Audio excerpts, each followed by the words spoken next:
Oh, love this.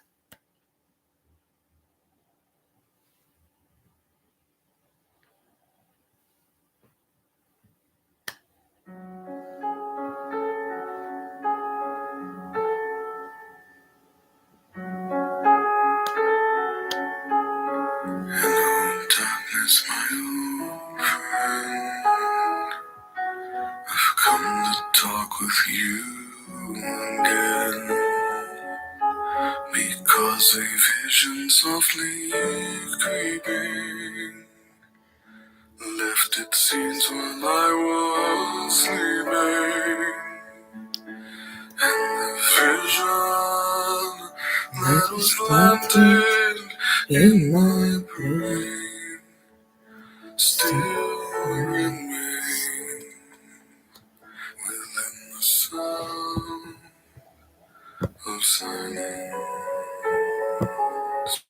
In restless dreams I walked alone,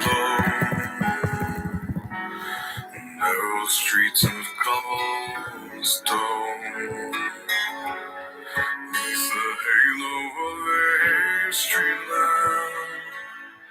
I turned my collar to the cold and damp. When my eyes were stabbed by the flash of the neon light that split the night. Please like and subscribe to my channel. Touched the sound Of silence. and in And the the naked naked light light I I saw 10,000 people, maybe more.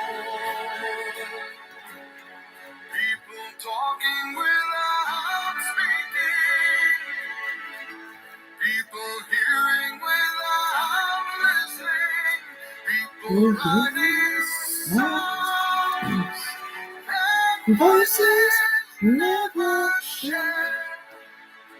and no one there. Disturb the sound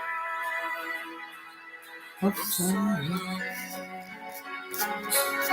Fool said I, you do not know. Silence like a cancer grows.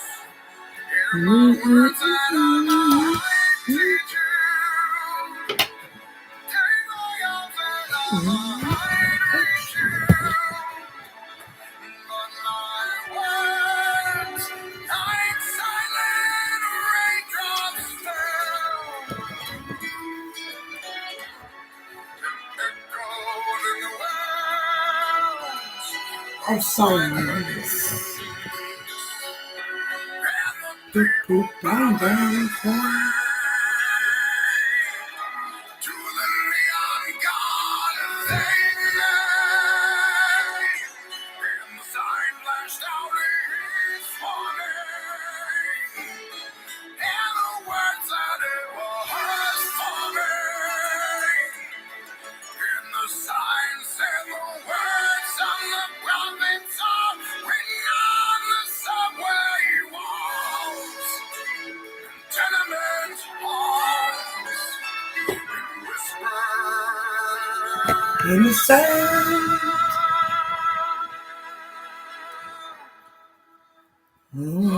of silence.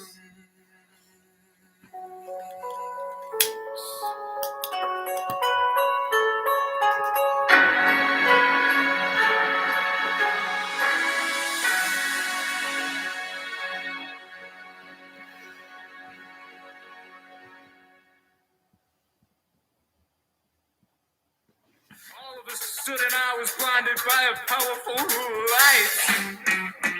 Woo! Take the money, take the money, take the money and run. Woo! Take the money, take the money, take the money and run. Woo! Take the money.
Waking the demon, where you want to. Walking the shadows, what's the platform?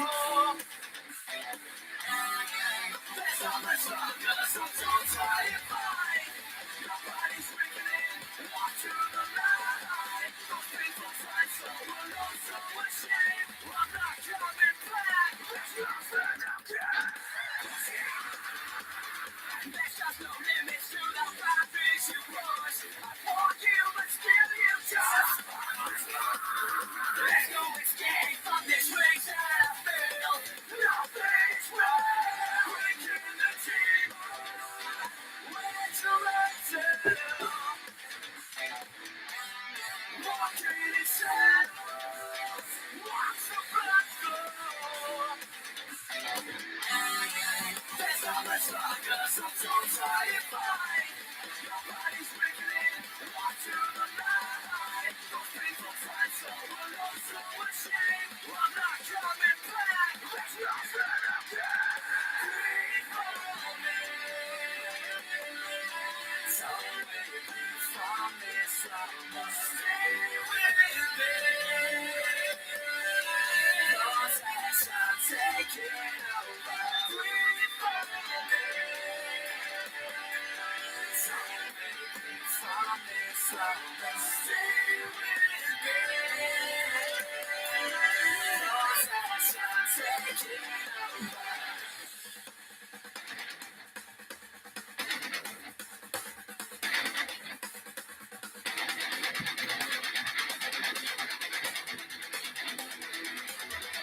Oh, shit.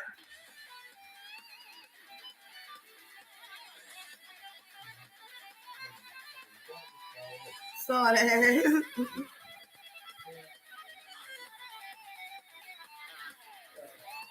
I mustn't have built them a Valentine, seeing as they this tall.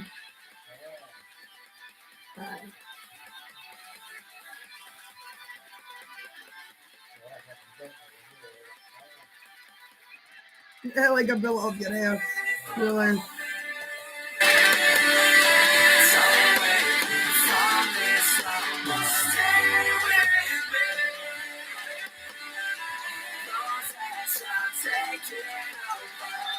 Can I wear your bathies for 2 seconds for this? Just to go to the buckets. I didn't want to stand or anything. My shoes, they've got all their laces and buckles. So it'd take too long to tie up just to go to the bin for 2 minutes.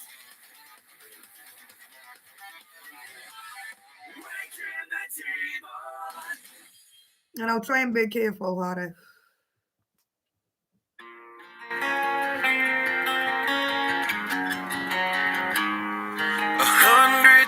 Have made me older since the last time that I saw your pretty face.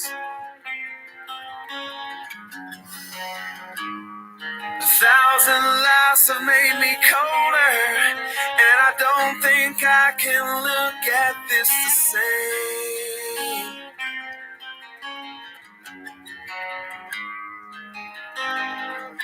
But all the miles that separate.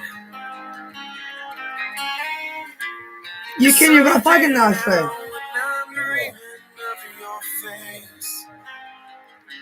I'm here without you, baby. But you're still on my lonely mind.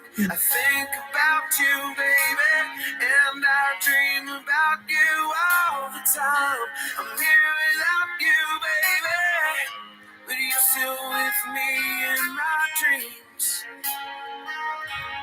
And tonight, it's only you and me. I'm gonna still get bathies. They'll be too big for my feet, but oh, they're huge. Right. Oh, it feels weird walking in them.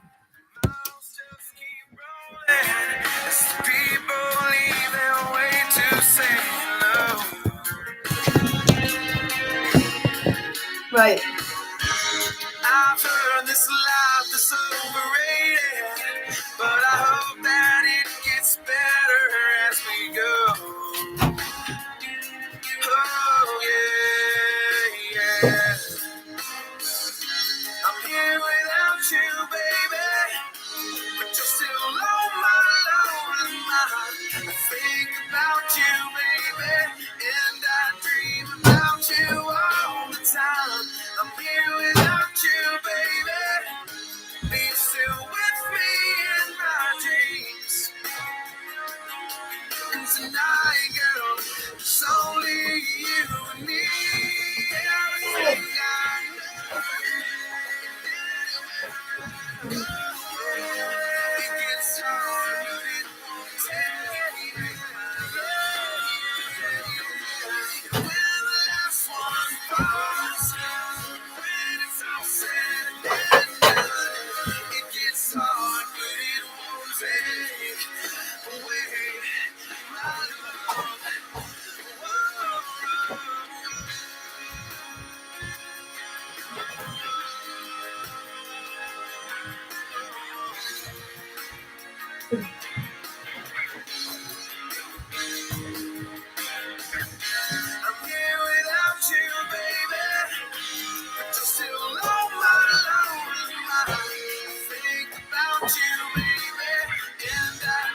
Oh, oh. Oh, I'm just putting a couple of bags in the bin. Oh, it's freezing out there. It's blue again. Oh, God, it's freezing.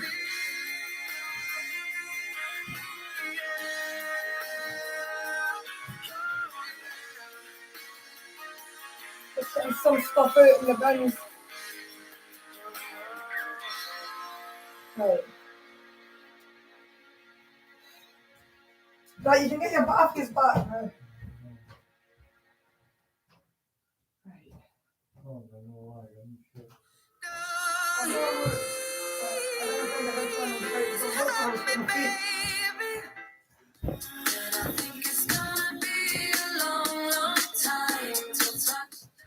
I will always love you for what it's worth.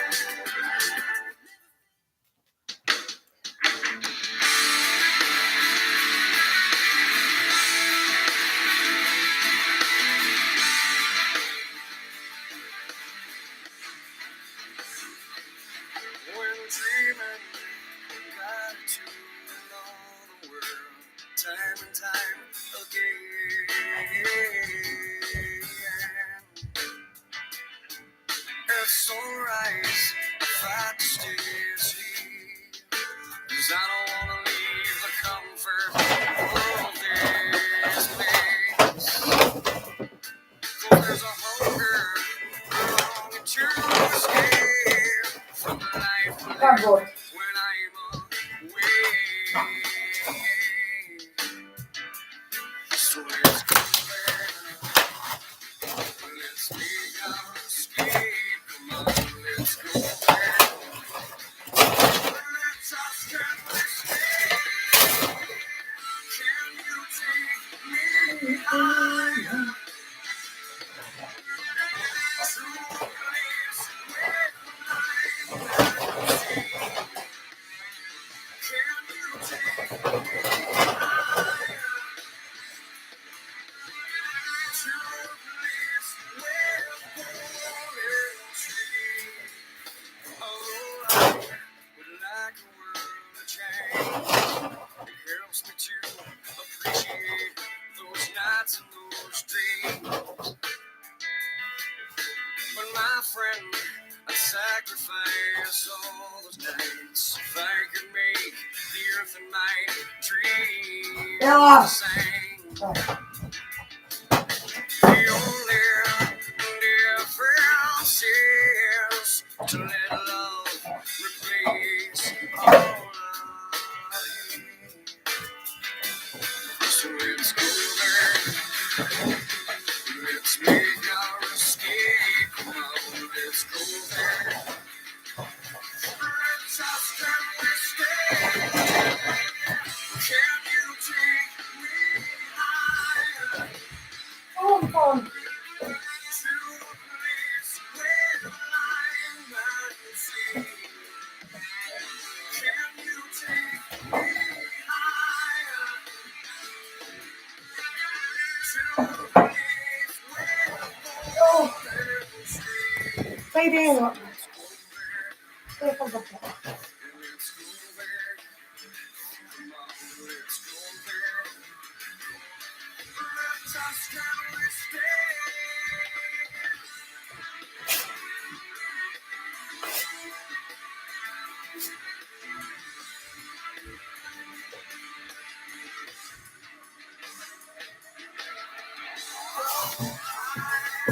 We're done.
Oh.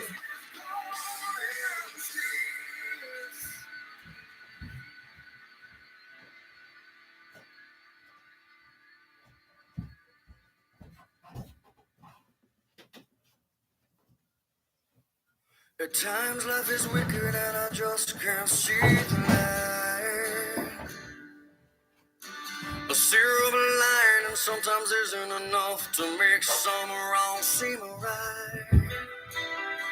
Whatever life brings, I've been through everything, and now I'm on my knees soaking, but I know I must go on.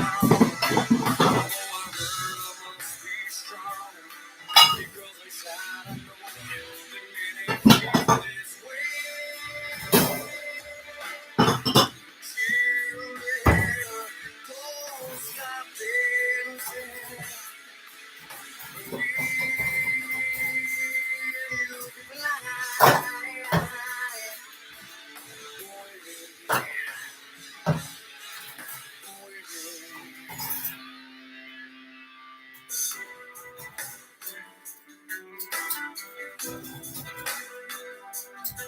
Right.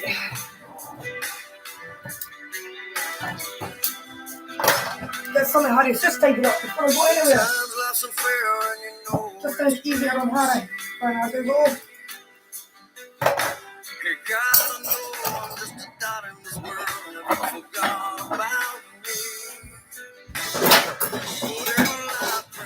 I've been through everything. Now I'm on my knees, holding on. I know I must go on.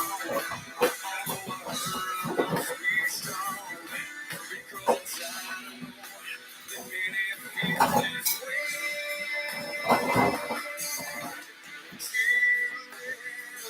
Don't stop dancing.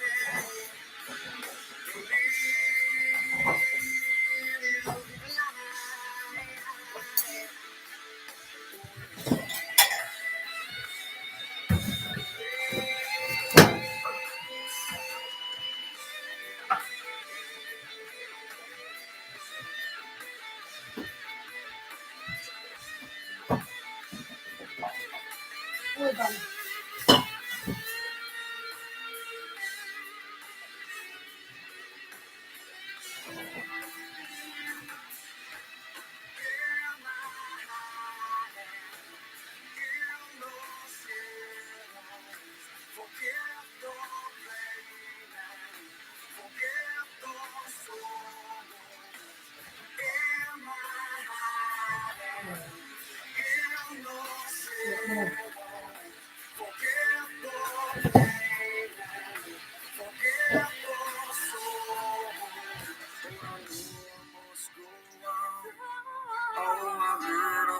Be strong, because inside I know many feel this way. Children, don't stop dancing. Believe you can fly.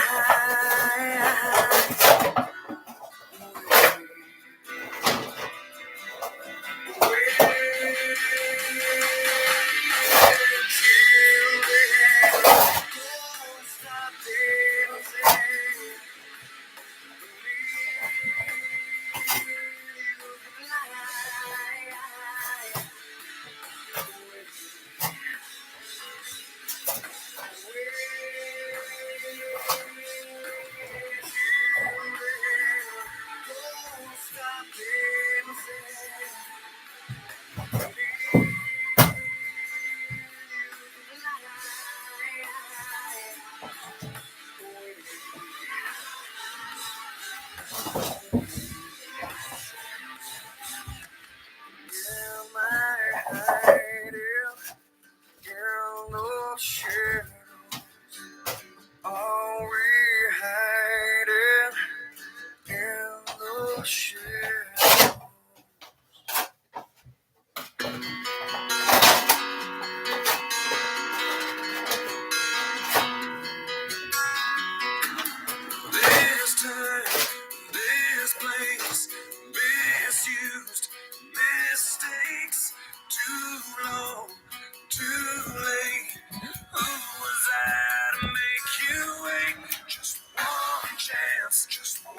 That turn my heating off. Just in case there's just one left. 'Cause you know, That's all. Ooh. Oh my God.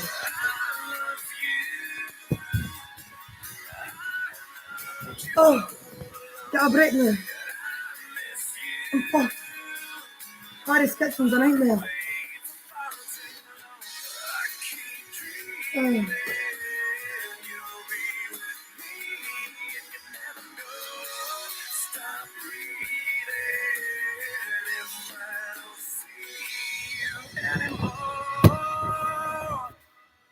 Stop it. You're being naughty. Let me rest now. I'm knackered myself now. Aye, he's sleeping. And I've just cleaned this kitchen again. Oh, clean some of it. I'll never get through it all, but I've cleaned some of it. I'm just trying to get it a wee bit better. Oh, if I can get a wee bit better before I go. Just to help Harry out. It's better than the hang. So I'm doing a wee bit of housework. Well, more than I usually do. Because it needs to get sorted before I go anywhere in the morning. So I've been putting things in the bins. Yesterday I done the hoovering in the living room. I need to do the hoovering in the bedroom. But I'll get into all that once I hear a fag. I'll need to put more stuff in the bins because there's still more to go out. And Harry's bins are full, so I don't know what I'm going to do. I'll see what I can do. Try my best. And Harry's bins go out Thursday night, so I'll wait to remind him of that. I've got to get it sorted before I go. Didn't want to leave him with a mess of house. Because if I didn't clean it, Harry won't. So it needs to be done. He will. He'll probably miss the bit where he gets to relax and I'm the one that does all the cleaning and cooking for him. He'll miss that side of me. He keeps on saying to me, Ken, my house isn't that bad. I'm like, aye, because I fucking keep cleaning it. Definitely. I'll be back probably before then, but I don't know. I'll see how it goes. Because I'm only planning on going off for a few days,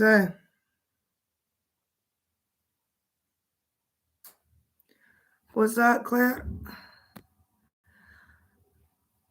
2 seconds. There's a message on my chat. Right.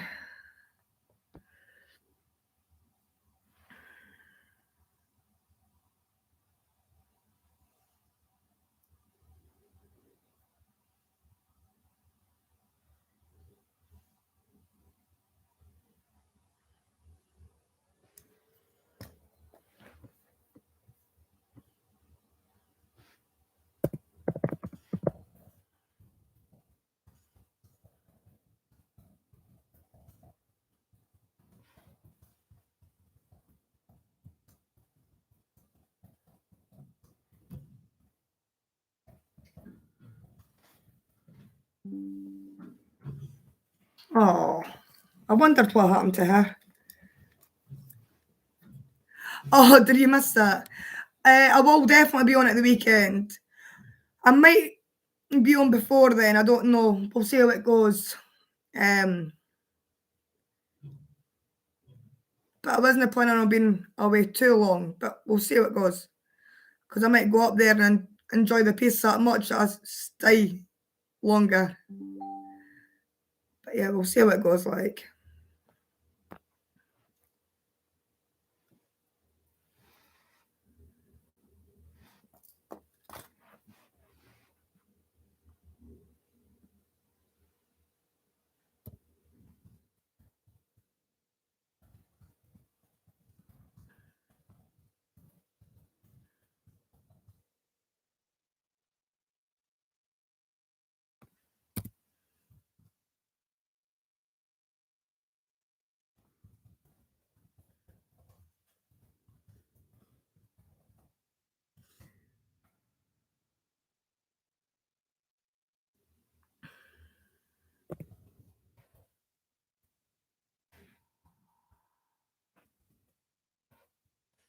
Oh.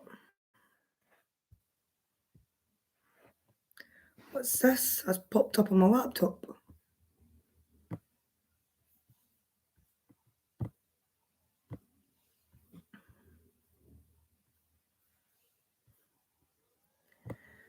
What have I accidentally clicked on? Go away, I'm trying to text.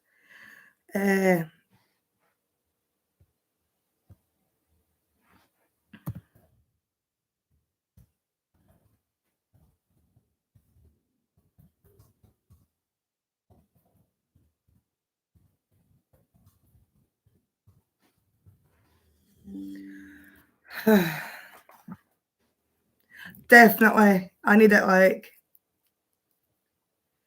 So we'll see how I feel. But aye, I'll definitely be back for the weekend, like. But I might go there and just feel like relaxing. I might enjoy just chilling.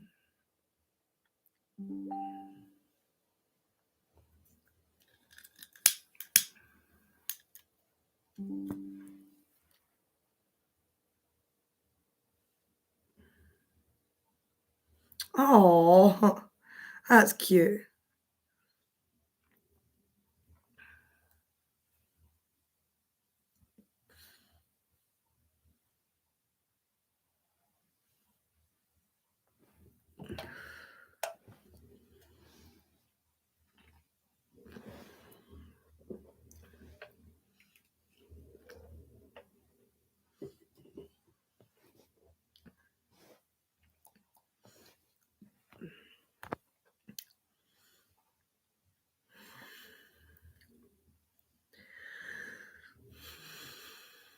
No, Bella, I'm just wanting to relax. Because I'm getting up in 2 minutes again. Just let me relax with a fag.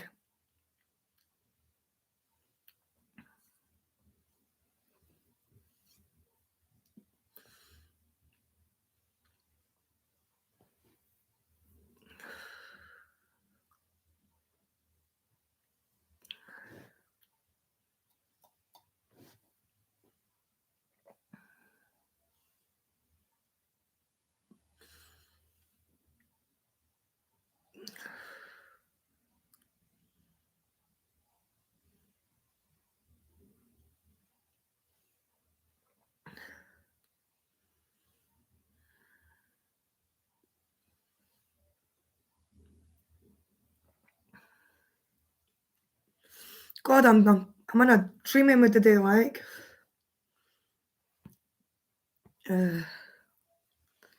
Please like and subscribe to my channel. Pardon me. Relax before I get the hoover out. I need to get it sorted before I go anywhere. And there's a lot to be done. So you'll probably just see me most of the night just getting housework done. So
oh, lovely, Joanne. That sounds good. Enjoy.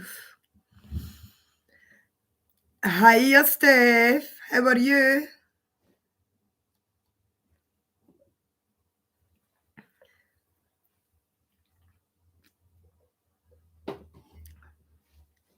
Leave them.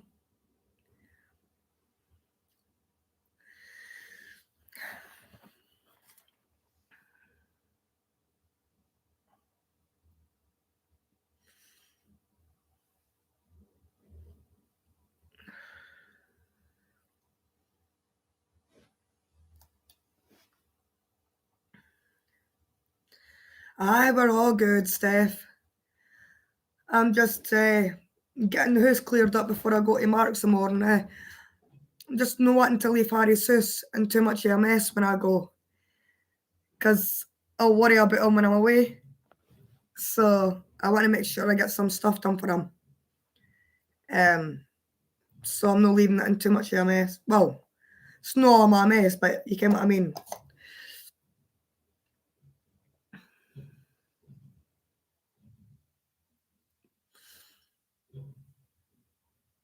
Just not wanting to leave it too messy for her, because obviously when I'm away, he'll just obviously build up on the mess and make it worse for himself. And the messier I leave it, the messier it's going to be when I come back. So if it's tidy, at least I'm only going to come back to so much mess to clear up. So get things done. So it's pretty much going to be a cleaning live mess at a time.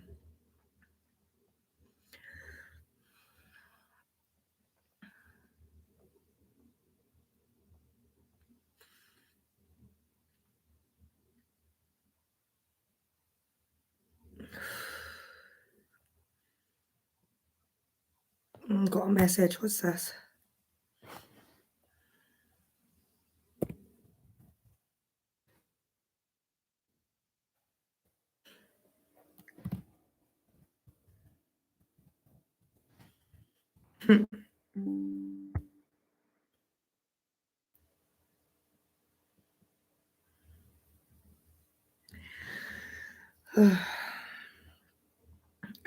Just a few days. I'll see how I go when I get out there, but I am only planning a few days. But we'll see. Because normally I say that, and normally I stay a day or two longer, Pardon me, but we'll see. But I should definitely be back for the weekend anyway.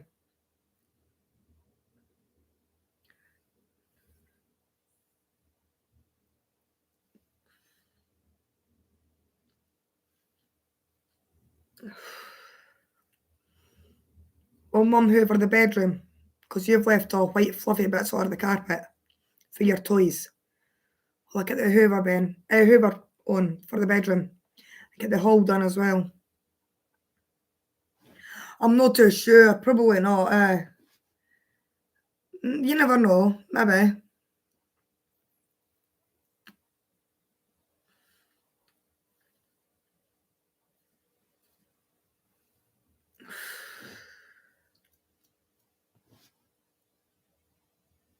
Usually spends the weekend with his family, but we'll see.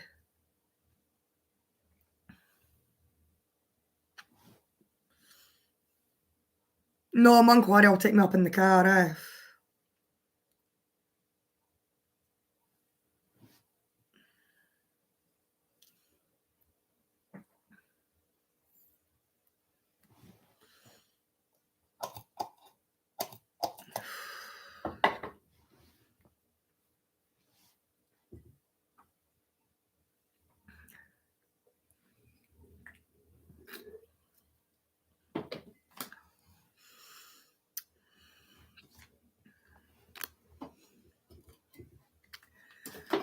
Right.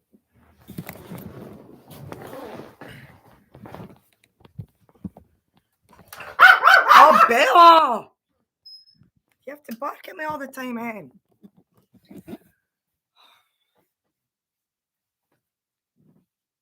Pants keep falling blooming down. Right. Get all your fluff picked up off this carpet.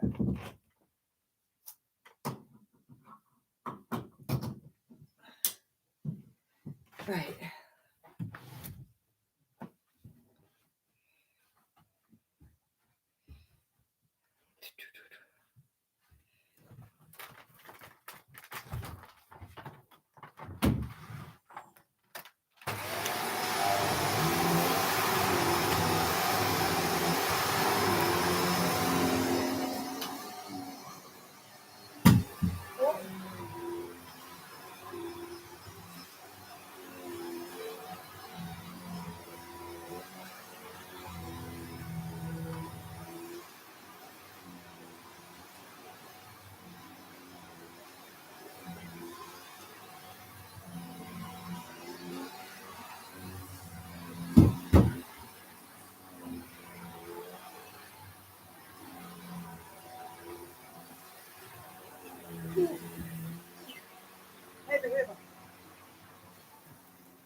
Oh.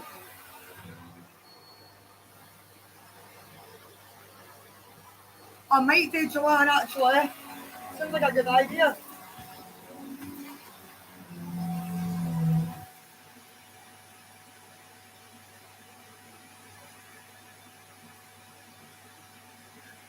Oh, dear. So is that why my messages come through off as slow to me? Because I get my messages coming through off as slow. And hiya Cheryl, aye, we're all good. How are you?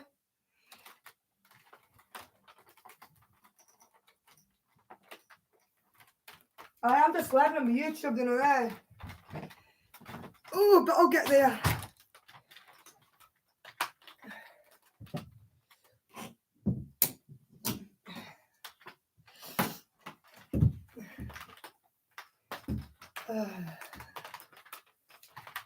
I'll wait until that later. I'm bloody knackered. Right. Come back to you in a wee while, Hubert, because I'm not finished with it. Oh, my laptop screen's gone upside down. Right, oops.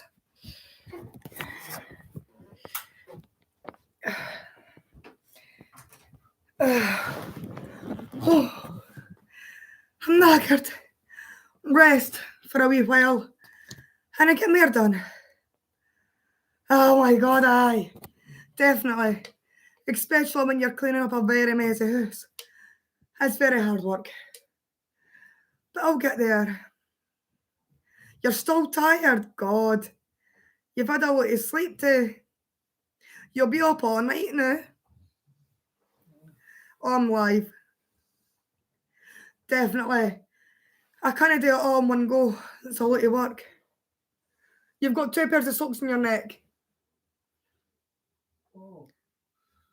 Usually wear them on my feet. No, I brought them for the screen spin there because I'm tidying up. Well. But I need to take a break. I'm sweating. And I'm knackered. Go have a look, Ben, there. And have a look in your kitchen. I'm not finished. Nowhere near it. But have a look at your house. Nowhere near finished, like. No, I've not done anything in here. It's been there and in the kitchen. Right. Away a rest for a wee while, not too long though. Got too much today and it's getting late.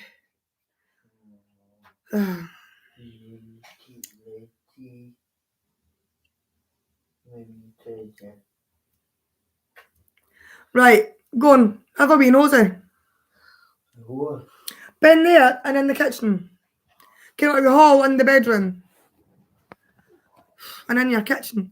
I'm nowhere near finished by the way, so didn't say, oh, what a mess. Because obviously I've only done a wee bit in the kitchen. And I've only done however, but... Right. Go and have Yeah. I have a look in the kitchen. I'm not finished.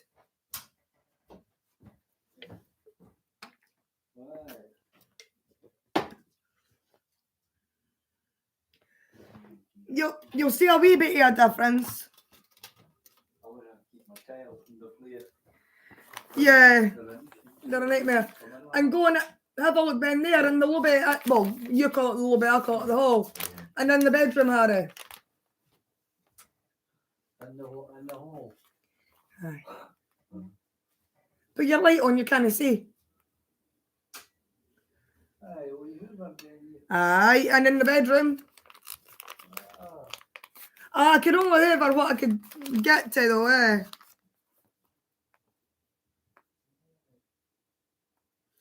It's been alright, it's been a chill day, but now it's been a very busy day because I'm doing housework now. We should have you. At this time of night, God, it's awful late to put a wash out, but why not? You put it Ben there to get out of the road to here. But she can't get in it because all the toys keep getting put in it. Aye. I don't think he's noticing a difference yet, so better keep going. Is that looking better for you? Yeah. I'm not finished. I've still got a lot to do. I'm just not wanting to leave you with too much mess when I go. Oh, we'll be in there. Yeah. Oh. I feel like I've pulled a nerve on my earrings. Give me that hoover because it's getting heavy. The bucket thing that the dust goes into is getting a wee bit full now. So it's getting quite heavy to fucking move around. So I feel like I've pulled a nerve. Go shaky hands. Don't like that when you carry something for a When you while. carry something heavy, and you get that sort of like nervous shake in your arms. It's annoying. She's not been like that, has she? Harry's doing good, aye. No, she's not been near that, Harry.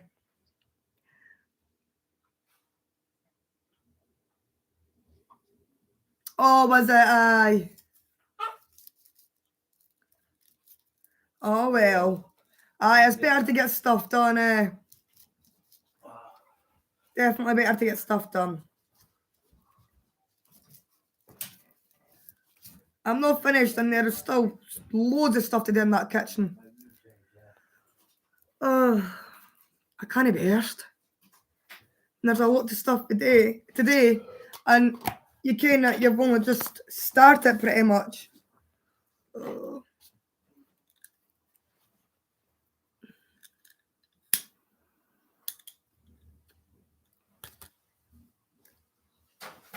That's true, Joanne. Definitely. Yeah. Well, it'll be a lot less work for Harry when I go away. That's the reason why I'm doing Harry's house work. Because that way Harry can rest more, knowing that his house is tidier.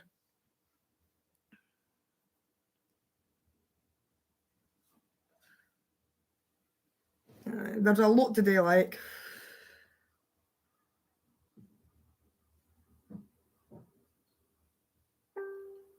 No, I'm not going early. I'll probably go in the afternoon at some point. I'm getting a phone call at 20 to 10 in the morning for the job centre in the morning. That's usually about the time where I've just fell asleep for maybe an hour or two. And I'll be getting woken up, so I'm not going to be happy with that, but... Oh, well. It's a job centre, I can't ignore it,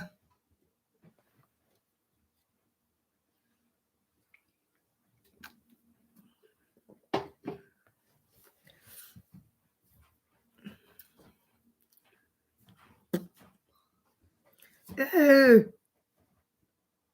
Well, she went, I've never seen That was gross. I took a drink of my beer and there was a flea in it. Ah, That's giving the book. well, die keer wat wij doen in mij, nou, dat is al. And no, I felt it touch my tongue. Oh, je bak en zo.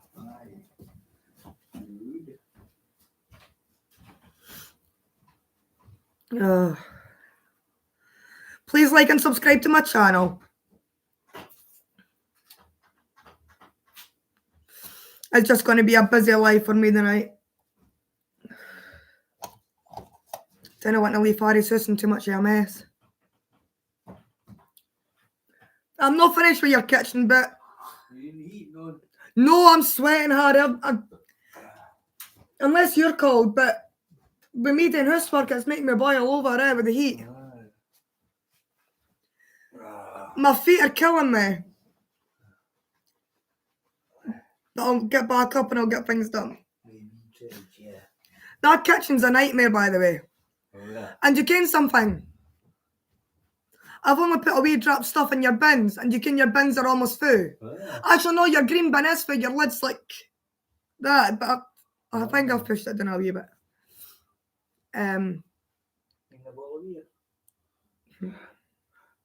So I'll let you work that kitchen.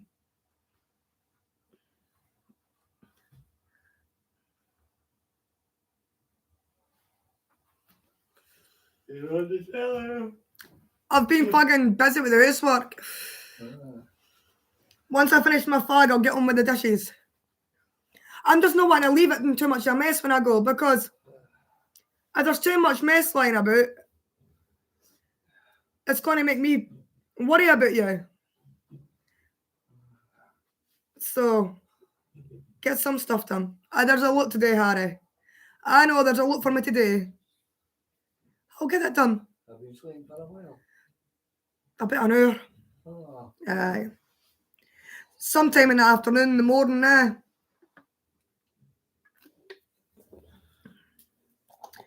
It just all depends how I feel about the house when I go. The messier Harry's house is, the more worried I'll get. Because I didn't want to leave Harry's house in too much of a mess. It's been piling up for fucking months. It needs to be sorted. A few days, Tracy, yeah. Did you not just go to the back door? I think I did, I can't remember. You just did. I'm getting off of that way. When I said, did you know? It's just a saying. I'm just pretty much giving you a hint. You went to the back door.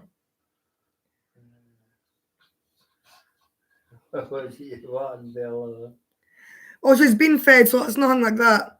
It's probably because you've got a beer in your hand, Harry. Well, beer on the table.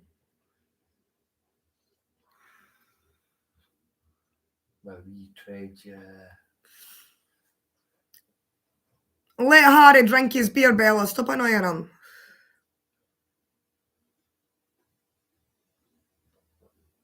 Aye, definitely. Because it's strange. I go to get a wee relax away from live streaming. But when I'm away from it, it's like an addiction. Like I've got to get back to it and say hi to everybody. Because it's like, oh, Ken, people will be thinking I've abandoned them. I need to go back. It's like an addiction. It's like, I've got to come and say hello. If I didn't, it makes me feel anxious and stuff like that. And it's like, oh, they'll be thinking I've abandoned them, Ken. Oh, aye. I'm like that. Oh, what are you eating now? Bella, where you go? She's been my Hoover. I was looking after the back when she's been there. So what I rolled up sheep for. I'll miss her too much, like. Well, it's your fault. If it's stuck in your teeth, it's your fault. You shouldn't be eating paper for the kitchen. The name Aberdour. It's hard to say. Well, it's hard to say for me anyway. Aberdour.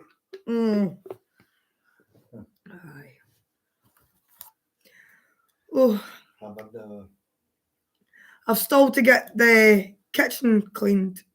So after my fag, I'll go get the dishes done. There's a lot of the curry tubs that I want to wash because I want to keep them. Ah, right. 15, 20 minutes in the car. Not that long.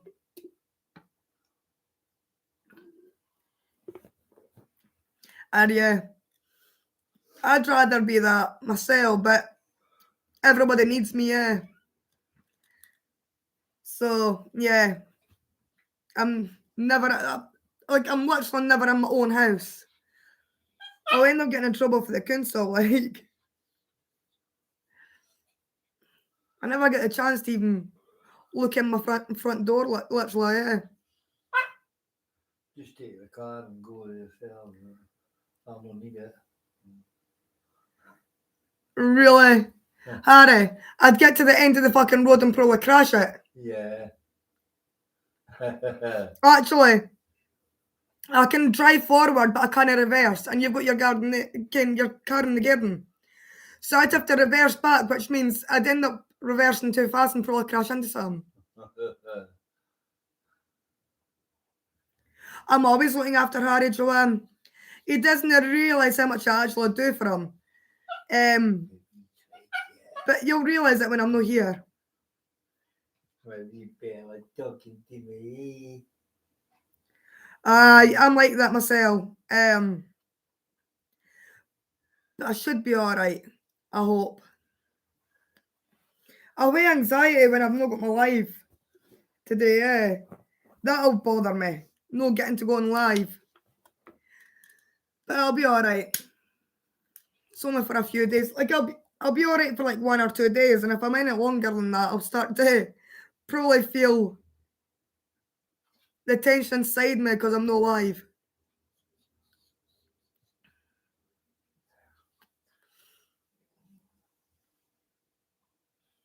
Right, you change, yeah. You want fresh water in that fella?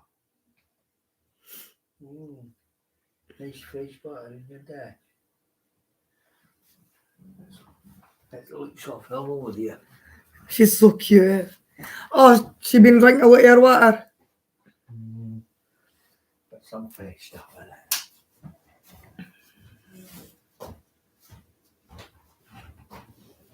Oh, you put water inside. Oh, right. You'll need to do it in the bathroom, Harry.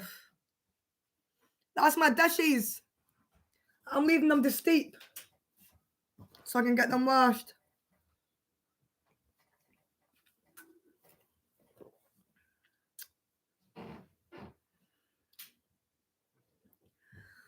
Oh.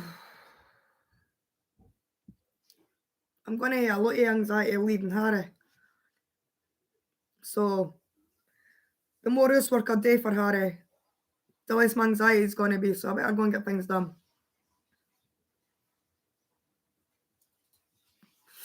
Please like and subscribe to my channel.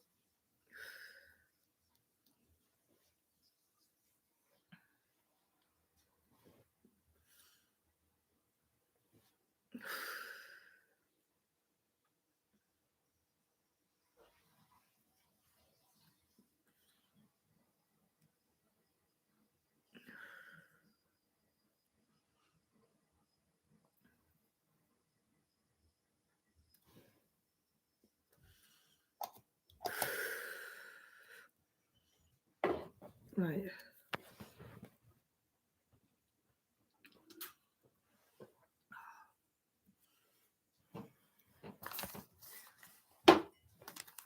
Yeah, maybe.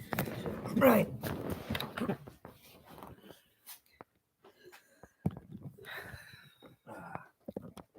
See what I can do in here. My leggings are... I am there. Turn yous around like that, so if you text me, I can see what you are saying. Right.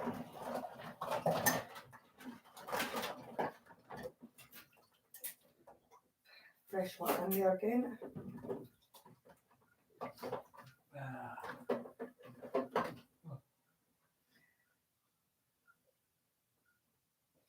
Please Please like and subscribe to my channel.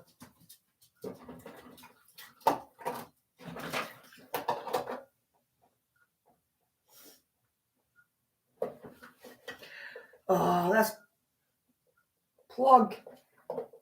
The water takes too long to go down it.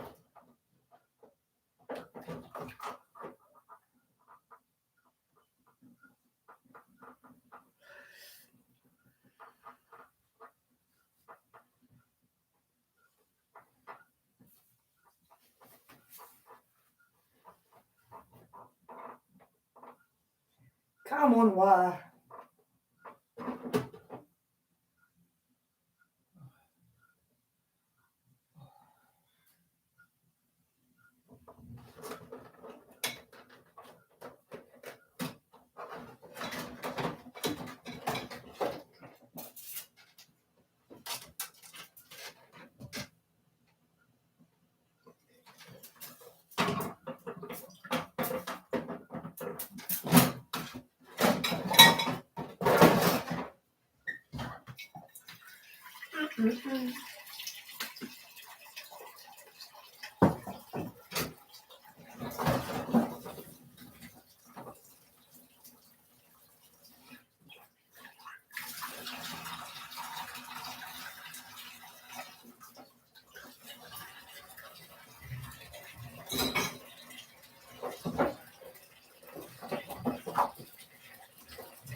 Ah, smoke.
Definitely, Tracy. That's what I always say.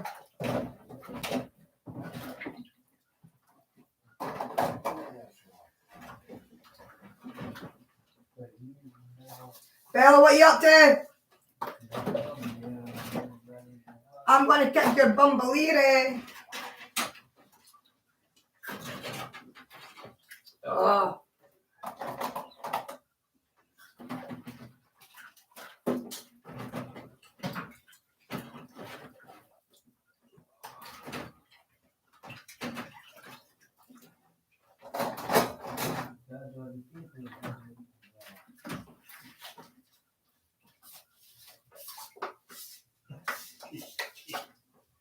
I don't even know why that's been kept, but fuck it.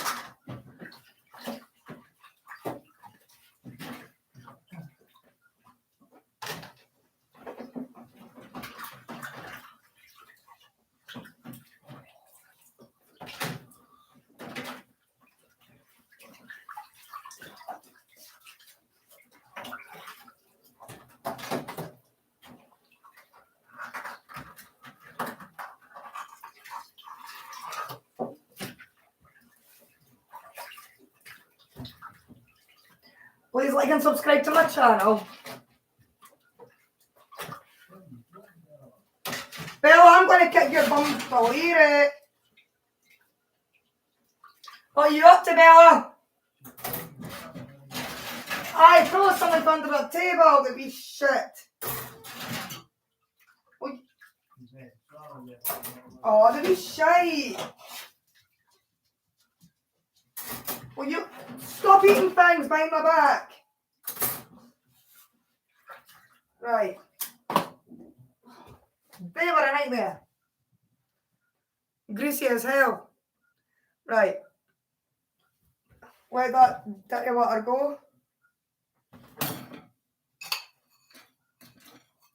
That needs to go in the broom bin.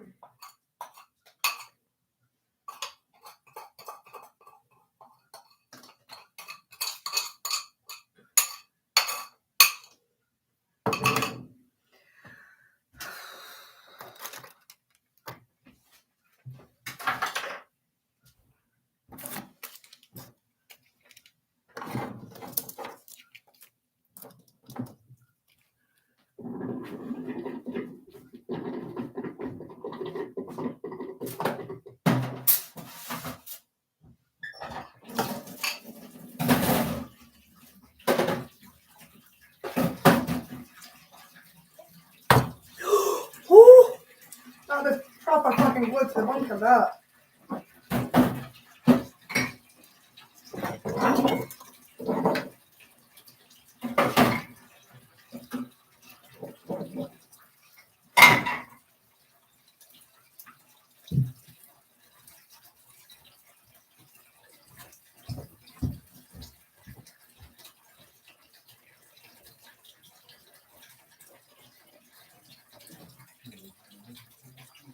I'm trying to get your wrist work done.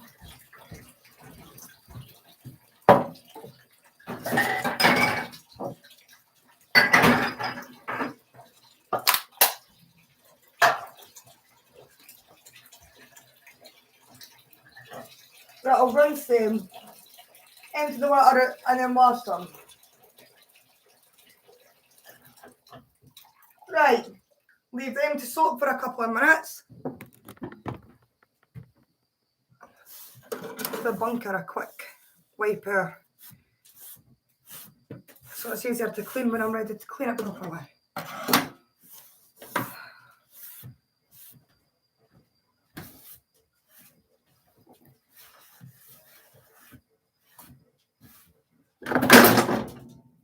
Oh.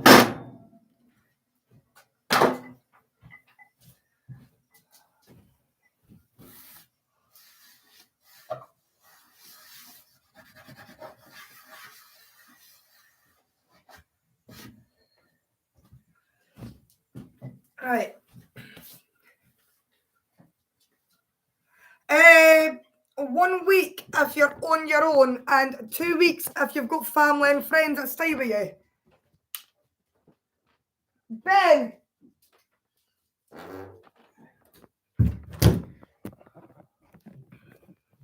Oh.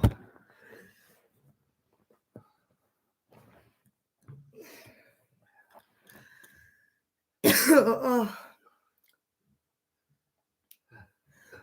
I'm knackered. Emma, I'm fucking... I'm cleaning your bloody kitchen up. Aye, because it's been obviously stuffy in here because I've been drying clays and that. So I've had the heating on all day. But it's off now. I've had the windows on, it's off now.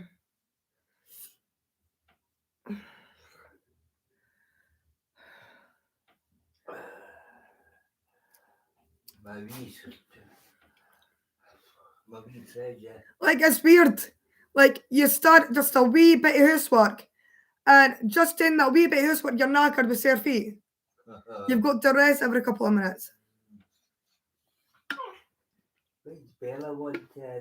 I take it you've got COVID, Tracy.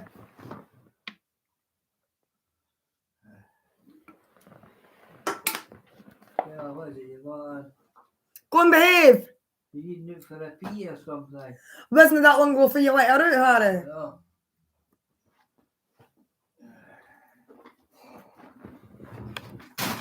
get that air there. Right. Put it up there. Let's see what I'm doing. My brassiere up there. Oh. Right. What's all this here? That's to go back in the kitchen. Look at me. I'm meant to be sitting fucking resting and all I'm doing is looking for rubbish. Right.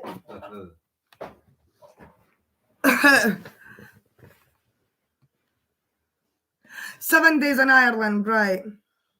Oh, have you? That's not good, Tracy. Look after yourself. Oh, you've looked it up, have you? Here in England and Scotland, it's 1 week on your own and 2 weeks if you've got friends and family around you. Yeah. So it's different here, eh?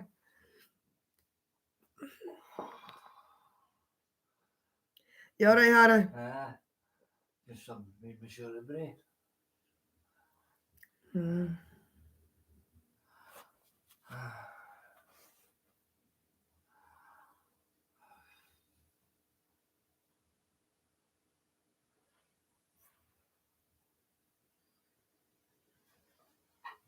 Were you? That isn't good. Yeah. Just look after yourself, Anna.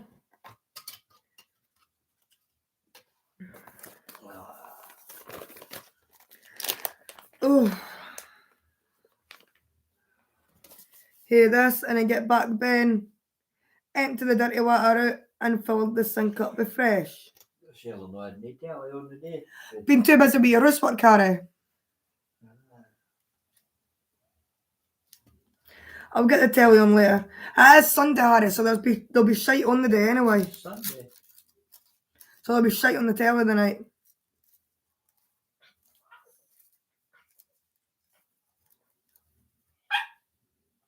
Oh, that's good done, Tracy. Thank God for that.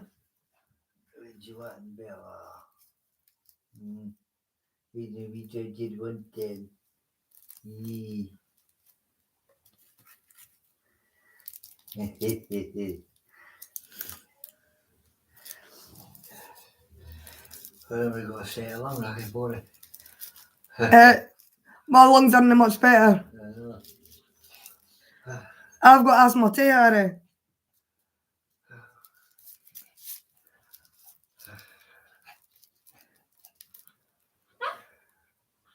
Right, well. My wee tread, yeah. The Omicron one, what's that? Because I've heard it, but I don't know what it is.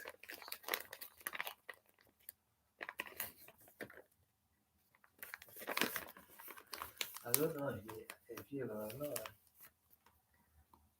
Do you know that easy when you drink beer? No, I don't know that.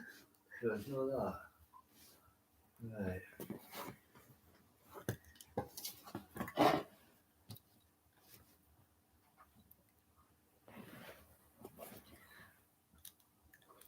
I get free gas when I drink beer, but that's it.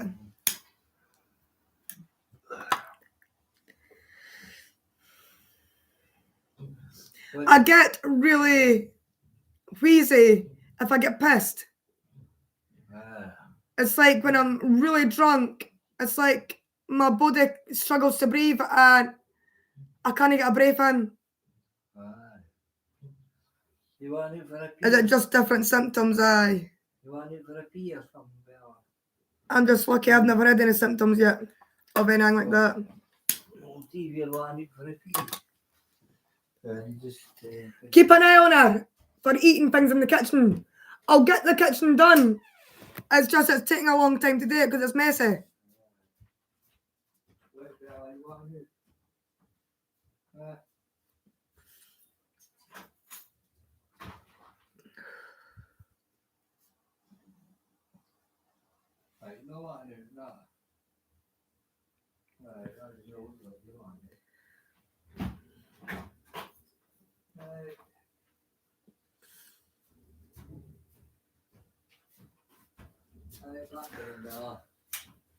Shut the kitchen door. You call me. No, I'm actually too hot. Is it a second getting it? Aye. That is bad, like. No, I've never had it yet. And touch wood, I never get it.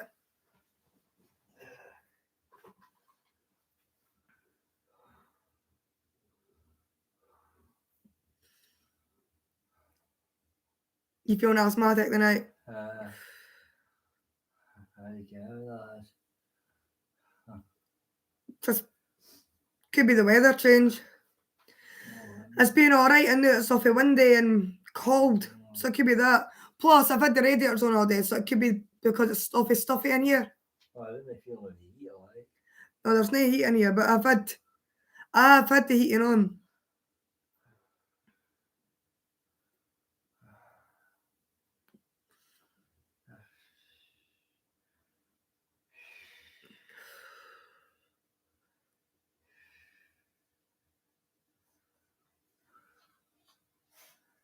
My research, yeah.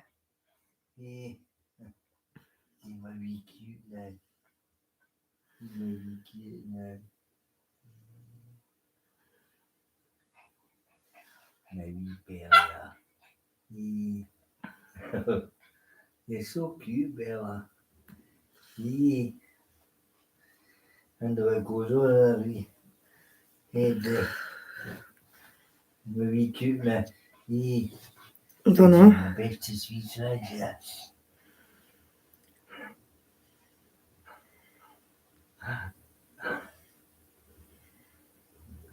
He's a sweet yeah. Maybe. Oh. Yeah.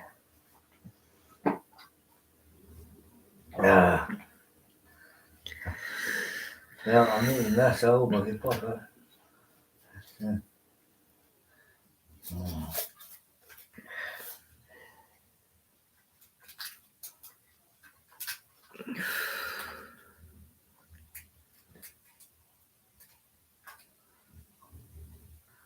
That's Sunday, did you say?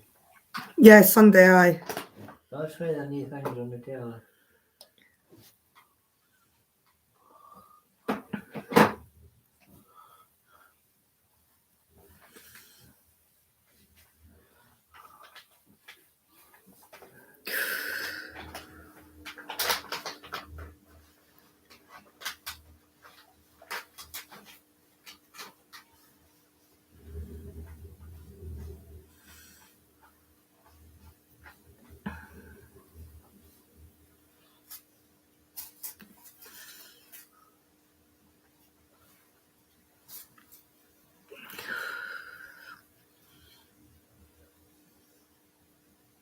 Fuck up music.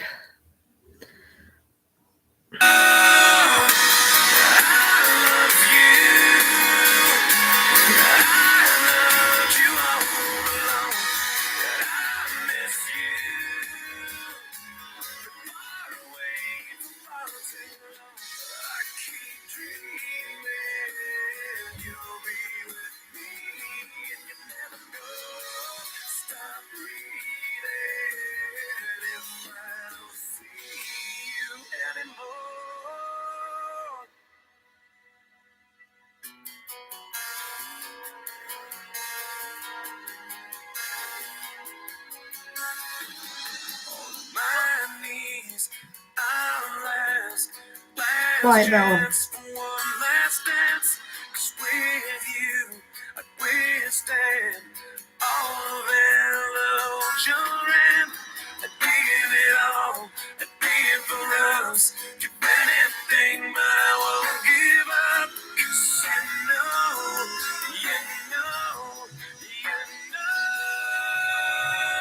Quiet, Bella.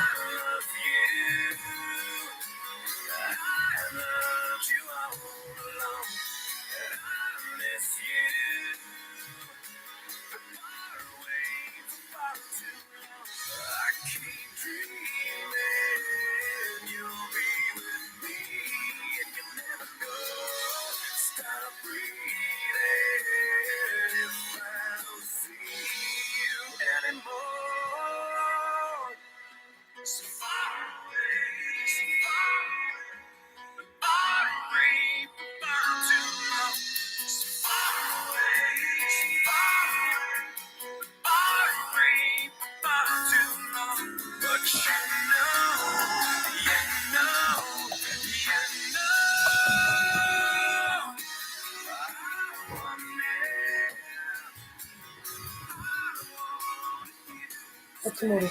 If I didn't do that, I'll end up drinking it. So I'm like, for tomorrow, hiding it for myself. You see that?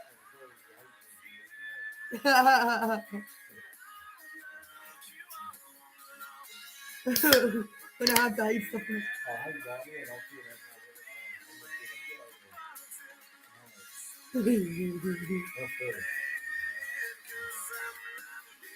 If I'm not careful, I'll end up drinking it all. Yeah.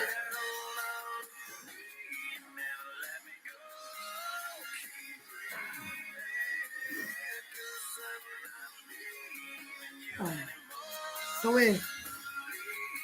It's away.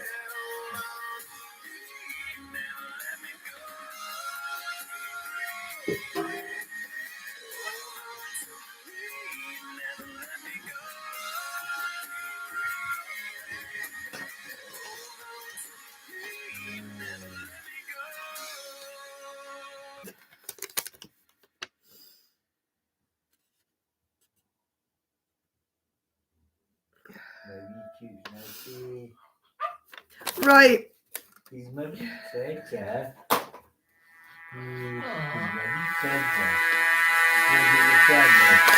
Can you shred that? What? It's old. Can you shred it? No, it's got my bank details on it, Harry.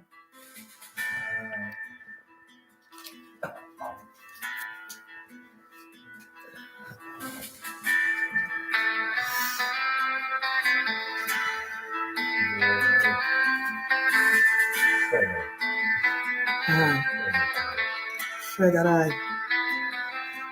I'm not want to ban it because it's got my bank details on it. Anybody could hack me if I leave that or lying around. Eh? You can always do that. We'll do something for it. Wait, just don't put it in the bin. It's the safest.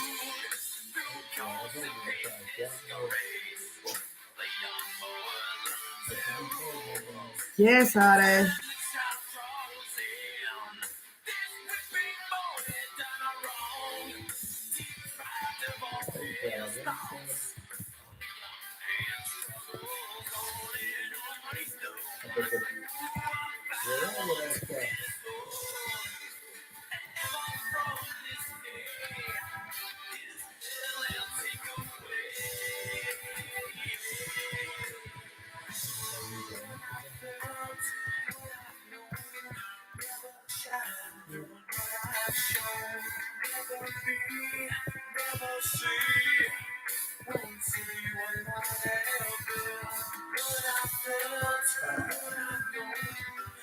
Never shine doing what I should. Never free, never me. So what do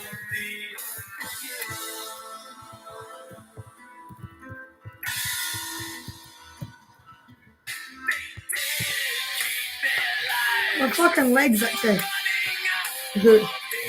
See the heat? I don't reckon it. Aye. I reckon if you notice that if you've got your laptop on your leg, the heat makes your legs itch. Like I'm literally itching all over there. Because of the laptop, the heat. It doesn't burn, it just itches my legs. I've gotten used to it being on my legs, eh? I've actually gotten used to it, eh? So I'm always sitting right on my skin. How can you forget you've got a laptop?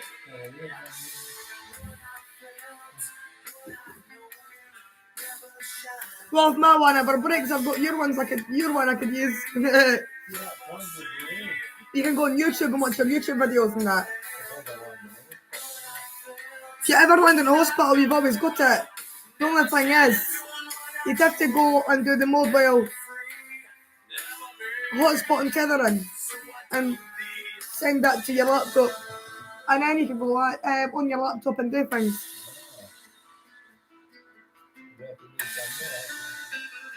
I don't think the hospitals have Wi-Fi, but they might do. They might do, I'm not too sure, eh? I'm craving for waffles. I'm not doing in a while. Oh, I need to go and wash the rest of the dishes in the sink. And see, because I've sat down, I can't be asked getting back up. Leave that shithole. No. You've made me want to get back up and fucking do it. Saying just leave it makes me want to do it more. No, it's a shithole bin here, Harry. Right.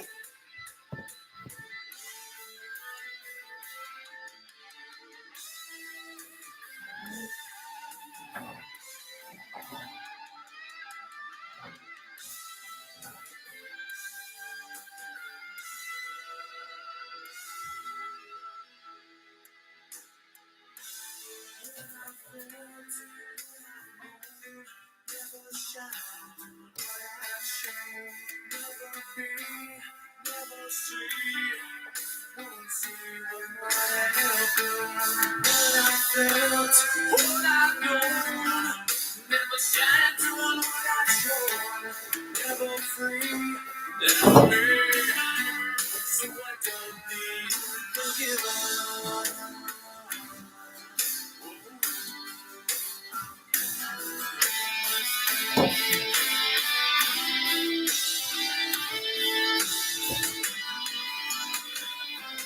Never free, never me.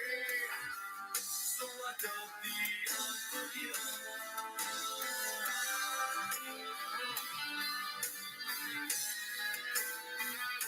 You label me, I label you. So I don't need to give up.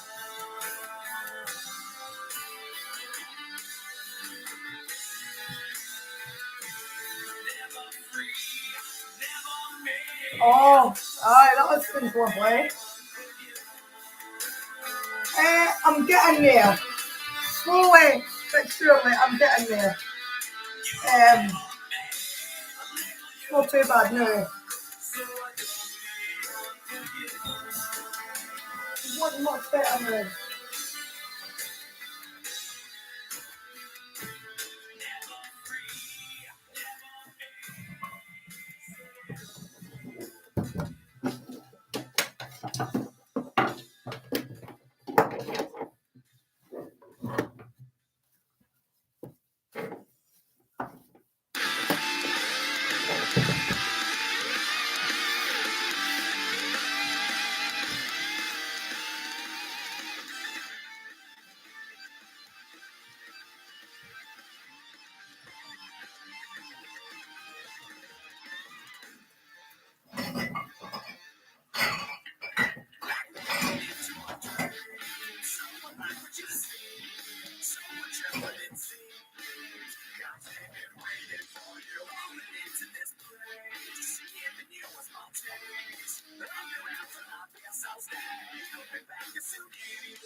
I see a distant light. My girl, this can't be right. Oh, Such a surreal place to see. So how did this come to be? Right to Wally. And when I think of all the places I just don't belong, I've got the grips with life and realize this is going too far. I don't belong here. We gotta move on now. Escape from this afterlife. 'Cause this time I'm ready to move on. Far away from me. This guy's not free. This place will be free. 'Cause we've been waiting for you. All into this place. Just giving you a small taste. Love you after my piece, I'll stay. You'll be back as soon anyway. This piece on us not right. No pain, no sign of time. So well, please don't wanna stay. I feel wrong, that's my side. I made up my mind. Maybe you'll have to realize I just wanna say goodbye. Please understand I have to leave it here and over your mind. I don't wanna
Oh.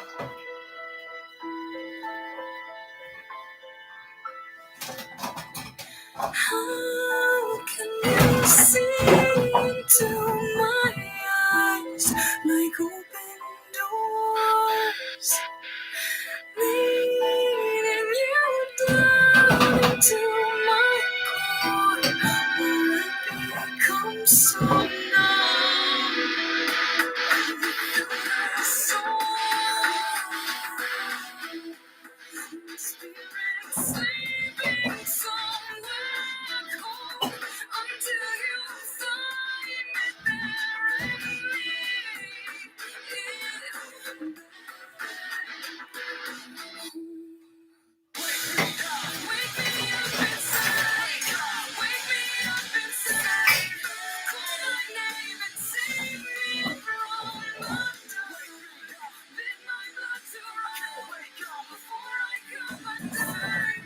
Save me from the nothing I've become.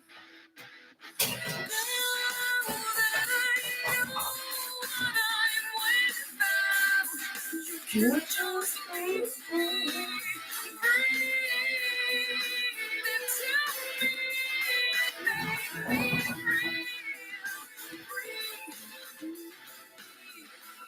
into me. Wake me up inside, wake me up inside, call my name and save me from the dark. Bid my blood to run before I come undone.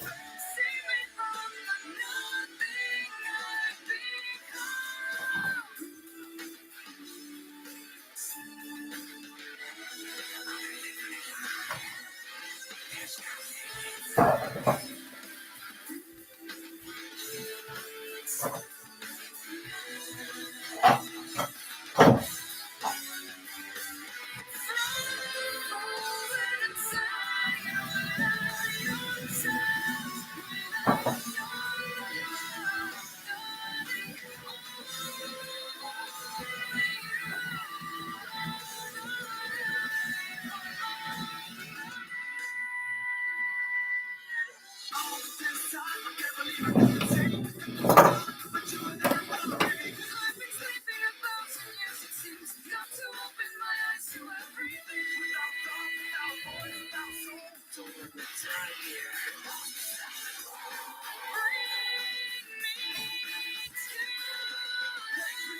Play videos in the background and watch uninterrupted on YouTube Premium on us. Shit.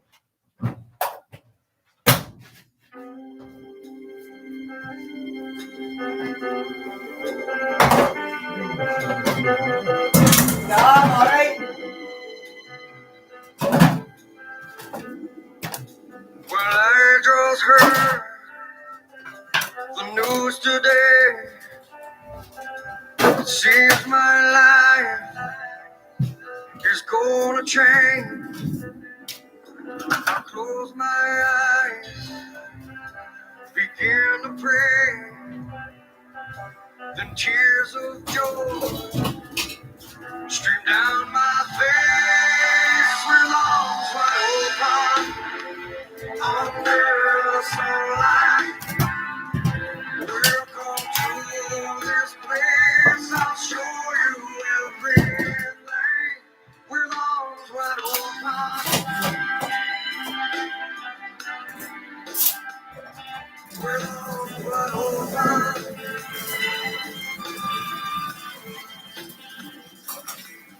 But I don't know if I'm ready to be the man I have to be. I'll take a breath. I'll take her by my side. We're standing on Oh, no. created Look, I'm getting there. under the sunlight.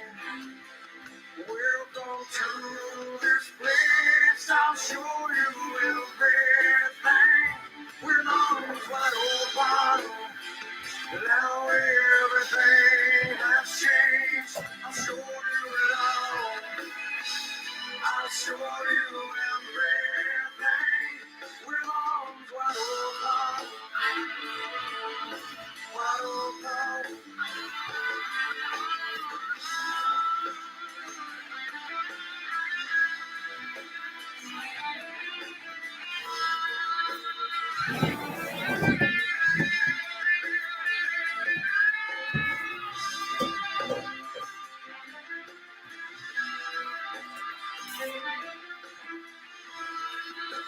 Oh,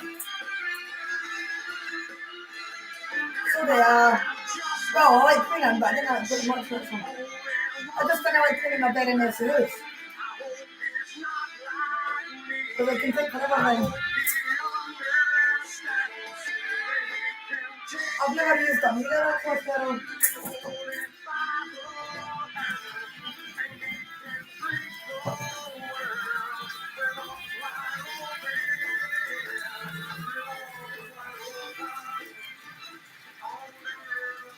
No, are you saying?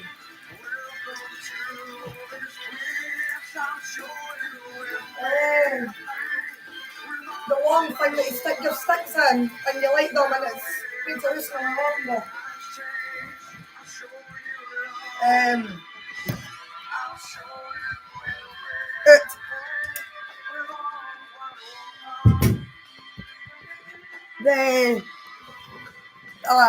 The sticks that you stick in the long thing.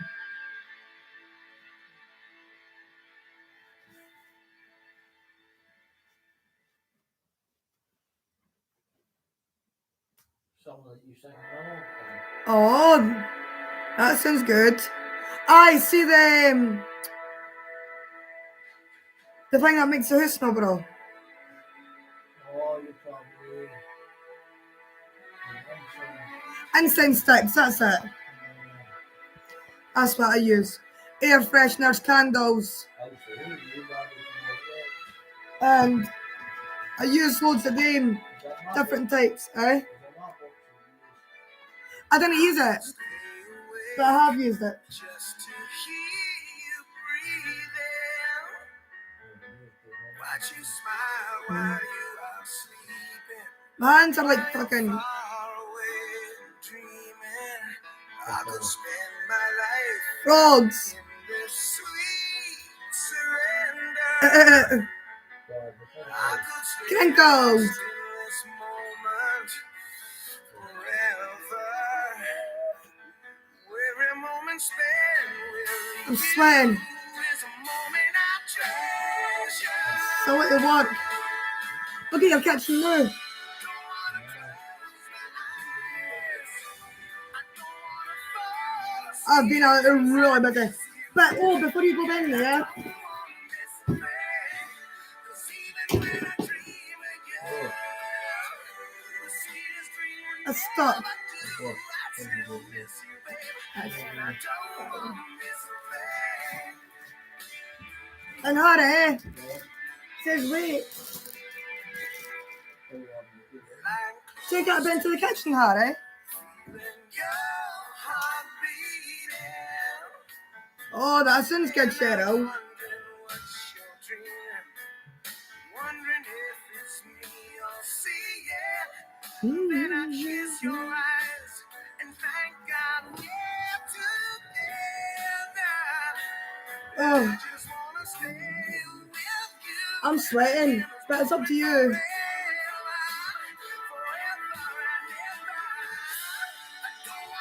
Never heard of that.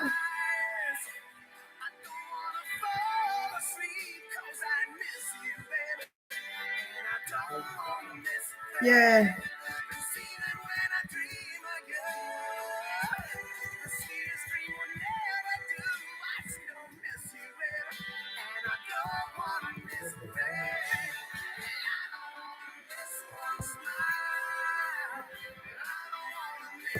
I know, Harry.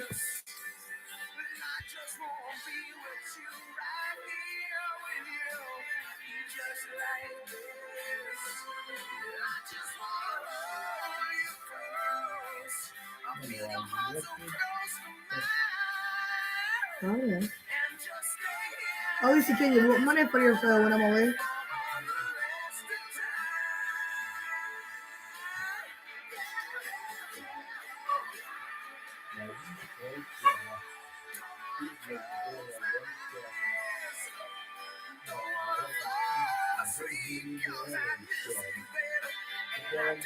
Alright, Uncle Harry's got that too.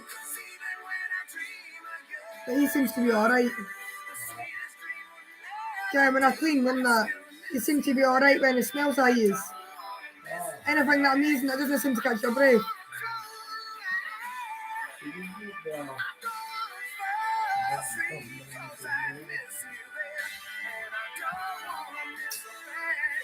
Oh, lovely, Joanne. That does sound good. I've never done that before, eh?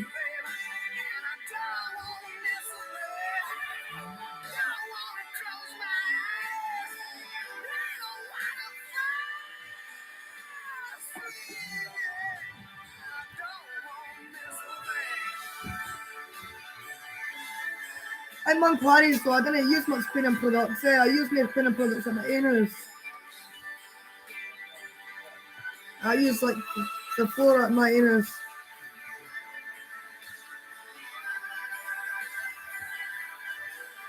Oh, that's not good, Joanne. Mon Clary's got it, eh?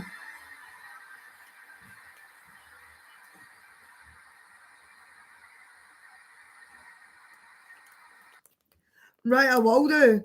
Definitely. Discover new music every Friday with YouTube Music's released playlist, bringing you the latest hits and music videos from your favorite artists.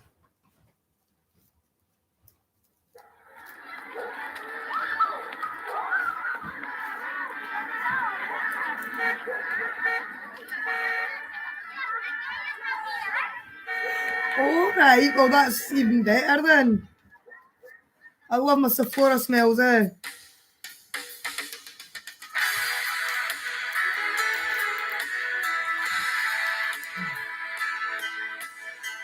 Right, well that's pro then.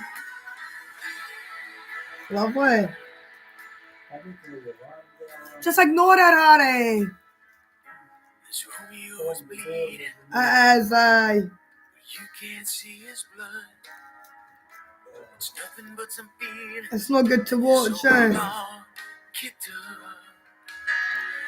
I love it too. Since you left, I get the lavender now one, I'm eh? drowning. You're That's because lavender's my smell, eh? See, I've always been a fighter. Aye. Without you, I think a lot of people's got it, eh? It's horrible. I can't sing a love song. I got tested for it, but I've not, luckily not got it. COPD. But they thought I did have it, eh? So they got me tested.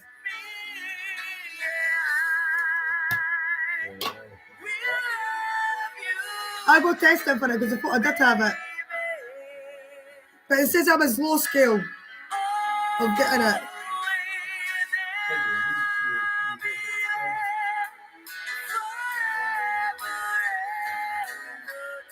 Chronic obstructive pulmonary disease.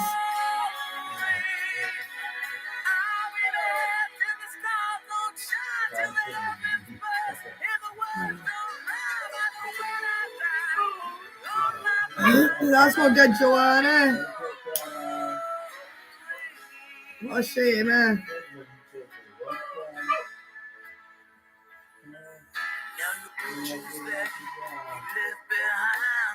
She's just been a pain in the backside, Bella. You gave her water. Go and sit your ass down. You've already gave her fresh water. Sit down and ignore her, Harry. You're not a yo-yo. Get up. Learn to ignore the dog.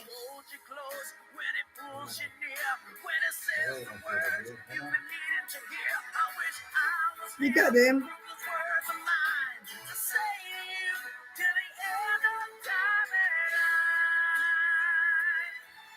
Why don't you do me a favour? Right.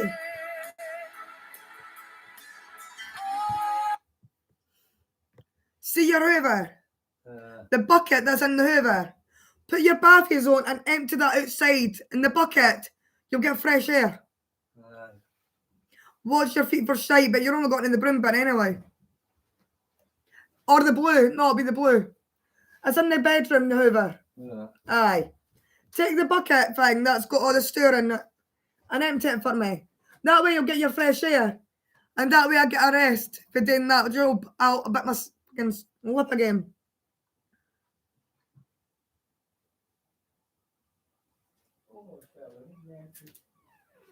Oh, it's a shame, Cheryl. Aye, that does need empty there. It's really full.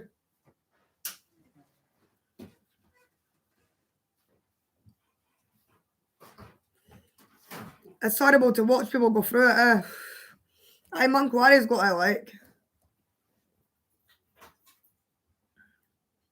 He said it for a good few years now, like. Why do I keep putting like at the end of every sentence I use? Oh, didn't realise it was as windy as that.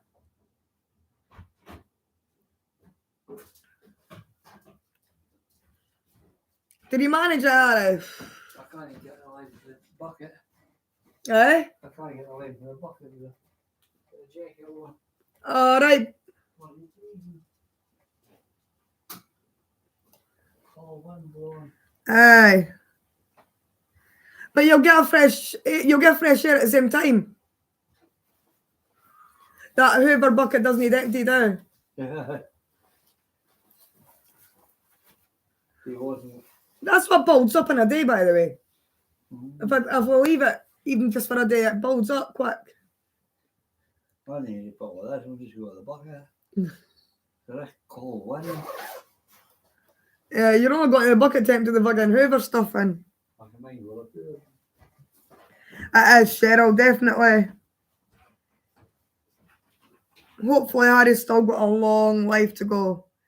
Because in actual fact, Monk Warrior wasn't meant to make it when he was a baby. They all thought Monk Warrior was going to die when he was a baby, eh? But he's survived for years and years and years. And look at him now. He's surprised all the fucking doctors and everybody that was looking after him when he was younger, eh?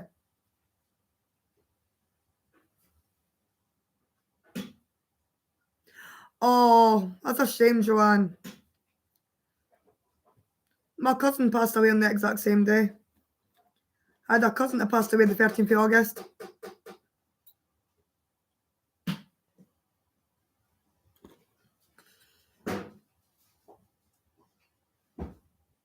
Oh, wish you, Joanne. Mum Quarry's not too bad with it the now.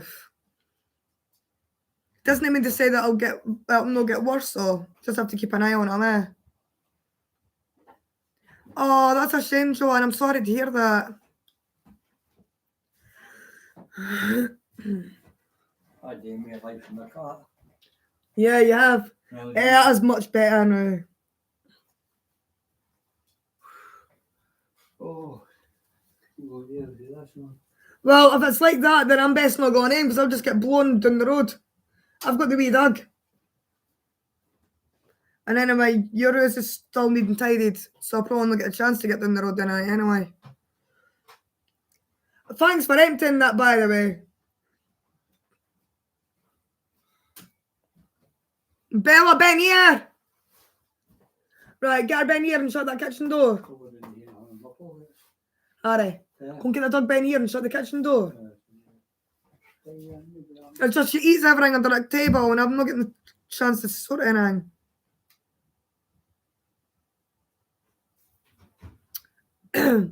That's a shame, Joanna. It's horrible. I've got a brother that's on the 4th of August. Key's birthday, I mean. My brother's birthday's on the 4th of August. Well, one of my brothers. Okay, then. Brilliant, Richard.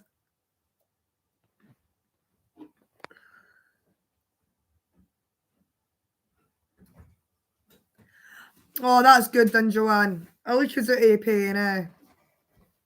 At least she's not suffering anymore, eh? It's the best thing. You called. Go and shut that kitchen door. Yeah, sorry. I'm going back in there shortly anyway.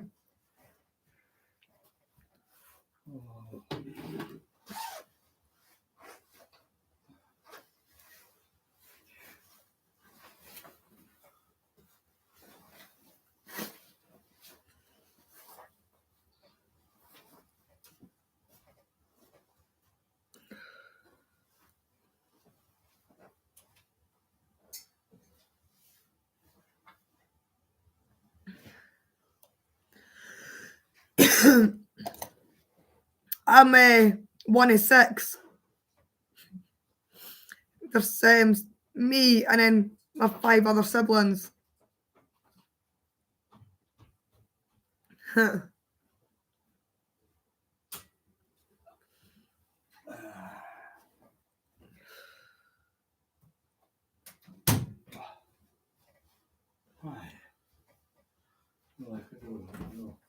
No, Harry, how many times do you have to check that? Right, go and sit down. You're like a yo-yo the night.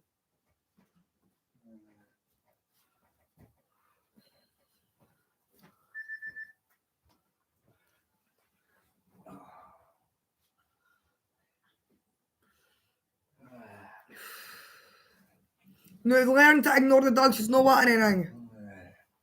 You've been up and down with her all day. Just ignore her. She'll settle down if you ignore her. Yes, and she's been fed. She's been out.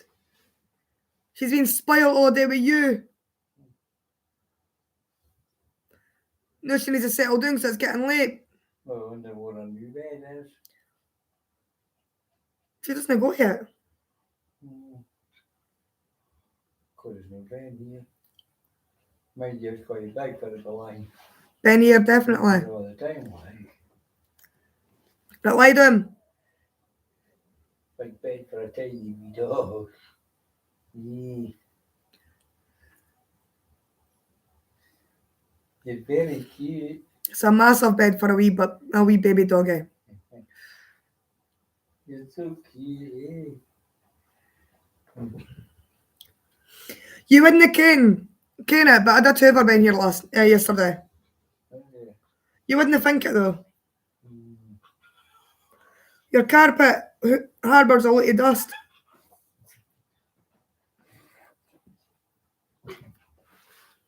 Bella, go and settle down now. Settle.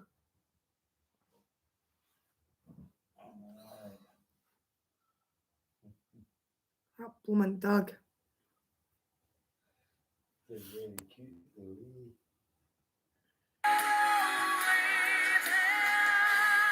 Settle down. 2 years old.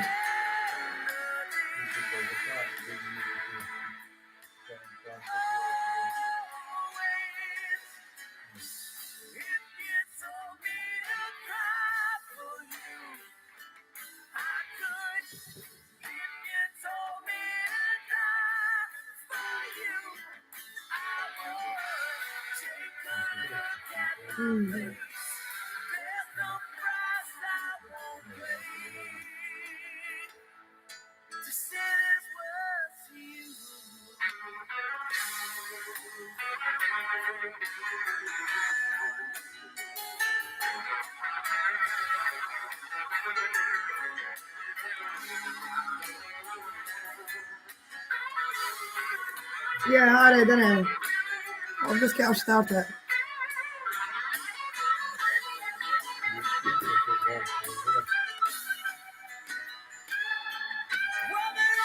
The wee shy Harry's been a night melody. It's one piece here. See, you're getting her started. No, Harry, stop.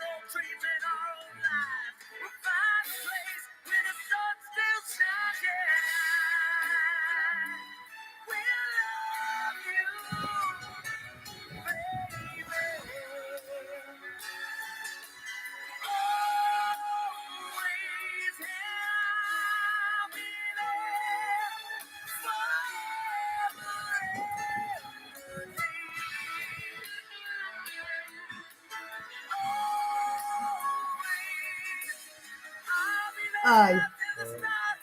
Aye.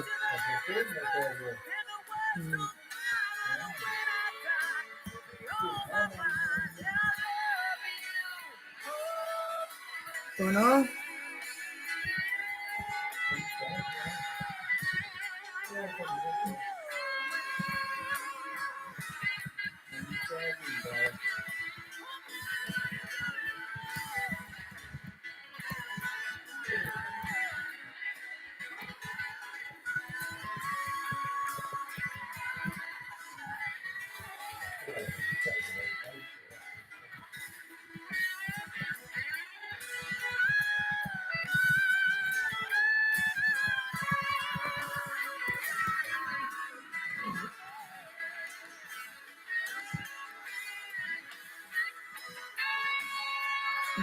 Brilliant, Joanne.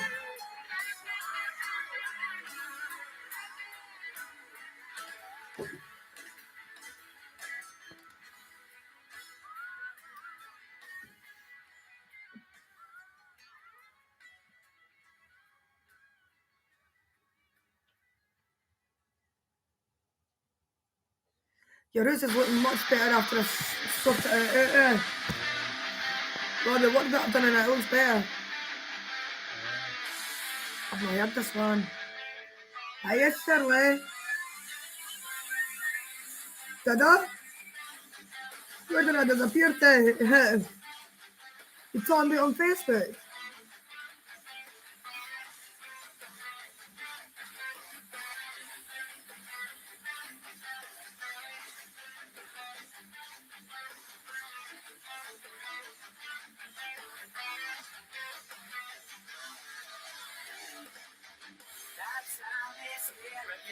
Right, I've been spending more time on YouTube.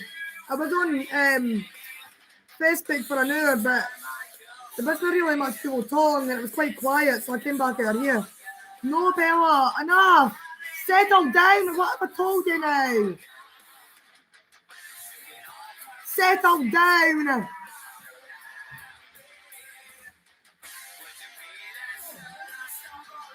I went over to say hi, yeah, so at least I've said hi to them, eh? Settle down! No! They're really annoying me now.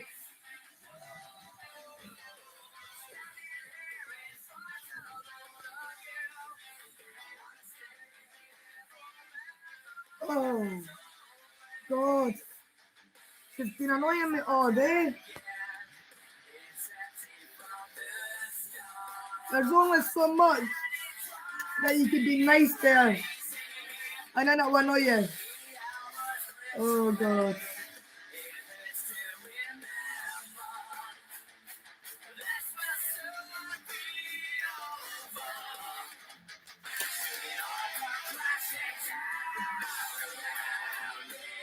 Oh. Stop laughing. You're going to start it again, alright?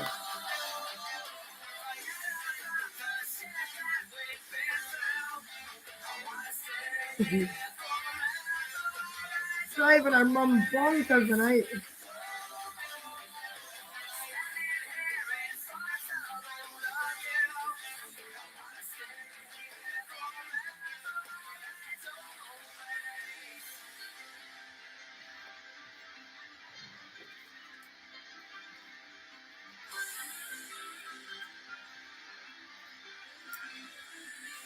Oh.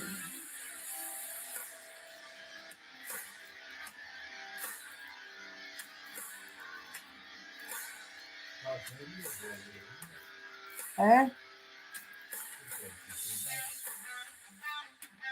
Ma bra.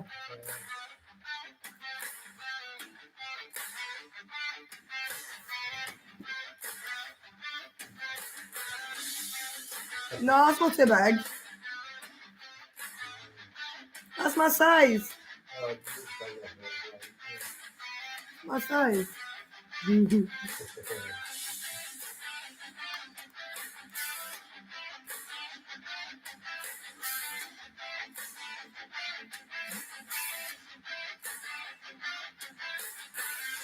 It's not as big as it looks there. No, because I got the one that's got no metal in it, so there's a dig in. It still digs in, but it's not as bad.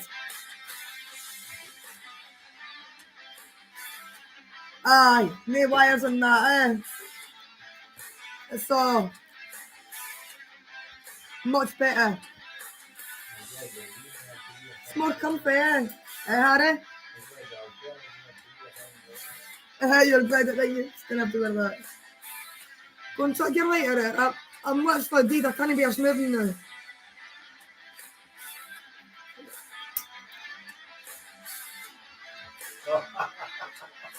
I've not rolled it yet, that's my filters.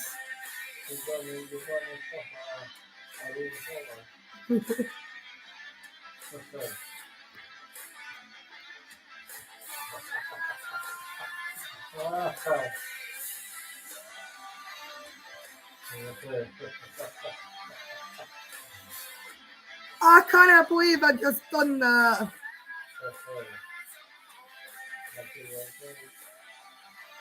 Have you done that before?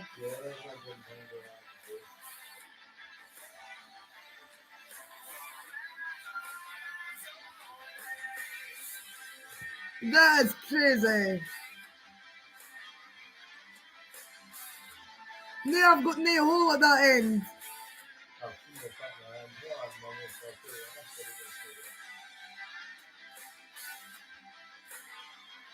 You seen that, Joanne? Oh.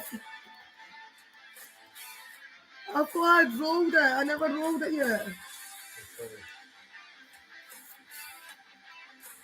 That is bad, that.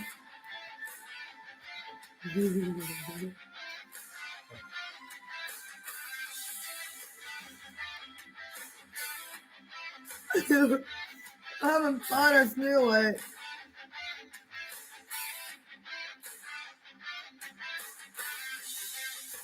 Oh, I did roll it. It's in my tin. So what I've done is I've put that in my tin thinking that was my filters and thought that was my roll-out.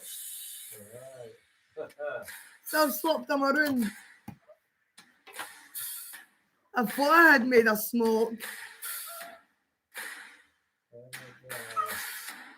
That was embarrassing.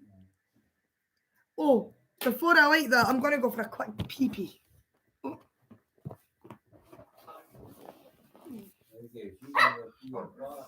She's been it, Harry. She's just been a pain. Hetzelfde doen, Bella. Hey. He's my retarded, really. Cuteness. Hey. Maybe Bella.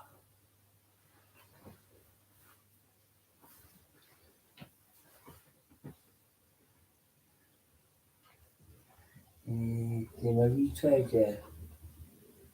Hey.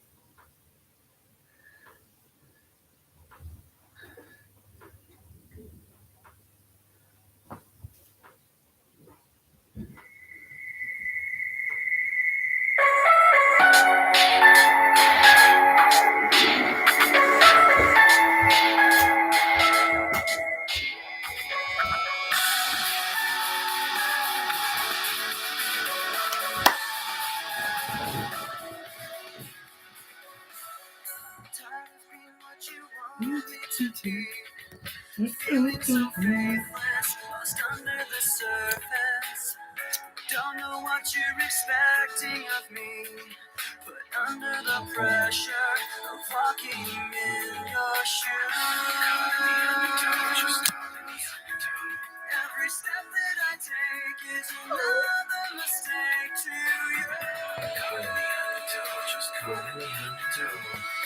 you. Did I say it there? She's just not going to give me peace at all tonight.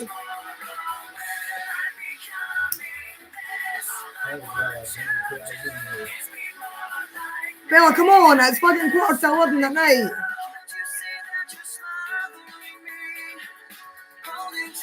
She gets him all the time and she still wants him. No, step that Harry.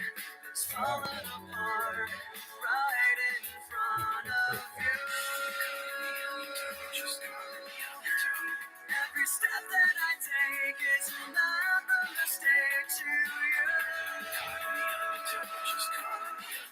When you just want peace in the gear.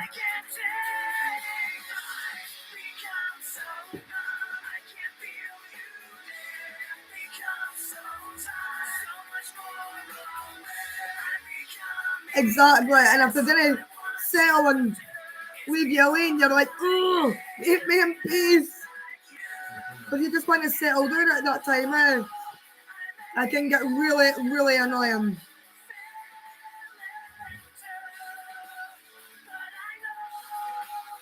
Oh, you're lucky, Shirley. Oh, you're really lucky, like. My dog said everything and she's still been a pain.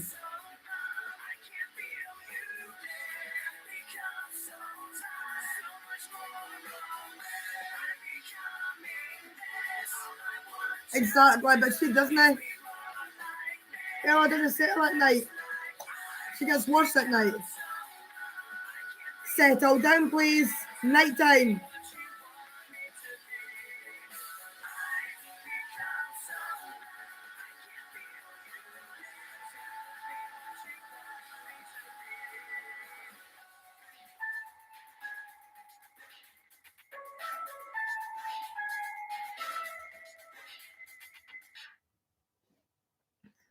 Brand new music videos and today's hottest artists brought to you every Friday on YouTube Music's released playlist. I'm through with standing in line. The clubs I'll never get in. It's like the bottom of the ninth, and I'm never gonna. I'm actually getting bored to listen to you, Nickelback. It's on all the time, I'm getting bored of it now. Come here, baby. You know you drive me up a wall. The way you make good for all the nasty tricks you pull. Oh, that's not too bad then, Shirley. At least you'll get a break then. It always seems you got something on your mind other than me. Aye, does it? My dog's toys are always at 24/7. Still bored though. On a 7:30 train and that you're heading out to Hollywood. Girl, you've been giving me the line so many times. Shirley puts her dog's toys away at 8. My dog's toys are at 24/7. She still gets bored.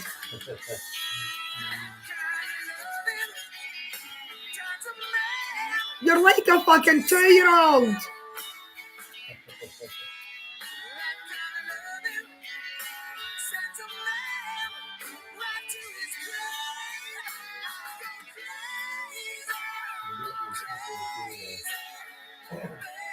They're soft as hell.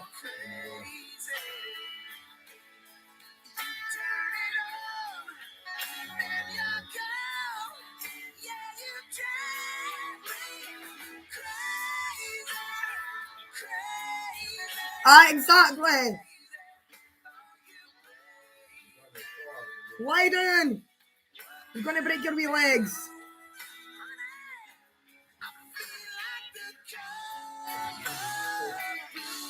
She's driving me up the wall. Packing up your stuff and talking like it's tough and trying to tell me that it's time to go. Oh, But I know you ain't wearing nothing underneath that overcoat, and it's all show.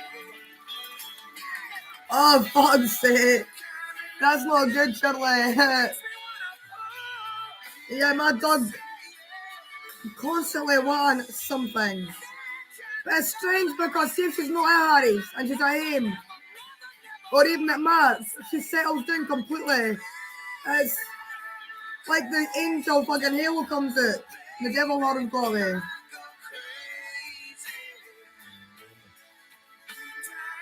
She's not behaving to get one of them though. That's like praising her for a bad behaviour, eh? I'm not saying it, Harry.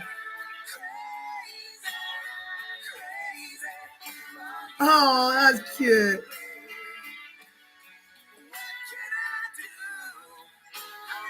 No, she hates it. There's loads of big dogs around there and she doesn't like it, eh? She likes to go back and forth from mine to Harry's, but no further. Do you know that? I do.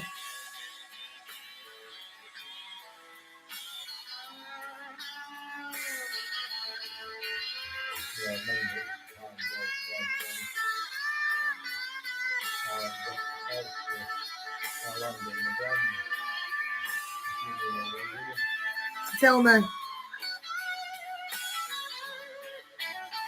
Yeah, my dog doesn't like it. Our little dogs are different, eh? My dog just does not like going out. Like, she's only certain places she'll go, and then that's it. The other places she's like, nah, putting the brakes on. She's not going anywhere.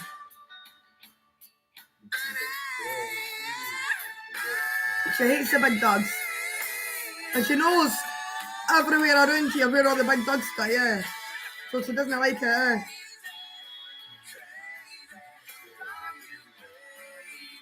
Yeah. Oh, lovely. But when I try it, nah, still doesn't like it. Yeah, I think so. I think that's what it is.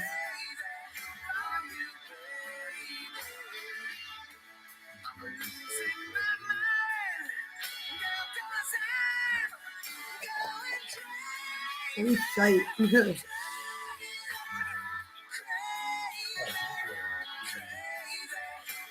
She is gorgeous, she's a wee shite.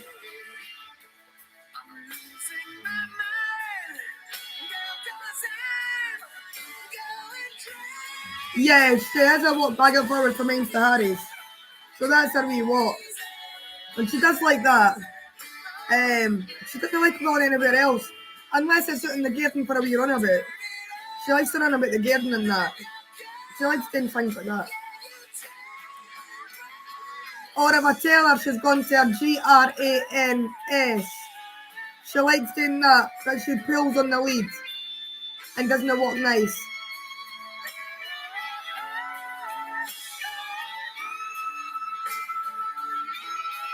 Yeah, I couldn't say that word. If I say GRAN, she's up and she'll be back. Didn't say it.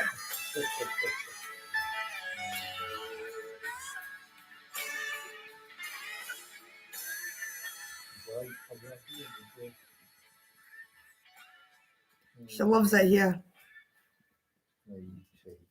Aye, my dog's not like that.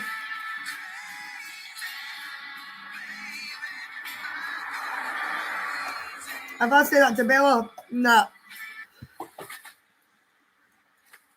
I've got to say settle down a lot of the times, eh? Aye. My dog's not that bad. My dog goes mad at GRAM or TREAT LEAD HOME.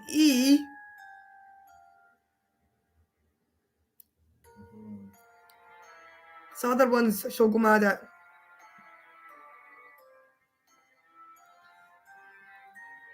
TOYS.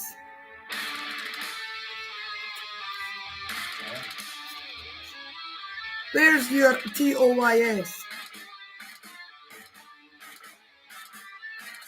I can't say it. Yes, neither is my dog. Definitely not.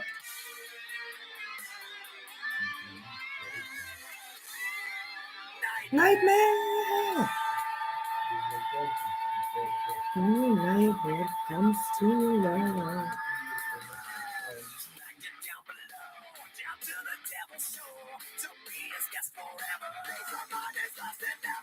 Exactly, Shirley, yeah. And a lot of them, you've got to be careful saying them.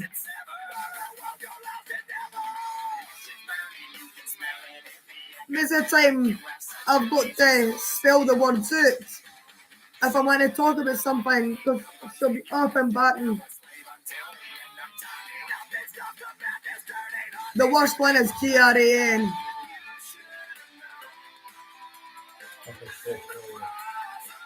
Aye, my dog doesn't like that. My dog hates the balloons.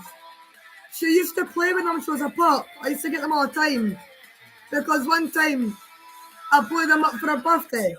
And I had a wee birthday party for Bella. And I had her balloons, her wee dog stuff. And then one day, she went crazy with it and stung her teeth into it and it burst. And she is petrified of them now. She doesn't like balloons, she barks at them. Oh, she hates, aye. She run and hide. She hates them.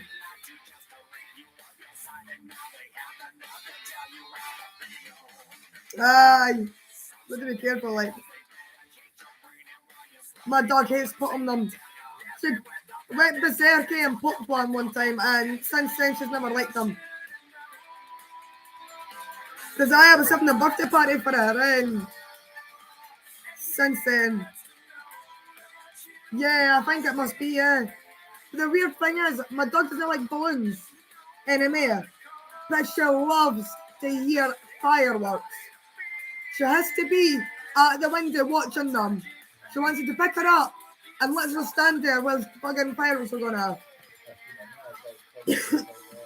Aye. Watching them. So it's not just my dog that likes them. I thought my dog was just weird because most dogs are scared of them.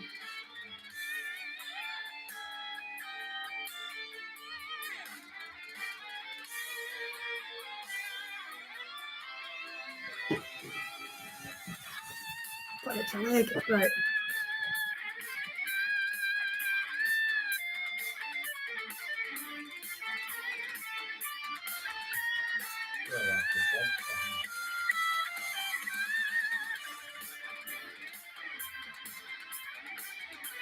Oh, that's cute, Shirley.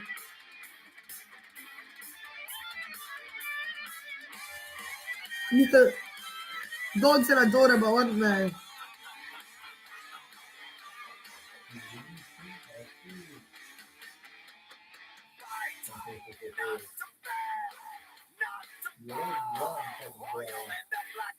Bella, it's bedtime. It's bedtime. Settle down. Aye. You want one? Oh, I'm the one, coffee. Ah, that is strange. Cute though.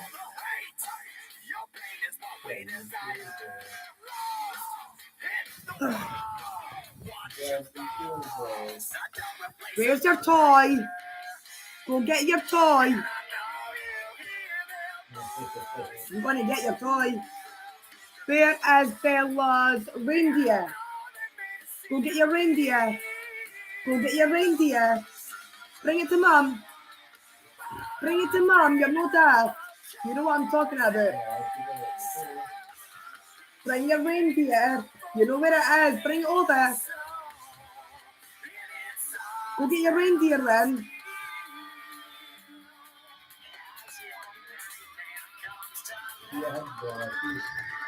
She knows where it is. It's no daft.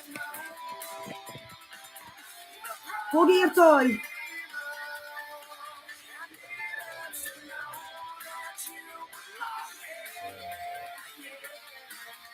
If you're not wanting to play, then what the fuck do you want? No, she's not wanting to play.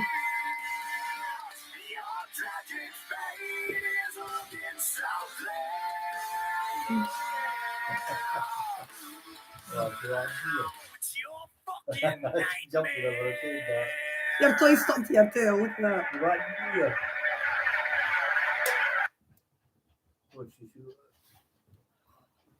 Oh.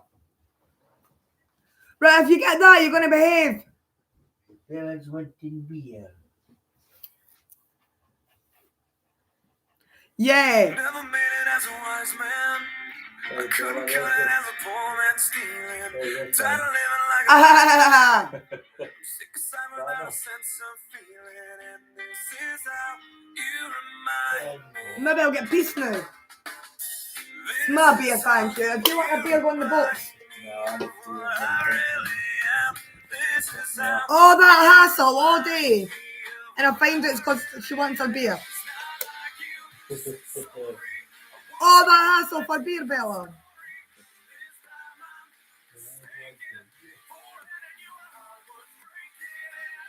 She set you up and doing like a yo-yo for that. No, we shy.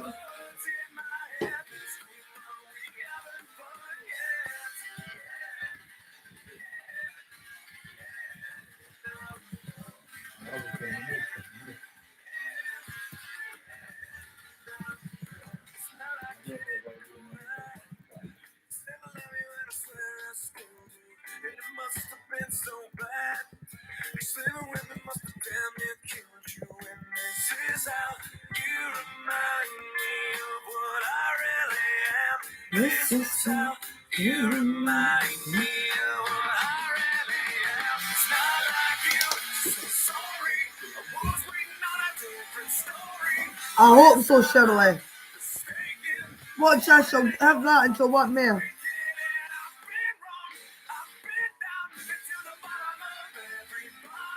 I like that. He's shite. She's been pissing me off all day and I'm like, what the fuck do you want? And it's been that.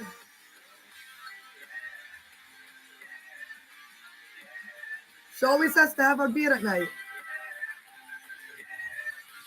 Oh my god. Okay, doggy.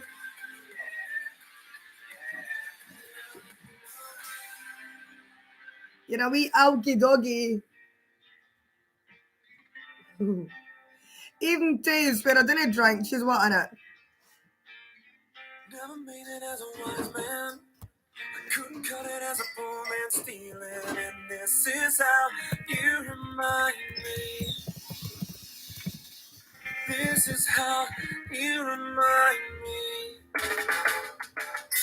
This is how you remind me of what I really am. This is how you remind me of what I really am. It's not like you. Sorry, I was waiting on a different story. This time I'm mistaken. Forehead and your heart was breaking. And I've been wrong. I've been down. Been to the bottom of every bottle. Stop words in my head. She's loving that beer.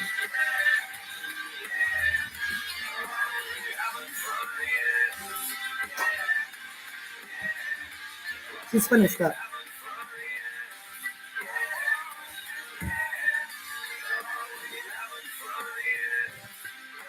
Good, she's actually lined in there. You happy now, Bella? You gonna leave me in peace now?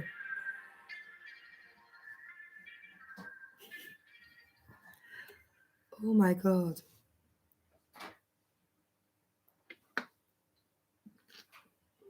This is Olay Vitamin C plus AHA Junior, and this is Olay Vitamin C plus AHA Senior. Brighter skin in just one day. Am I sparkling? I feel like I'm sparkling. What can this cream do? It evens out skin tone and texture. It's Olay's new vitamin C, and it's all for me. Olay Vitamin C, now half price at Boots.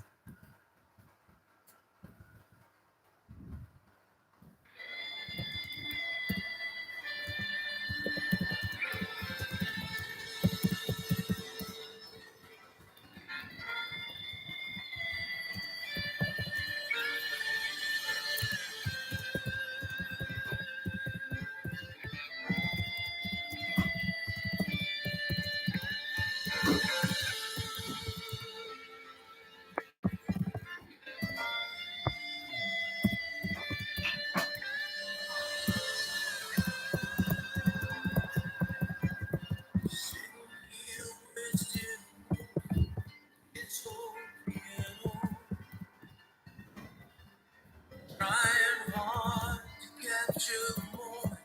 Sworn and I don't know. Was a bottle of vodka still lies in my head. Some blonde Yeah, she is so cute. That's not happening. See, she's quiet. All that for some beer. about movies that won't make up me when I'm dead. But I bet you, as soon as I open another can of beer, she'll be up wanting it. She'll only be quiet because I'm drinking this one. She'll be waiting on the next one. That's probably what she's doing.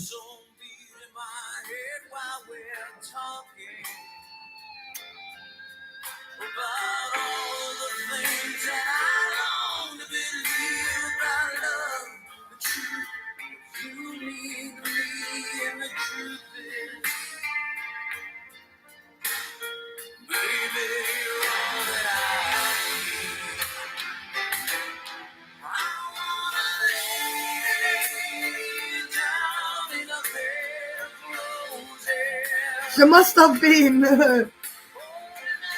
God. Because that's been all day of hassle. And I'm like, what the heck do you want? Settle down. And it's been the beer. It's actually been the bloody beer.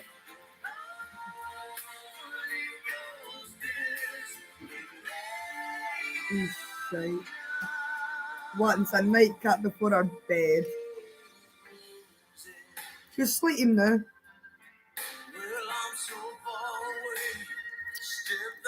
Get her kind of. Yeah. Kings ransom and dimes give each night to see through this bed phone. Still I run out of time, or it's hard to get through to the girl on the wire. It's me back to you, I just close my eyes. Whisper, baby, I love you, it's true.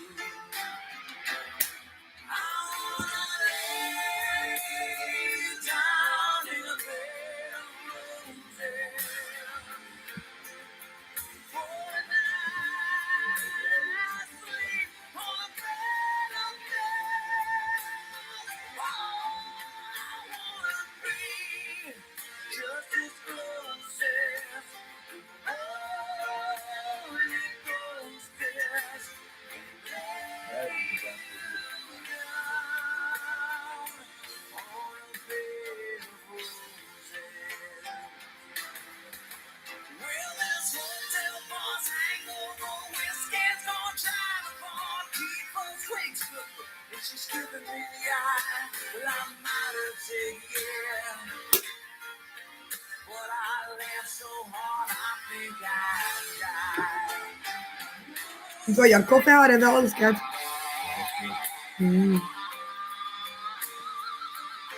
I'm happy with my beer.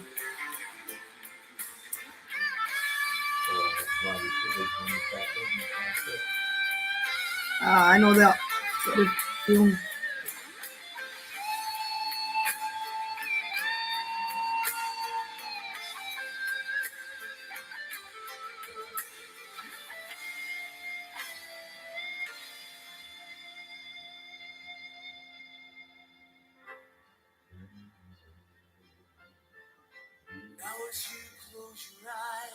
Who sings that again? Yeah, that was Jerry Marsh. While my mistress she calls I've guest played in the football song. The footballs. tonight. And by the way, To know that don't played at Paddy's funeral. I got nothing but you.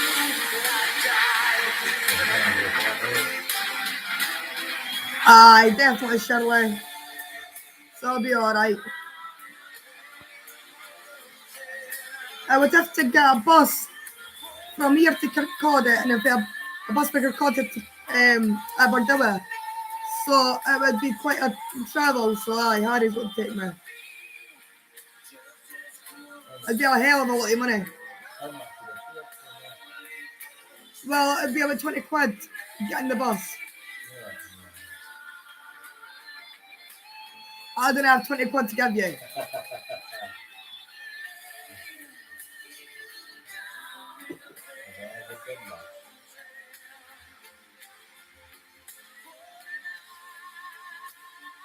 Maybe 15 actually.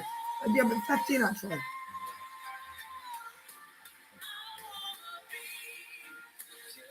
Well, Bella doesn't like it on the bus, because when you're on a bus, a lot of people bring their dogs on, and she goes again berserk and goes all crazy, and that's like she's a Rottweiler, and she's only a wee Pomeranian and barks at them all. I wouldn't want to go in a bus with her, right? Well, you can. When I used to take her on the bus years ago, they used to say that dog should be on a muzzle, it should have a muzzle on. You can actually have to go out and buy the dog a muzzle just because people on the bus didn't like her barking. I had to get a muzzle on her just to keep her quiet for the bus. That was a bus driver's fault for letting people on the dogs. She doesn't like them. She's fucking petrified of dogs.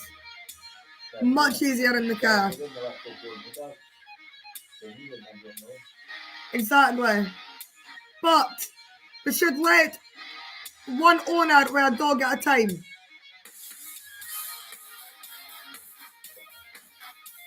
Do you get what I mean? To stop any of that. Because we're 19 bus it's every 5-10 minutes. So you wouldn't be waiting long for another bus.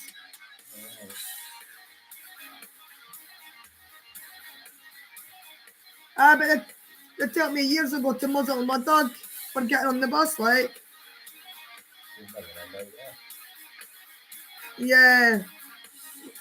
Some dogs are different on the bus, My dog hates it.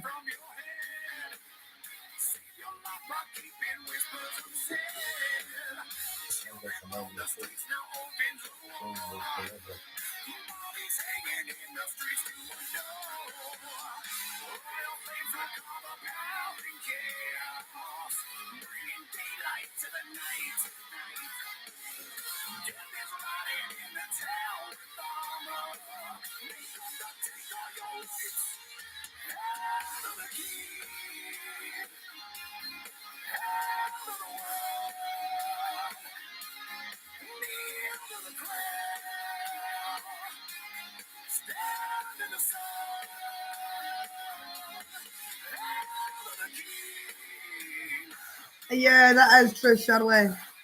That is true. I'm just lucky I've got my Glady and he's got the car,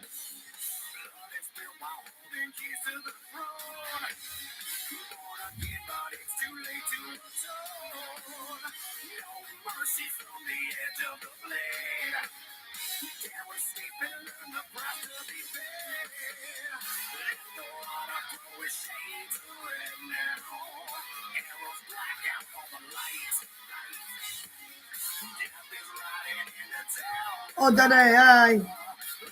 But you can't do it anymore, obviously. It's a shame. I wondered what you meant there, but I looked at it again and I realised what you were saying.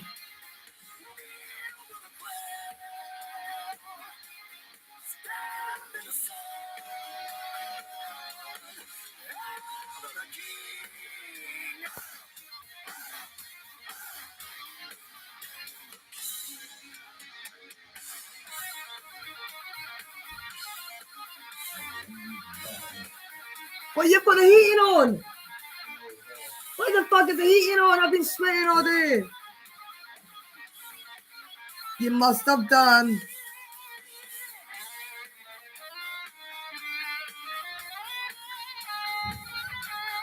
Oh, you've been busy then, Joanne?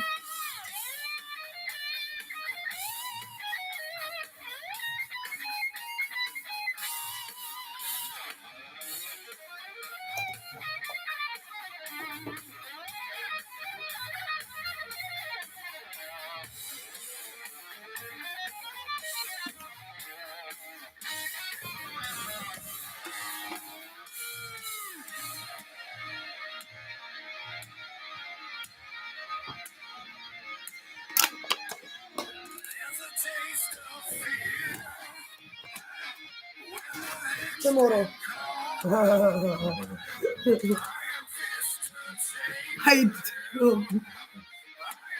thought then I'll end up playing to me. That's a good idea. So when I'm there, I cannot drink them. It does, Joanne. I've noticed that.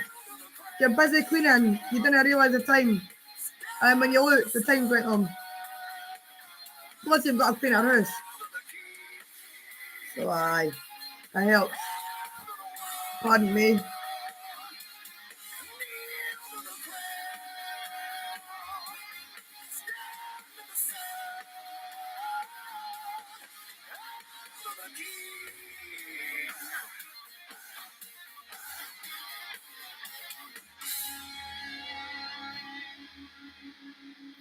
She's happy now. But watch this. You ready?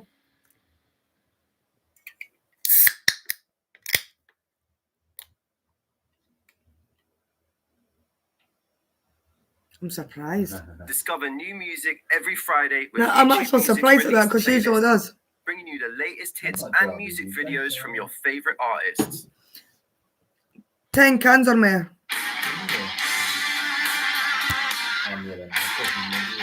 But that's only if I've got more than 10 cans. If I don't, I'll obviously ration my beer. So then I've got some beer for the night in the morning.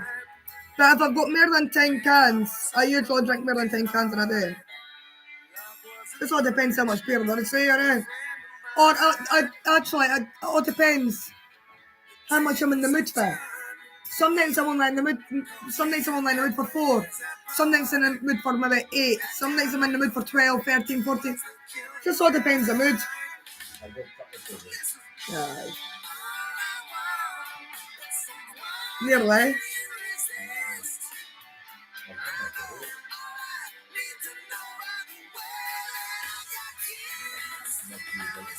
Oh, you've been busy, Shirley.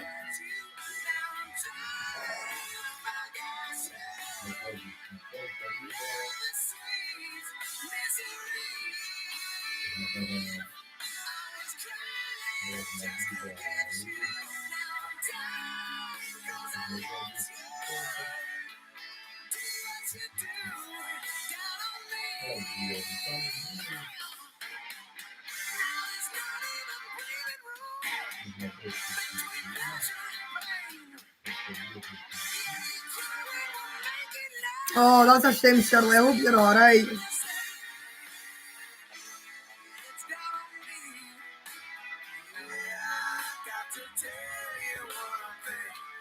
Yeah, you would take that, Johanna. No good. Oh, that'll be good for you then, Shirley. You still get out of the house. Bro. My gran's got that, eh? My gran's got osteoporosis, arthritis.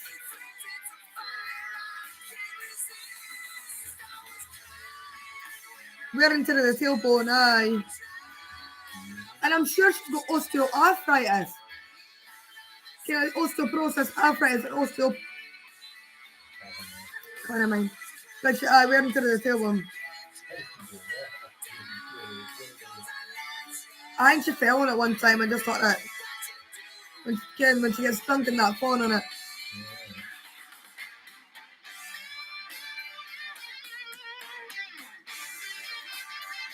I'm like that, Joanne.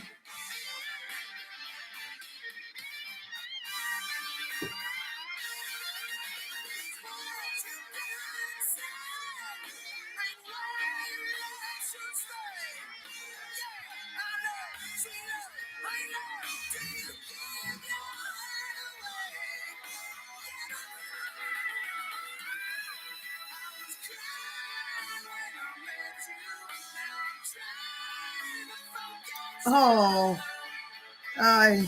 So you'll need to go out then.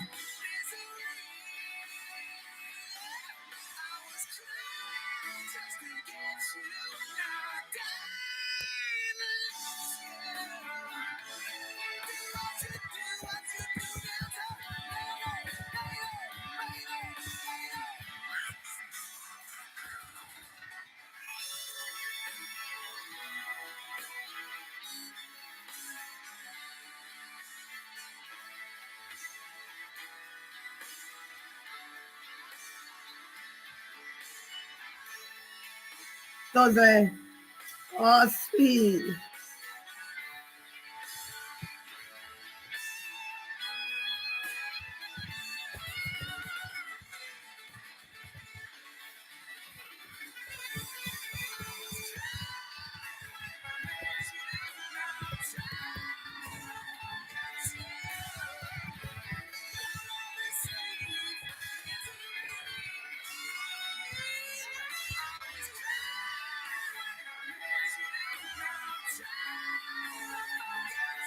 Please like and subscribe to my channel. Please.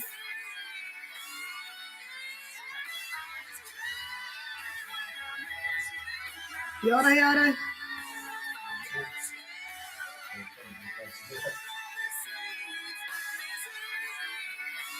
Oh, so you'll sit them then, eh? Oh well. That's alright then, Shirley, eh?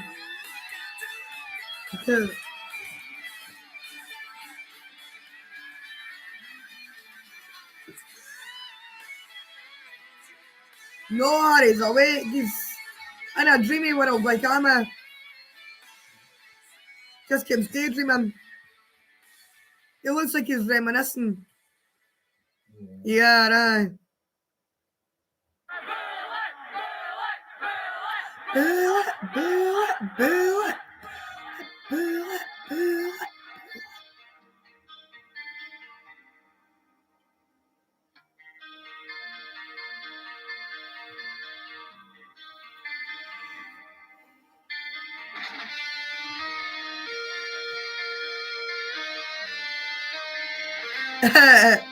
Brilliant.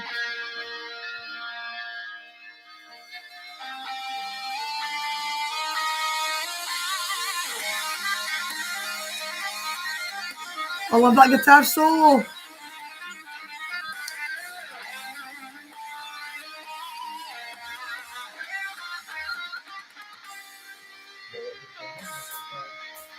I wouldn't be able to do that. I'm not got bigger thing. Like, I've tried a Harry playing on Stephen's guitar, and my fingers weren't big enough to play it.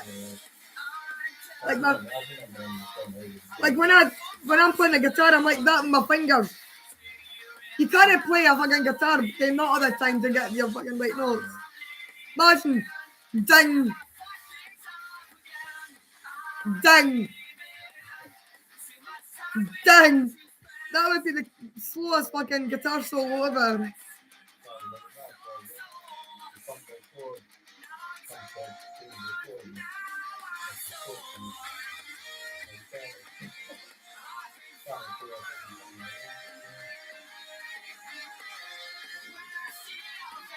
Oh well, happy birthday to her when it comes.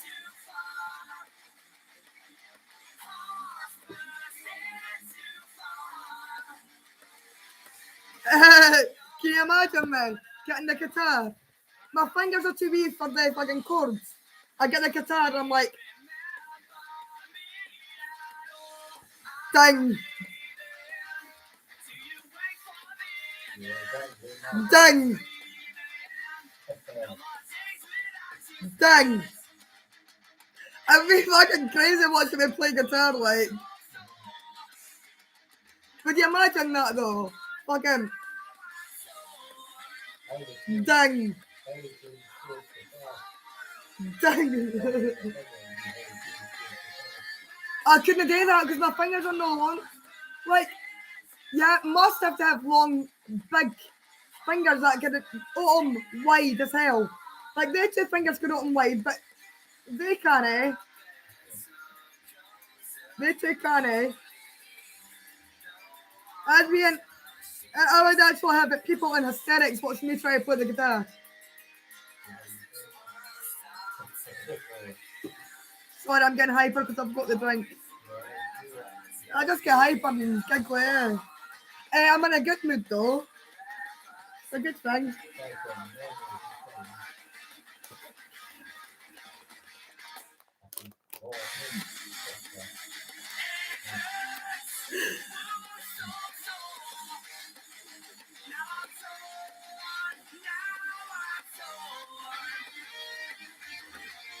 Mm. Your twins are a few months older than me, Shirley.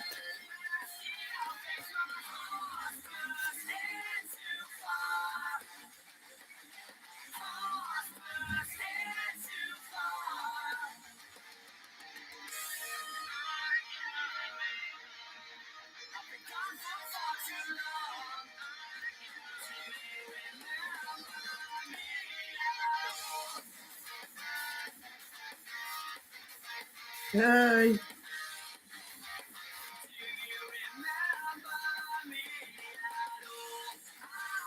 Oh, I'm laughing at me fucking trying to play the guitar.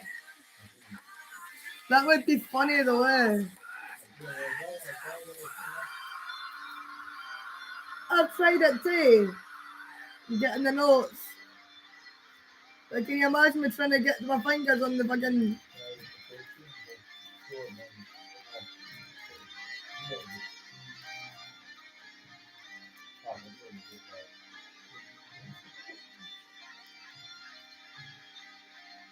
Did you, Shirley? Aye. Oh, that's lovely. My mother had me at 18. Was it? No, it just happened. My mum had me when I was 18-year-old. My youngest, my mum had when she was 39. My youngest sibling, eh? My mum was 39 when she had my wee sister, Alicia. Where yeah, my mum was 39 with Alicia, like. My youngest, 23. No, 22, I had him at 23. Where yeah, I was 18 with my oldest, same as my mum. Mama, take this back from me. It's so unbelievable to hear I've got a 6-year-old sister and I'm 28. Like, I've got a 6-year-old baby sister at 28. I feel motherly with her sometimes, eh?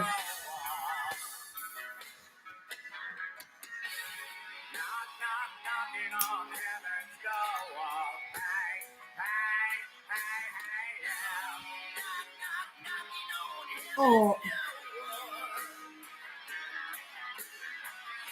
No, you don't. Stay behind here. Stay behind here. I've not hoovered yet. It's too late to hoover. That's why I've had to stop. That is nice, eh? It's good to have a 6-year-old wee sister. Because I can spoil her rotten and everything, eh? Because even if I don't have my own kids, at least I've got my sister to spoil.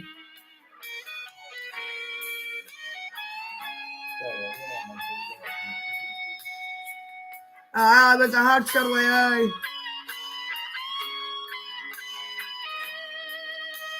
My mum said, I'ma put my guns in the ground. 23-year age gap with me and Alicia. A 23-year age gap. That is crazy. No, 22. That cold black cloud is coming down. Aye, so it must have been 22. Feels like I'm knocking on heaven's door. Because Alicia and Blake are 6. Me and my mum are pregnant at the exact same time. Like when I was pregnant with Blake, my mum was pregnant with fucking Alicia. So Alicia and Blake are the same age. She had Alicia and May. I had Blake in August, the same month.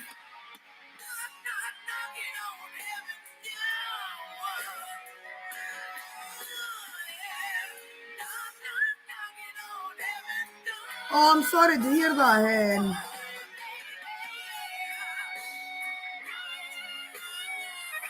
Oh, that is cute. My oldest is going to be 10 this year.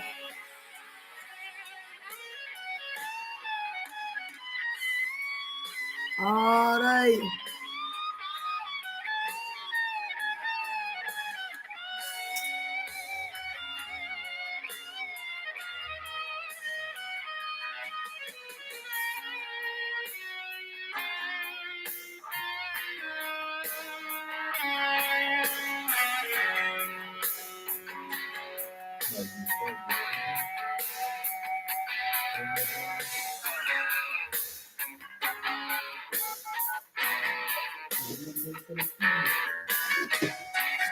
Oh, it's on there.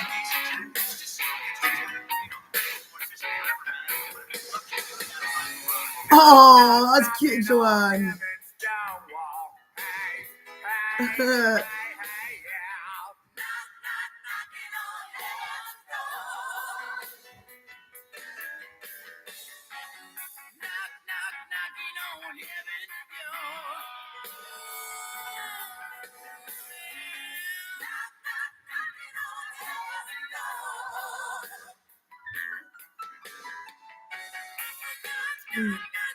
Very adorable.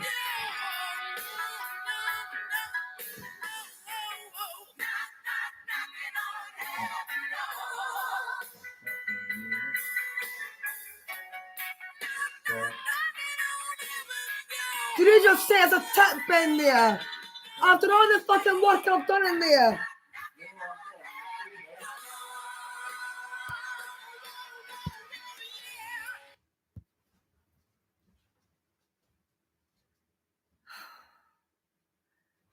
It's a lot fucking tidier than what it was, Harry.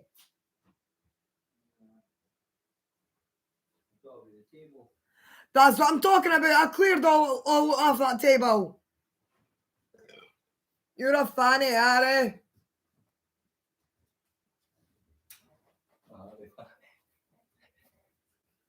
But you're a fucking fanny.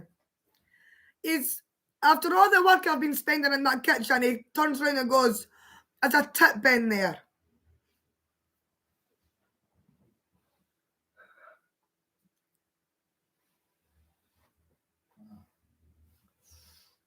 I'll stop fucking cleaning your house and I'll leave you to fucking deal with it.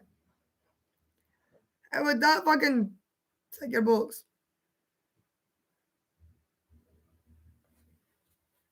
God, you should keep a rough place of the age code, you mind doing?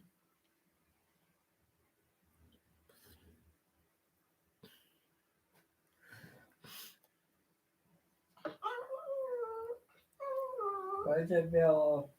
Settle down. What do you think's wrong with her?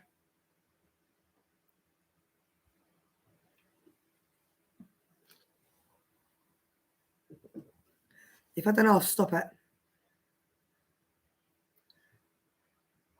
Very. Very, very. Bella wanted to go home to you in bed. As I know. Huh? She just stuck her head down when he said that.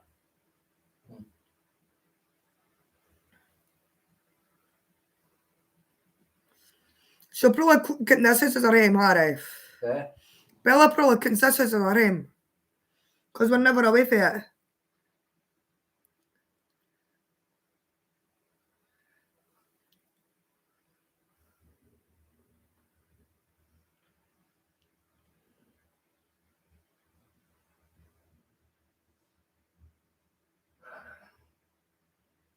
Aye.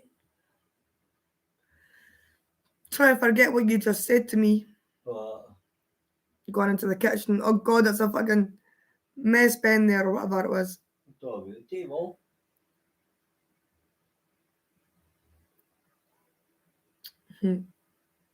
Oh.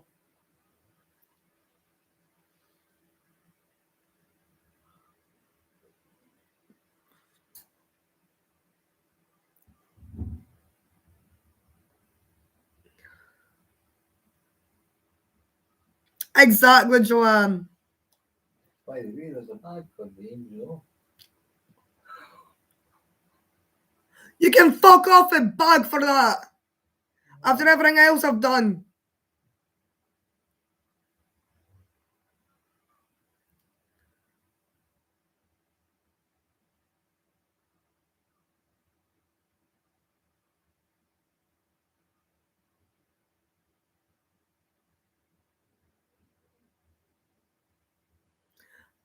Brilliant, Shirley.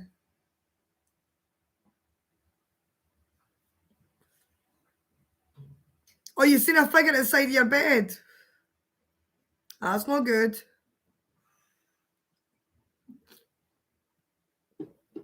Not friendly one. It'll be a friendly one, aye.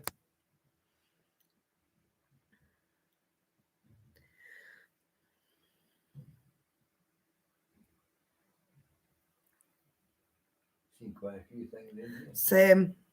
I see them all the time at home. Never been in here. Fuck, aye. It'll just be maybe a family member coming to say hi to you. Or it could be an imagination. Right? It could be lying sleeping, open your eyes and just think you're seeing something when it's not there.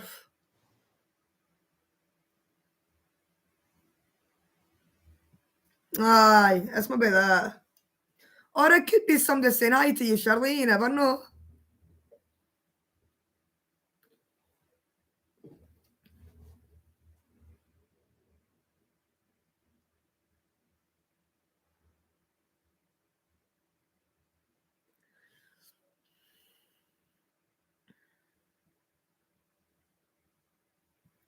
It probably is him then, Shirley. If you're dreaming about him, he'll probably come and say hi to you.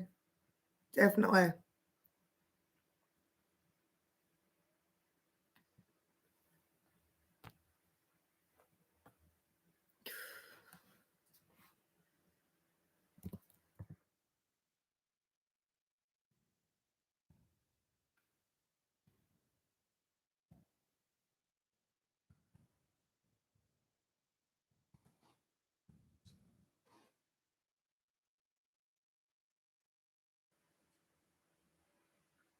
Brilliant, Shirley.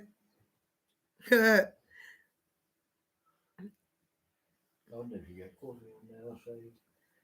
Hopefully. Wonder if you get beer on the other side.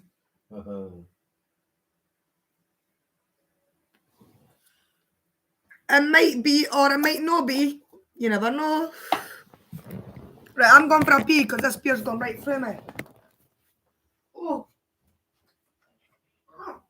What is it?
You're washing. Am I washing? Yeah, aye. I'm wide awake.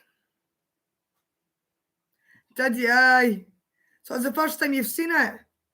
Well, there has to be something in that then if it was the first time you've seen that.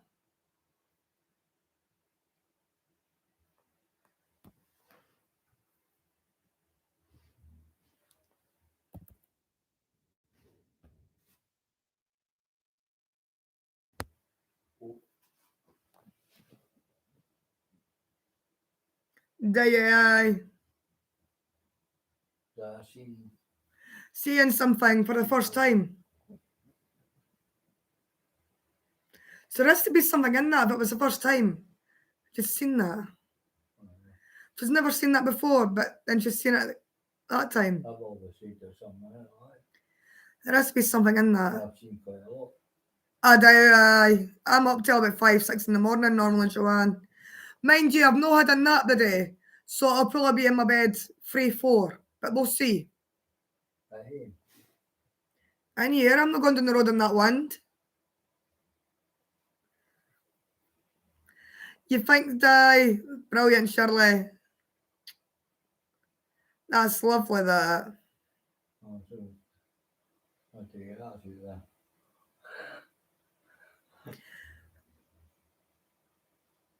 I've got no gas, Harry. There's no point in going home with no gas. How's your hearing? Yeah, 3 or 4. I've got brilliant hearing, Harry. I've not been in it for a long time. Over a week at least.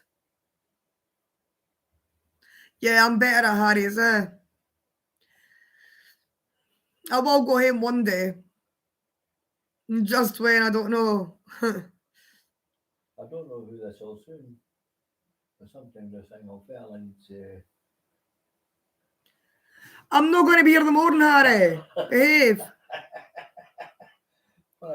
I've been sleeping with Harry's for a bit over a week. It's much warmer at Monk Harry's, aye. I'm never at home, I never go home anymore. And it's not that I want to be away from home, because I miss being at home. It's just everybody always needs me. Or I get too lazy to go down the road. Harry, enough.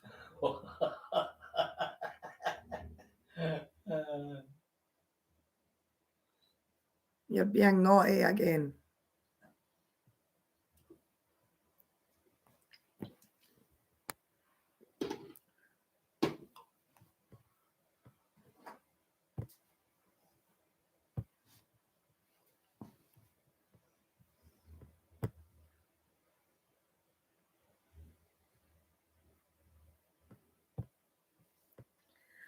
Somebody subscribe to my channel and help me get to 55 subscribers, please.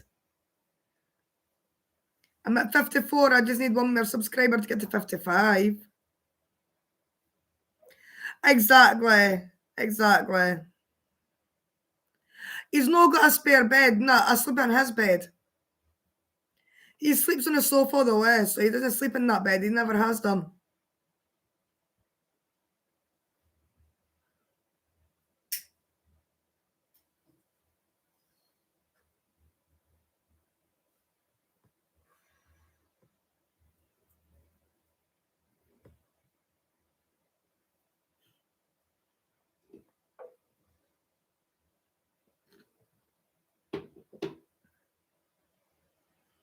I know.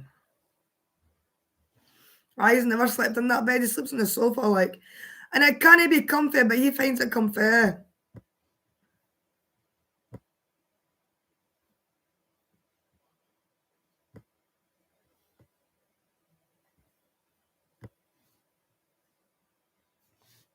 Do you, Shirley?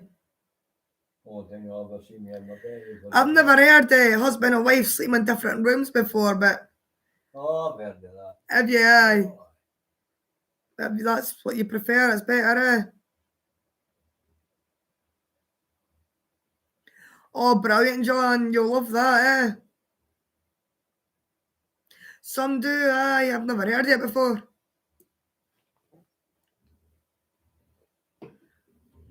I'd feel lost without my cuddles. I like my cuddles at night, Brilliant, Shirley. Well, that's a fairly snores like a pig. Ah, true. Uh, Aye. which I think I do. You do. You're a bad snorer. Mm. Aye, did it, Joanne? Stranger, eh? Can you not? Oh, that's understandable then, Shirley. It's a shame.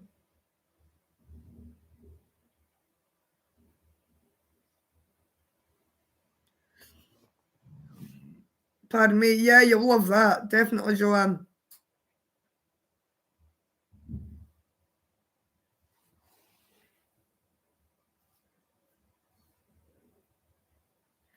Oh, would they? Right, well, that's understandable, Shirley, eh? At least you get a big double bed or king-size bed to yourself.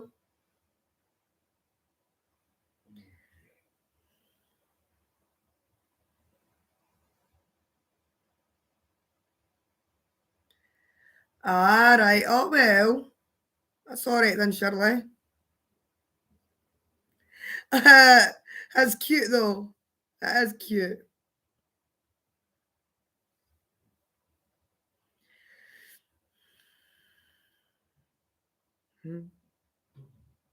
Lovely.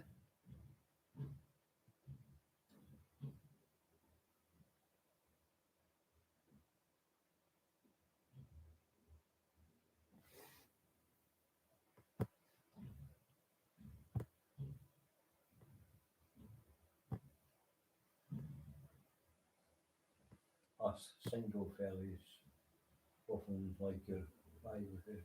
Yes, Harry, you'll be getting privacy in the morning. Shut up. I'm not saying that.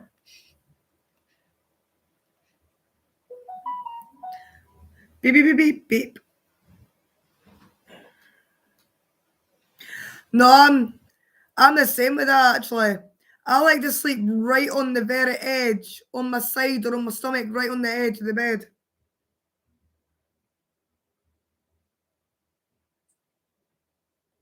There may be there.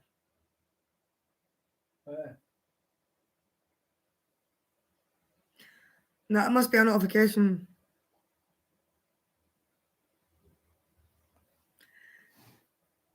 Oh, can't I mind this, Shirley?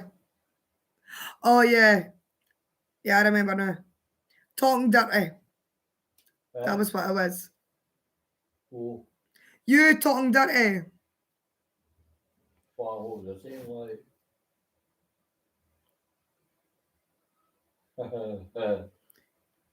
Most men need their privacy.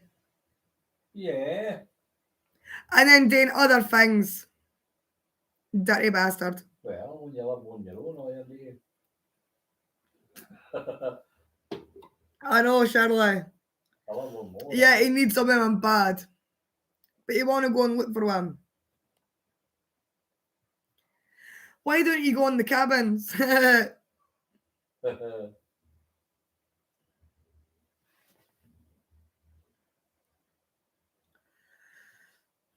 You want to put the telly on for us? Oh, Alright. Beverly and Janet, brilliant. Alright. You want to put the telly on? at this time, Yes, at this time. I want to watch the telly. you should be going down the road. Going down the fucking road in that wind. Well, that's what you do. I've no gas and I've no Wi-Fi. We didn't look like one man, did we? Nah. These are nothing like each other. No. Anyway, telly. New. Go on. Alright. Brilliant, Joanne. Stay away from the adult channels. Mm-hmm. Well, it's a long day. I looked at that. Is it? Right, go and put the telly on and stop fucking about my Facebook.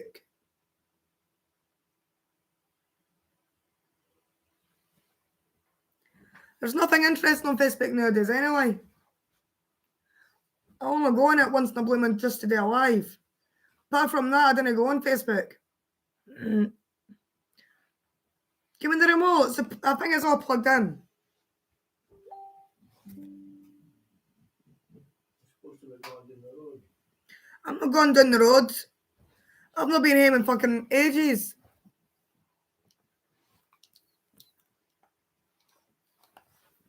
Is a black plug-in, Harry? You're not. It's in. It's in. Go and sit down, you dirty bastard. You're annoying me now. No, you're actually being quite rude now. Stop it. I can take so much, but you're being too rude now. He wants to do something else, Joanne. Oh, shoot. No, you.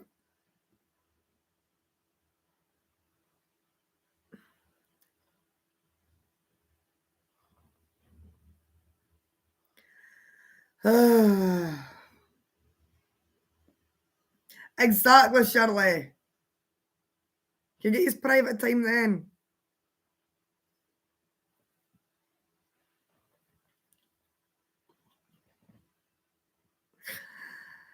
Ugh.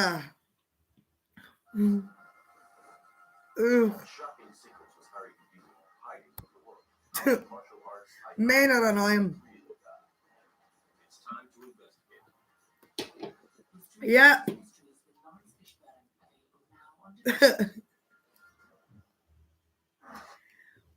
That's men for you though, eh?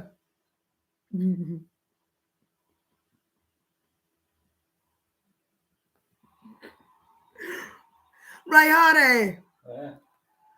I was putting a telly on for you. Right. You like this, Harry?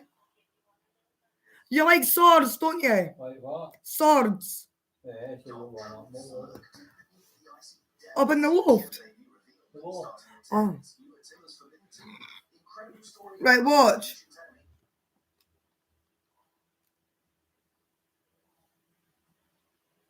Yeah. And privacy, definitely. So he's got plenty of time when I go home. Well, no go home, but go to Mark's. Anyway, go and put your phone down. Right. I can get a thing in here and do that. No. You're like a fucking teenager. Oh, Put your phone down. right. Definitely, Joanne. Right, you ready? I open up the oven, I take out the blade, and the entire blade's cracked. Me. This blade's done. It must have been under so much stress that it just snapped. It's time to get forging again. Plan B is to just go on a mono skill. I don't have time to make another. Exactly, the hard ones when they get older. Annoying. Well, I would have liked to have not broken the blade I've been kind of working on for the past 2 days, but got another blade forged out in record time. It ended up taking me a lot longer to draw out my Damascus billet. I spent 2 full days making the steel I need to even make this Kira. Today I'm just nervous about getting this blade done. That's a lassie on that. I've never seen a female on Forged on Fire before. Brilliant. Noticing that it is getting dangerously thin. I stick it back to kind of straighten everything out, and I just watch it bleed. It won't survive the crunch. It just won't. So 2.5 days in, I'm starting over with a monosteel. I grab my bar of 5160 and into the forge it goes. Having to start over halfway through day 3 it sucks. It really sucks. But I'm gonna push as hard as I can to get this thing done. This is our day 4. So work to do. I gotta basically finish the entire knife. I'm gonna fit up the guard. From there, I just go on to my handle, just sanding everything, making it all nice and smooth. There you are. I get on my wire wrap. I carve a little relief going from the hole to the outside. Easter eggs in January. I also do a little trick where I just stick a little toothpick in there. Okay, that is a bit daft. Lock the wire. I do the edge one final time, and with that, Mm. I'm done. I can't wait to see what Doug does with it.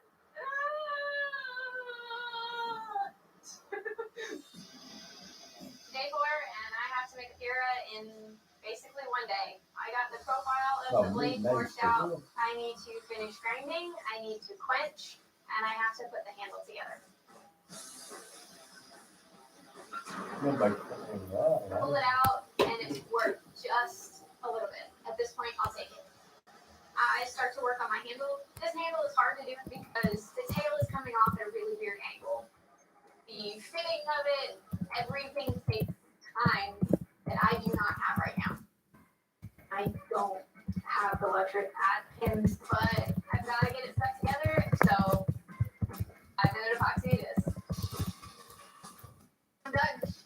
There's nothing else I can do. I'm out of time. Not turning in exactly what I wanted to turn in, but there's no quit in me, and because of that, I have a finished gear.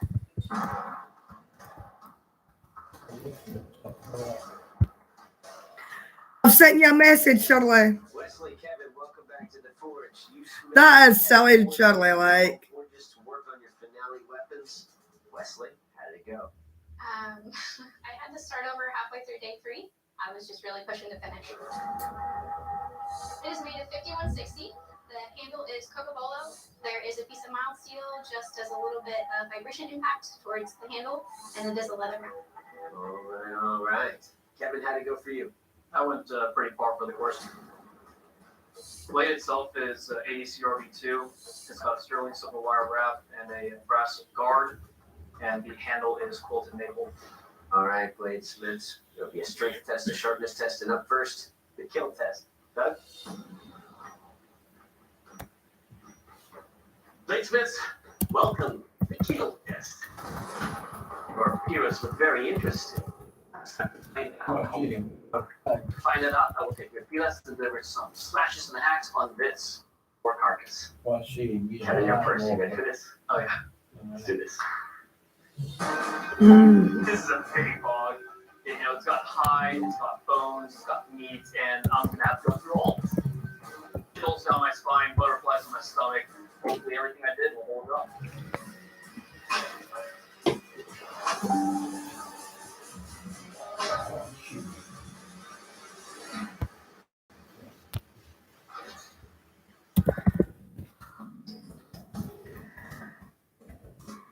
All right, Kevin, let's talk about your Pila here. You, sir, have captured the spirit of what this weapon is all about. The flare that you have there at me really allows me to really get a good grip. You have a forward weight, but it's perfectly placed right where the sweet spot is, making every cut very deep. Nothing wrong with the edge, it's still razor sharp. And it will keep it open. All right, Wesley, ready to chop some pork? Ready as I'll ever be. All right, let's do it. I am quite literally shaking in the boots. This is a big thing. All I can think is my handle is going to bust into.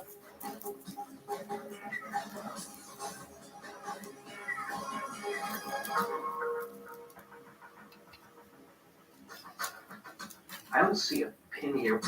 Is there any mechanical connection at all that's holding this? I didn't have time. I understand.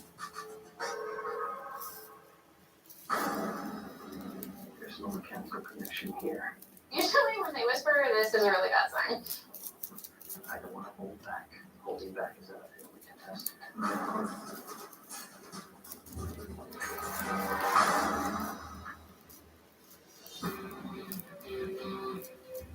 Wesley, this is always tough for any smith. We understand the problems you had at home kind of bit you when it came to finishing that blade. Right now, the handle of your blade is held in place by glue. There are no mechanical connections in the handle. Forged in fire champion to make sure that their weapon is made to withstand pushing a blade to the absolute limits of what's possible. And unfortunately, you can't engage your weapon. Aye. Well, enjoy your sleep when it comes, Shirley, aye. To push as hard as I felt like I could. Or later. And not having tested, it's a bummer. Good job. I understand. why I'll probably sit up and watch the telly for hours yet. Yeah, I'm not tired yet anytime. Plus halfway No. through the day. But I was still able to at least present something to them to show them. Oh, that yeah, I aye. don't quit, I don't give up. I'll I'm be very proud of up till about then as well, maybe. Kevin, congratulations. You are the forge Between 3 and 4 and upwards, I'll be awake till. $10,000. Good job, my friend. I'm wide awake, eh? You did fantastic work. You deserve it. Come over here and shake our hands. To everybody who's ever done me, here I am. I'm standing champion of Forged in Fire. I would have liked to have gone through all 3 tests, but I've proven that, not only do I make stuff. I will be, yeah. I just want Forged in Fire. Oh, man.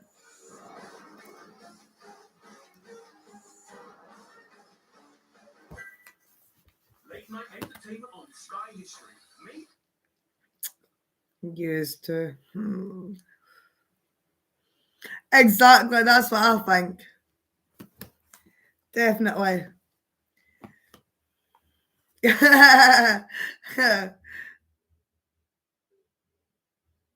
Will be, Joanne, I can imagine.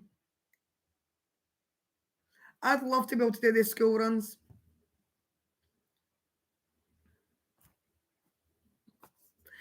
Well, I'm a virgin. And so is Harry. Aye, we are. But we didn't care anything about that.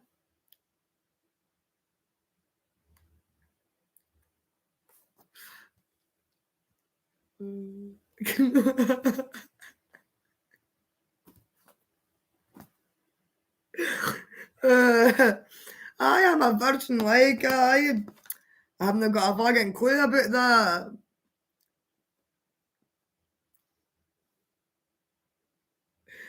Exactly.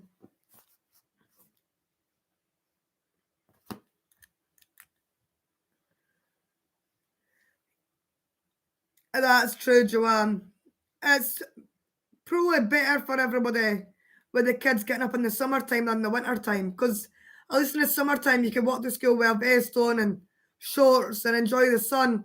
In the wintertime you're literally freezing wrapped up in fucking jumpers and jackets and leggings underneath your jeans just to keep you warm.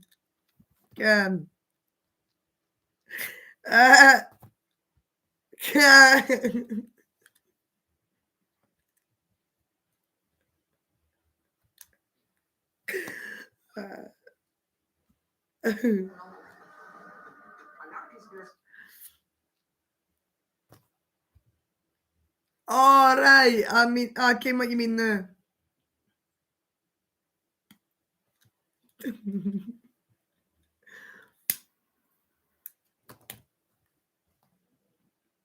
No, it's a joke. We're just having a laugh.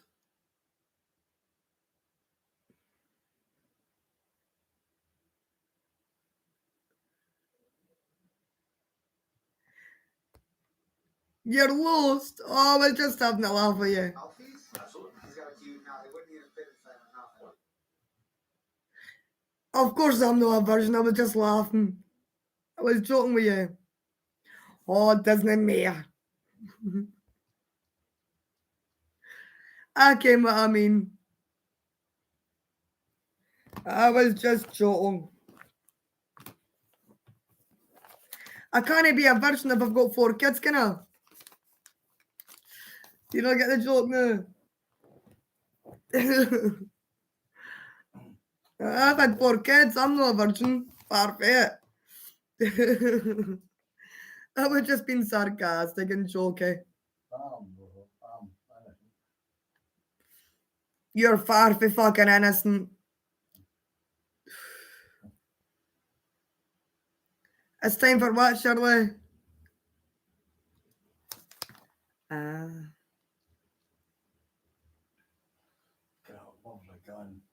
The thing is, with the Civil War, it escalated really, really quickly, and also we're talking the 1800s. So manufacturing firearms was 20 odd year. It was during World War II, or even For Harry. So it's been a long, long time. It's been about 20 odd year for you. I had a girlfriend. A long time. Oh, you got to bed, Shirley? None of them could really do cold quality. Now this right here, I don't know who made it. Yeah, it's been like 20 odd year for him, like. It's like the worst I've ever seen. That's why he's always dirty minded. Powder in there, then you put a patch in there, and you put a ball in there, and then you would turn the cylinder around. And you get right there and you pack it down, and then go to the next one. And then make sure you didn't have any residual gunpowder laying around here, because one of the big problems with guns like this back in the day was that you didn't do a tidy job of it, and all of a sudden. Oh, love you, Joanne. that would end up falling off. I'll let you both sleep then. Sleep tight. When you compare that to a Colt, it's sort of primitive. So how much you want for it? Well, I think so. It's Right, night night. a clicking apparatus. 10 grand. I mean, there's a million and one questions I have on this thing. Like, I'll be live for a wee while in the mornings before I go. I can't find a Just maybe for like half an hour, just to say bye to you, or If you got a little time, I'll get my buddy down here. He'll look at it, and hopefully he'll know. Thank you. I will do. From outer space. Gotcha. All right, let's check it out. I'll be right back. All right. I mean, literally, it could be from outer space. Who knows?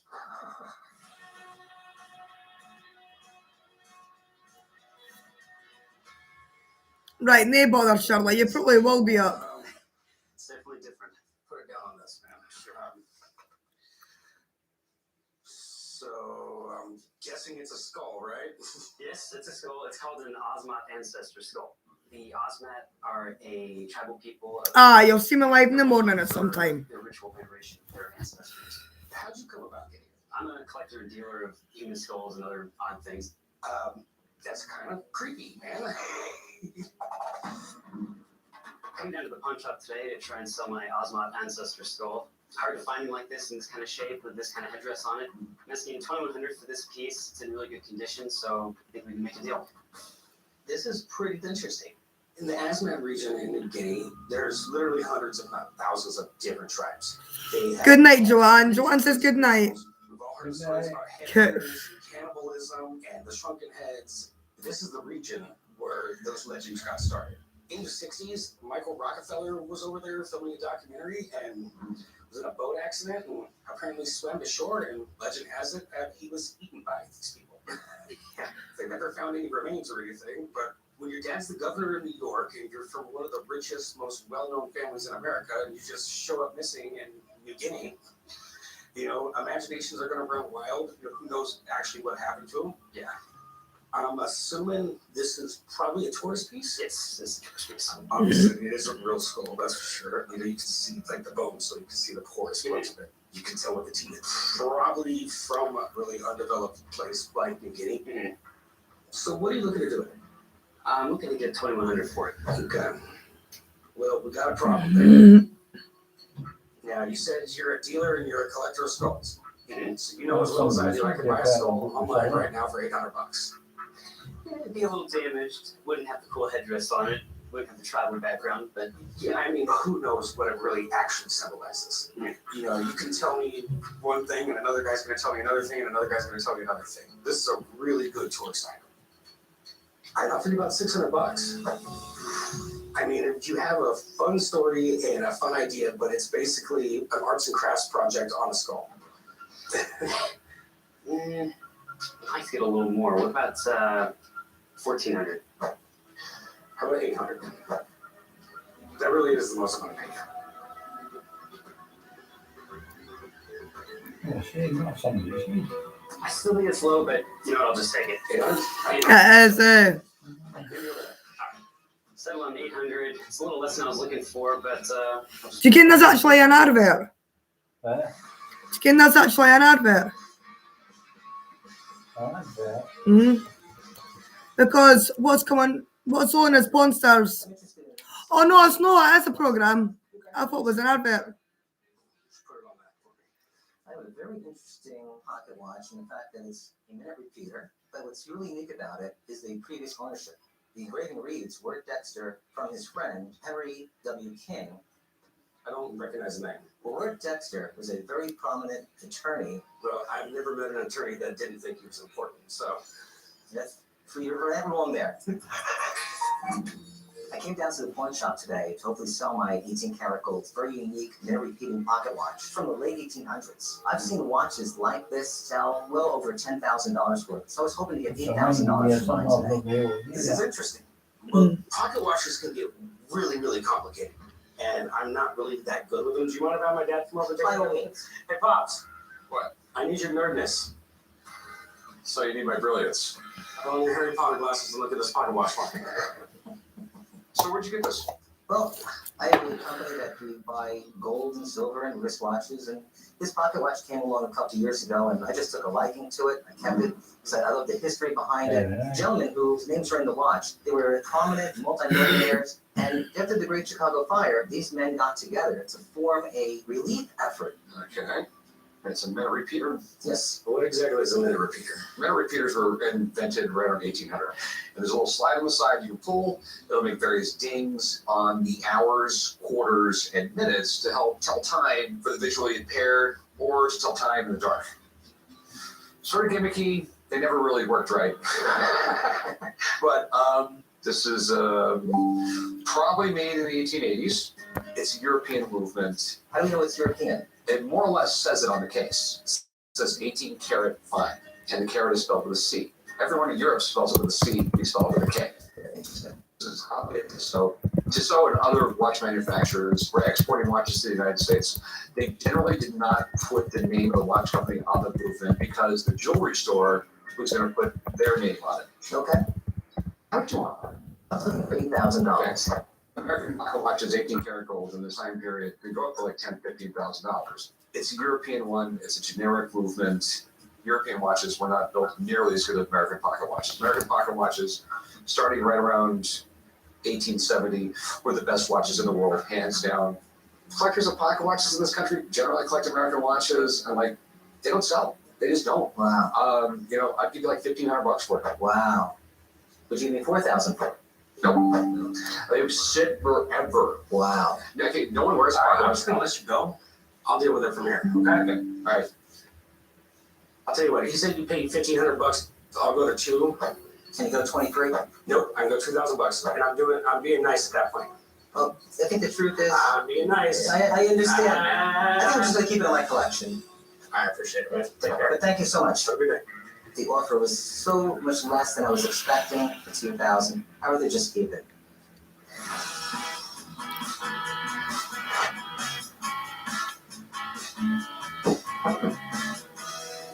How you doing? Pretty good. What can I do for you? Got an interesting piece here. It is a LeBron James high school game used mouthpiece. What? Pee-pee time.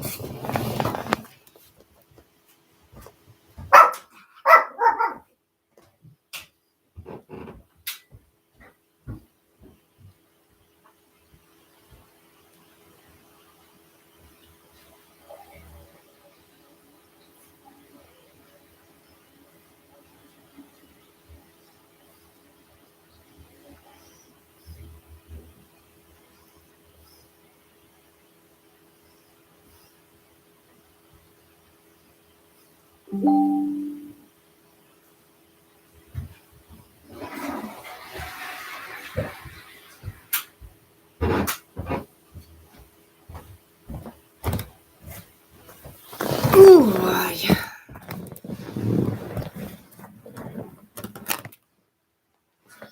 You gotta be kidding me. Is this really LeBron James' mouthpiece? Absolutely.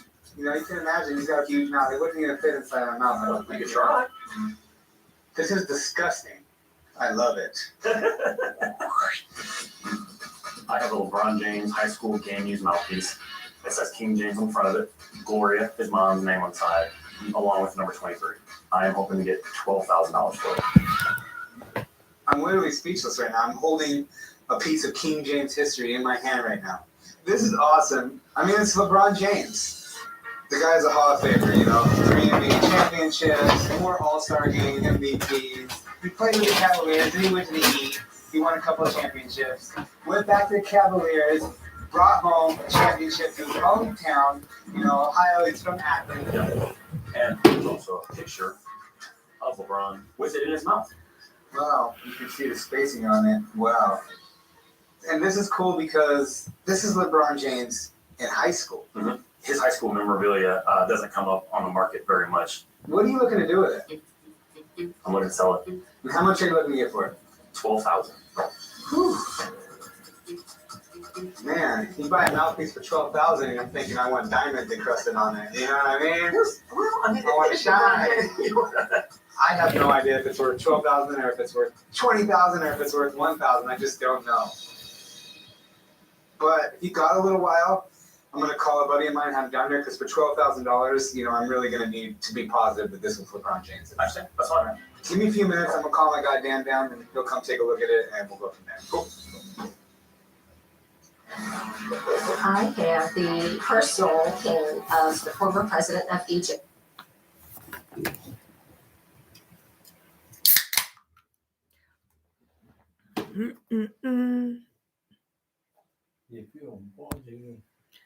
That's the adverts coming up. This is pretty cool. It's a really nice rare gun. So who's gonna shoot it? Because I'm not. My dad's sending me Chairman Antoine up to Carson City to check out a motorcycle for him. It's actually funny, man. I've never liked trounced, but this is kind of tickling me a little bit. Entertainment on Tiger Street. Sponsored by. Tell your adverts.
Pardon me.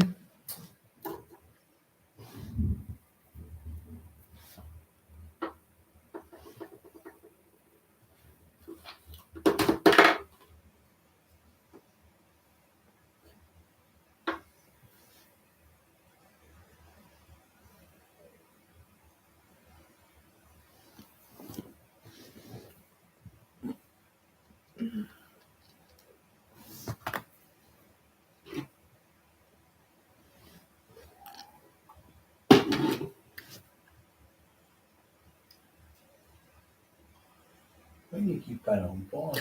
Fucking adverts.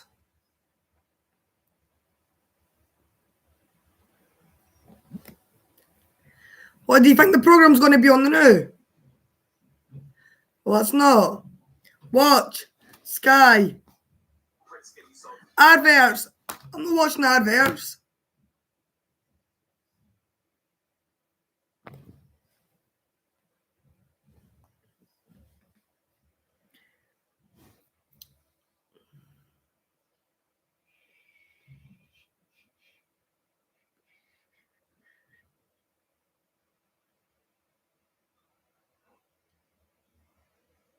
What are you doing?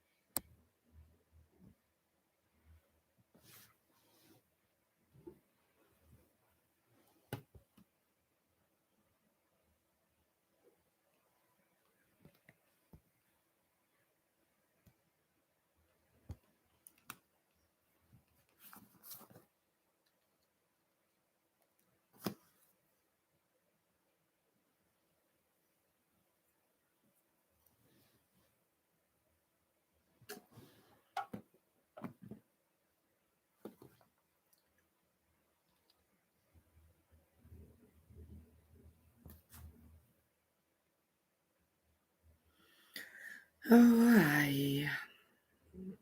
Mm.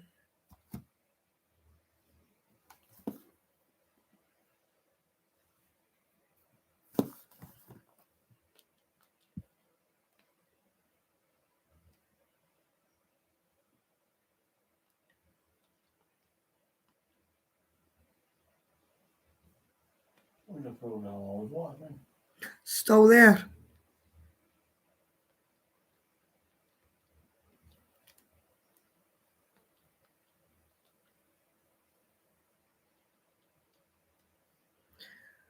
I'm just deleting things while I wait on that coming back on.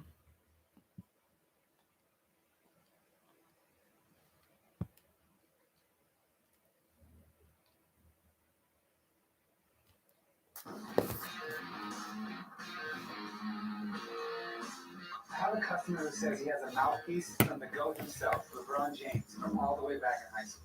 I know this thing could be worth a lot, but if I'm going to shell out 12 grand for something this gross, it better be the real deal.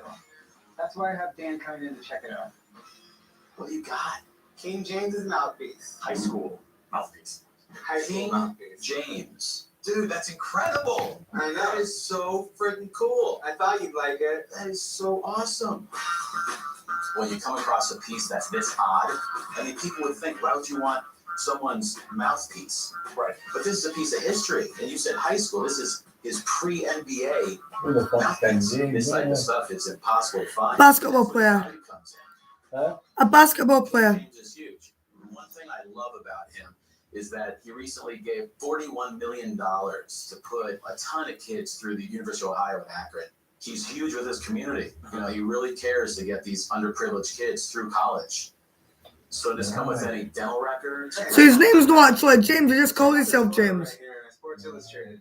This is LeBron in high school, and the mouth guard he's got in looks just like this. His name's LeBron.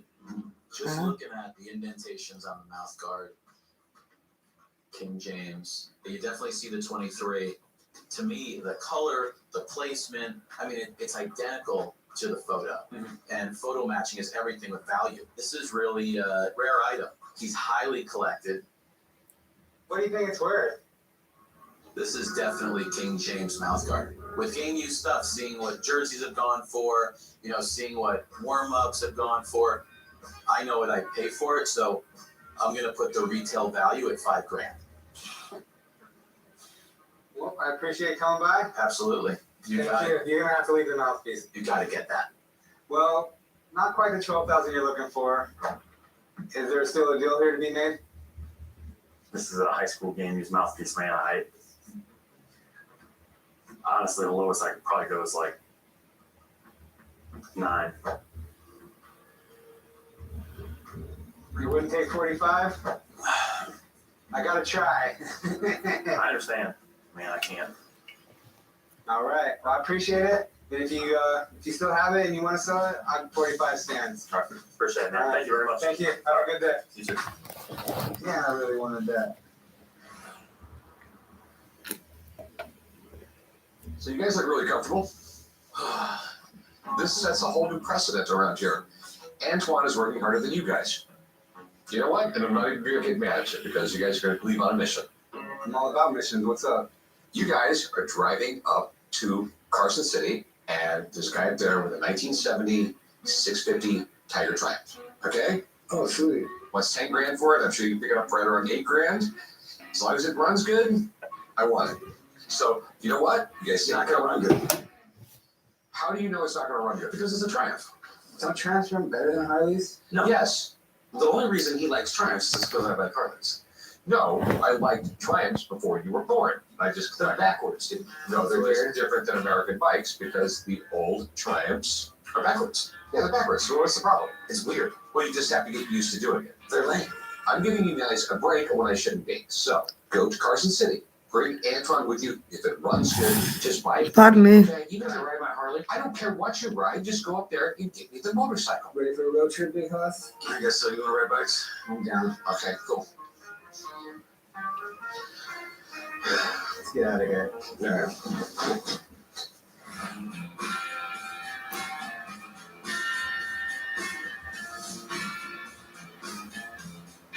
So earlier, a guy came in with a percussion revolving pistol. It looks like something that was probably built during the Civil War as an army contract, maybe. But I'm just shooting from the hip there. I have no idea. So I called in Alex because he'll actually know what he's talking about. These are cool. I know absolutely nothing about this.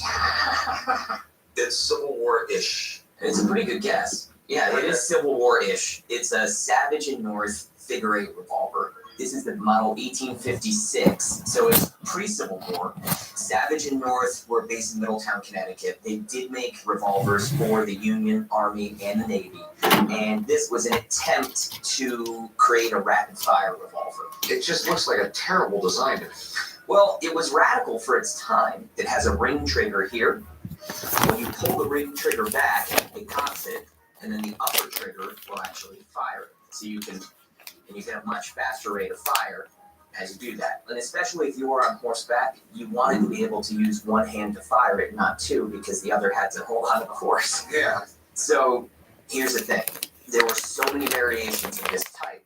This is actually the very first model, second variation. So what is the difference in the variation? So the very first model, they only made 10 of, and those are rare as hen's teeth.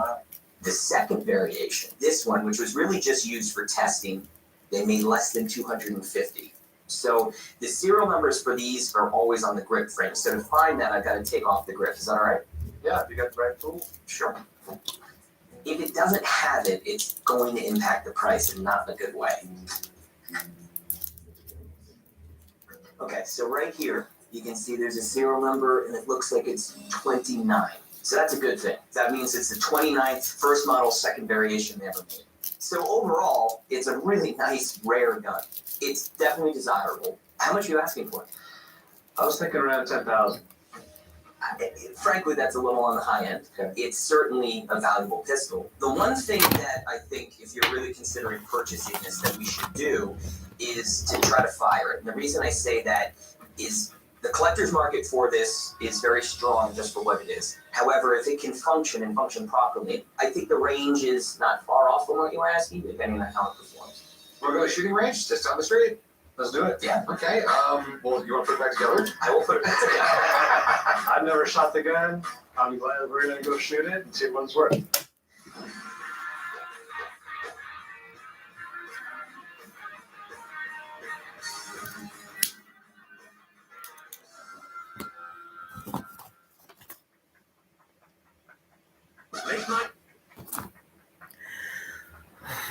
Adverts again.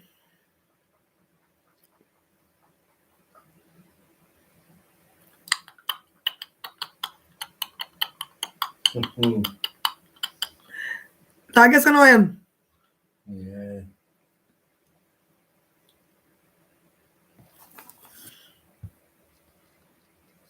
Need to talk. Come on, have a wee chat with me. I don't know about. Go on, talk with me. Please like and subscribe to my channel.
Why do you keep going with that? What, my life? Because people do come through eventually. It goes quiet for a wee while, but people start talking again. You just got to wait. Like, see when so many people stop talking, you've got to wait for the other people to come back. Just makes you feel this sitting in the hill crowd in the wiki. All the window on you. I've not got the camera on you, I've got the camera on me. Yeah. Pardon me. I've not got the camera on you though, I've got the camera on me. They can't see you.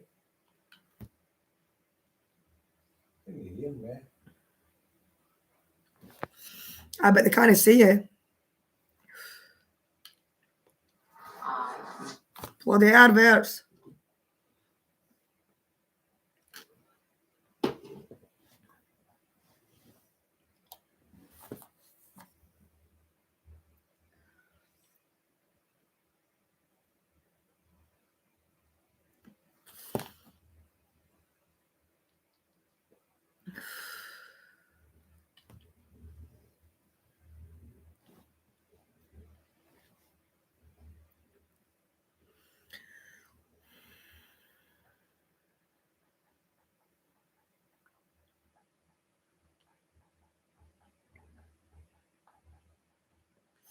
Come and have a talk with me.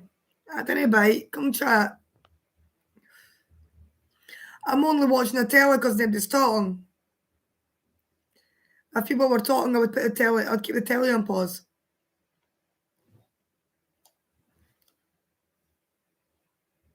Nah, nobody's going to talk. I'll watch the telly then until somebody does talk then. After the adverts go off, that is.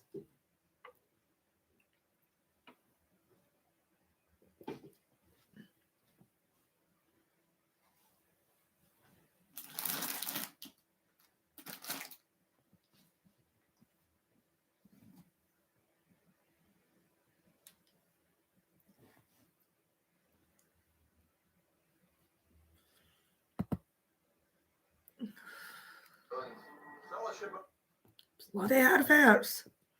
I thought it was done, but now it's showing us that. And by the way, I love that program. Searching for Gold program. It's good. Oh, we've got good things coming on. Oh, through it. We've got good things coming on. All day. All night and all day. Right. Do you get something? I'm going to keep this channel on the whole time.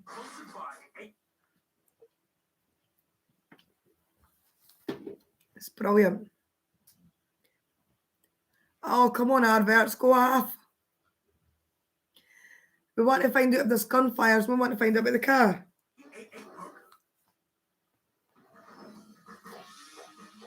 Tennessee was what I thought. Virginia.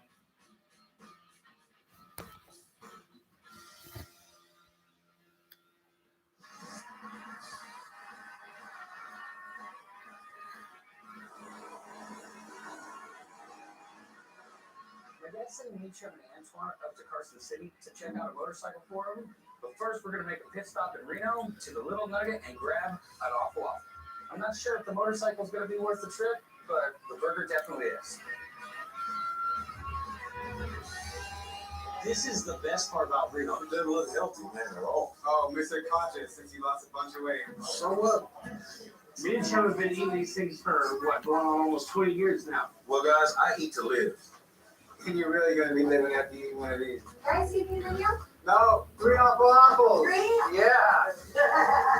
They can't be that big. Look, it's awful big and awful good. It's awfully going to give me a heartburn. That was a long ride, Vegas to Reno. I know I've done longer, but it's kind of hot right now. I'm actually kind of impressed, man. I totally thought you were going to be in the truck with Antoine about halfway through. Bro, that AC in that new room truck, amazing. All right, we're not left Don't tell me 1/10. So where do I start since you I got could now. Just eat the damn burger, Antoine. Even, fat bastards.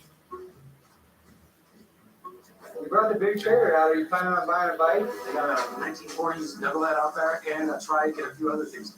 Yeah. Can't wait to see you on a trike. I'm not riding. Leave them alone, Harry, you crow man. No, they're not. They're for old men who like hurt their foot and can't shift anymore. Well, Rick doesn't have one. He'll be on one eventually if he wants to keep driving. Dude, I'm done. Should we get going? Let's go. All right, let's do it. Let's roll. Who's paying for this? You.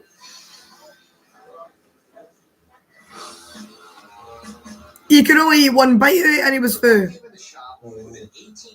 You noticed that? He went, done. So you can even eat it yourself. I looked at the burger, I looked at that, went to waste there, did you not see it? I set up a little shooting gallery. I would only want to buy something that I could eat. I wouldn't want to waste food. To fire in rapid succession. So, who's going to shoot it? I think I'll shoot it. Mm. So these pistols can be really finicky. If it fails, it will still be of value. It just won't be as high value. Well, let's hope that shoots. Yeah. Okay, well, let's load this thing up. If you're going to own a gun, even an antique gun, it's nice to know that it actually works and it's not just a wall hanger. This one is marked number 29. So that means it's the 29th one made. It's in the first 10% about. It's a really good sign for collectability. And if it fires, I think it will. it's definitely going to be worth more than if it doesn't. Now it's getting real. We look to be ready. So full cock, and here we go. Nice. That's one.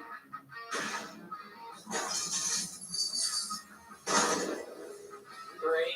That's indexing okay. 4. 5. One more. 5 out of 6? It worked really well. The 6th guy would probably killed you. Yeah, I wasn't too far away either, so. All right, so it works. Yeah, I would say it performed really well. You have a really fine example of an extremely rare pistol in an early serial number. So the top of the market for these, I know you wanted 10 grand, but 7,500 is really, I think, the limit, and I think this gets there. All right, well, thanks, man. All right. All right, nice to meet you. Okay. So, what do you want? How about 7? No, how about 4? 4. 5. 5. 4. It's a really cool gun. Eventually, I will get that number, but it will take a while. There's a very limited number of customers out there looking for this. Yeah. If it was a Colt, I'd pay you more. It'd sell quicker. Sure. I'll tell you what. I'll give you $4,100. 4,100 today? Today. All right. Good. Yeah. 4,100. Let's do it. All right. All right. So here, you take this. Okay. You take it back to the pawn shop. Okay. I will gather up the mess, and I'll be down there in a half hour. Perfect. Thank you. All right. It's not the 10,000 I was asking for, but you know what? I'm going to take this $4,100 and go get me a new truck. Been there. Love it. Can I help you with something? Hey, just trying to find out the authenticity of this meteorites. Whoa. So my dad was a big comic book aficionado. Okay. And so this gives Meteorite. It's good today. I didn't use that word. I have a meteorite. It's been in the family for a while. It was a hand-me-down from the friends that I've talked to. This is the gift from the gods. And I'm hoping you can see the true value of this. This is very cool. Meteorites are really, really neat. I mean, you can. What?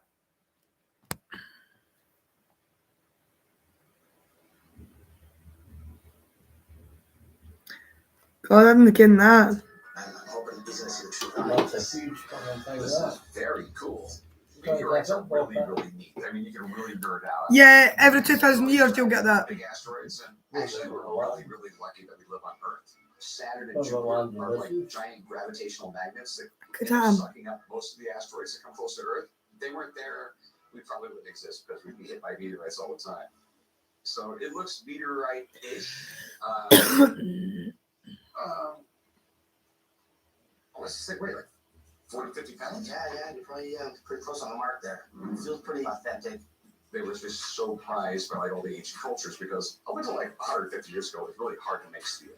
Like, it was a very expensive process. But sometimes when they found these rocks, it was this incredible kind of iron that was really malleable. It held an edge. It wasn't brittle. It was, everything about this stuff was amazing. You could build things that no one else could build. Ancient cultures literally thought these were gifts from the gods. That's what makes it so cool. So Did you have an idea what you wanted for it? Come on, Dad. do, Nothing. 24,000. Okay. Sounds like a lot of money, but these are definitely collectible. I don't know exactly how much big iron ones like this go for, but I have a friend that can tell us. He can test it and do all sorts of stuff like that. Maybe the really big ones go for big money. For sure. I'll be right back. I'm very confident this is a meteorite, but let the expert take a look at it and really tell me the true value of it. I think it's going to bring a nice pet. Pardon me.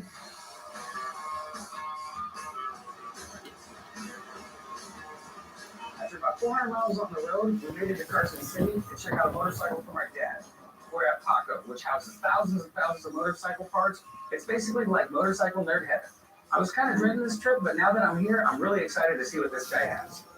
Hey, how's it going? Corey, the bikes are back in the warehouse. Let's check them out. We do motorcycle frames, we do gas tanks, oil tanks, handlebars. So we got 5,000 different parts we make here in the U.S. So pretty much, yeah, if you're building a custom bike, you're gonna at least have a few parts from these guys on it. Well, the bikes are back here. Let me show you. We got a couple of nice ones. Right. I have to go for a pee again.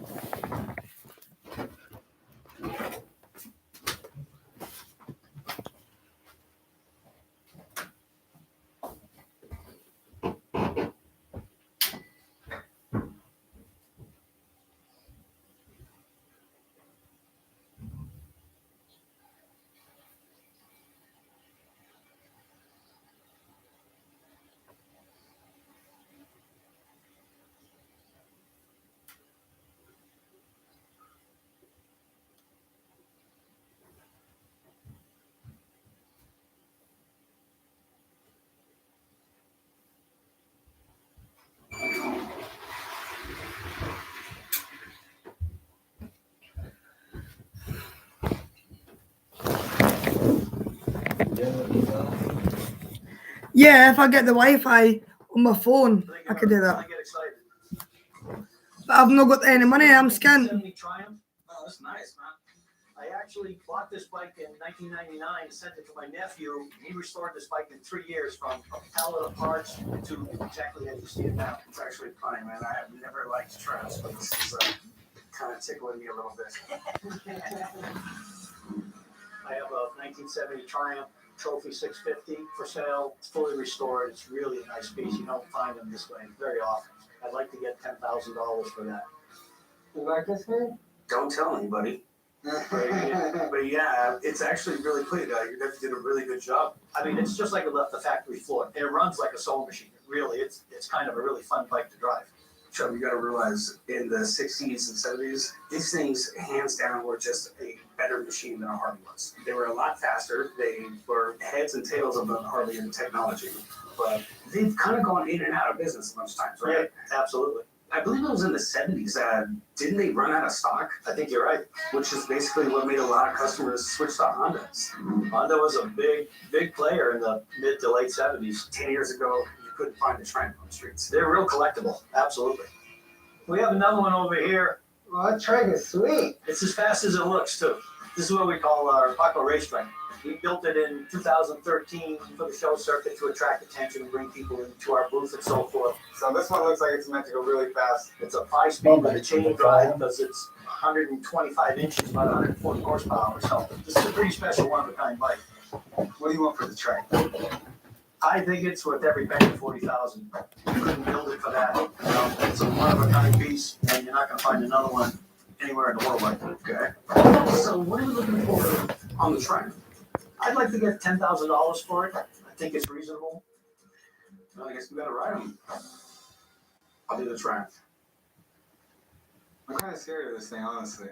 It looks intimidating. Yeah, you really got to pay attention when you drive this one. It's really fast. Did you guys bring your helmets? Yes, it did. All right, fine. You want to go grab them? Grab mine too, please.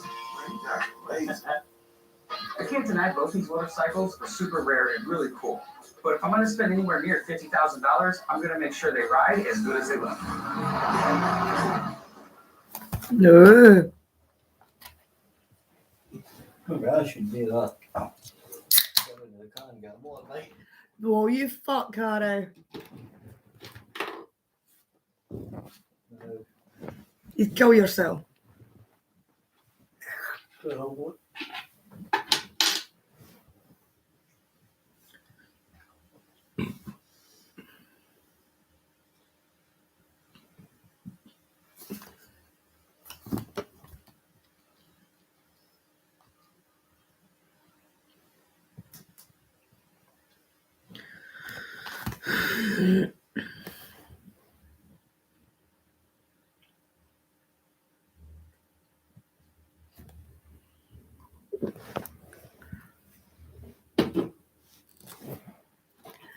What's everybody up to?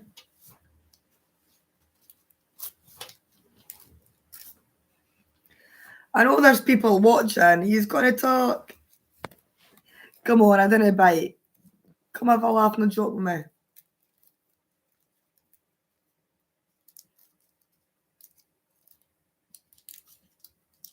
Nah, no wanting to talk.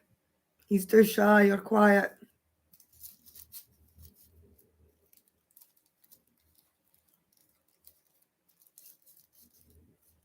Oh, well.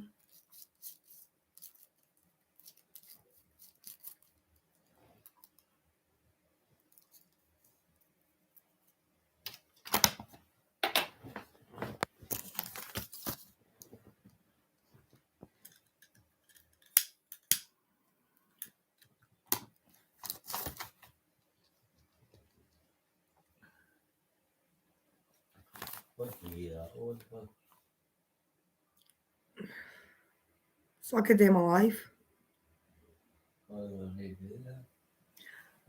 But, Harry, the longer your live's on, the more people will see it. Doesn't it mean to say because they're not talking to you, they're not watching it? They are watching. Yeah, it's not, but that's about the views as well. Well, that's what I'd be like. Geez, No, but YouTube is totally different though, Harry. I'd be watching. I wouldn't be. Exactly. But that gives you the views, which still boosts you up. They don't have to talk to you for it to be a thing. That's what I'd be like. I'd be just watching. Exactly. So, I mean,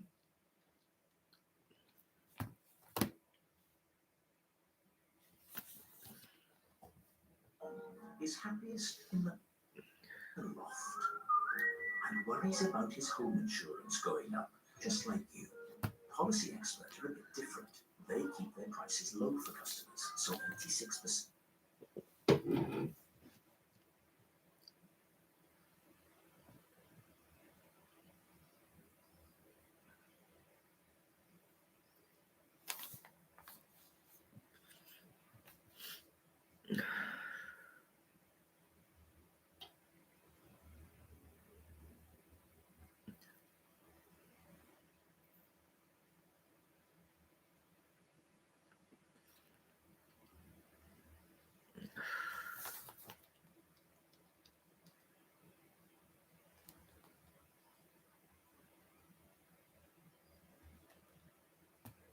went too fast. 3, 2.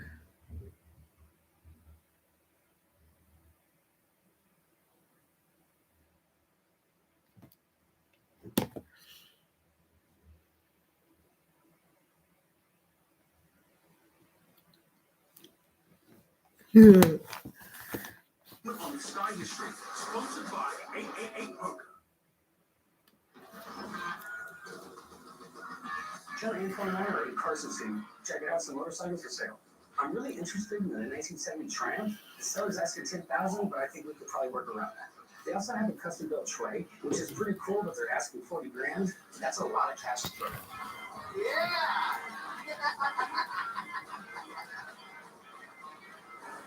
These bikes both run great, and I know my dad really wants a Triumph, but I'm not sure they meet my motorcycle standards. So it all depends if Steve wants to lay off the gas and lower the gap on this price. Back here in the dust, big hoss. This thing looks intimidating, and let me tell you what it is. But you feel like a badass driving this thing. Definitely got a style to it. What did you think about the Triumph? You know, I've never ridden a British bike before. It feels like I'm driving on the wrong side of the street. Well, I'm telling you right now, we gotta get this thing right here. We're gonna be dumb if we don't pull back up to the shop with this bad boy. This right, we'd like to get $40,000. I'm really liking it. But that being said, I think we are going to end up passing on the trike. Seems like you guys just got a little bit too much money in it, and it's just going to be a hard sell at the shop. But what can we really do on the trend? We'd like to get $10,000. Just take 6? No. I think it's a legit $10,000, $11,000 bike. I'll do 8. And go to 7. You gotta remember, I buy these to make money on them too. Getting up into 8 and 9 grand, you know, there's not much there for me to make. 75. 7. That's the best I can do.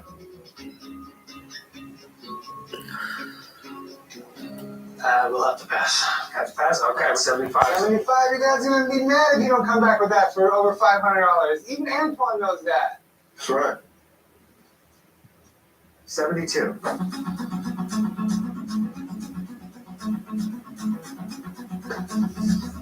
I think I'm gonna hold at 75. Well, maybe next time, my man. Be around. Thanks, sir. Appreciate it. Hey, thanks for the ride, man. Oh, no, my pleasure. Back to the 2 wheels. All right. Hey, over $300, you guys made me pissed.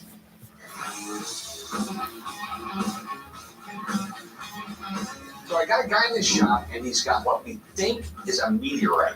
But the problem is, I have no idea if it's a meteorite, and he's asking the astronomical high price of $24,000. So I told him, Come talk to me. Go and have a wee chat. He'll be able to tell me everything, and hopefully I can make money off this. Or like and subscribe to my channel.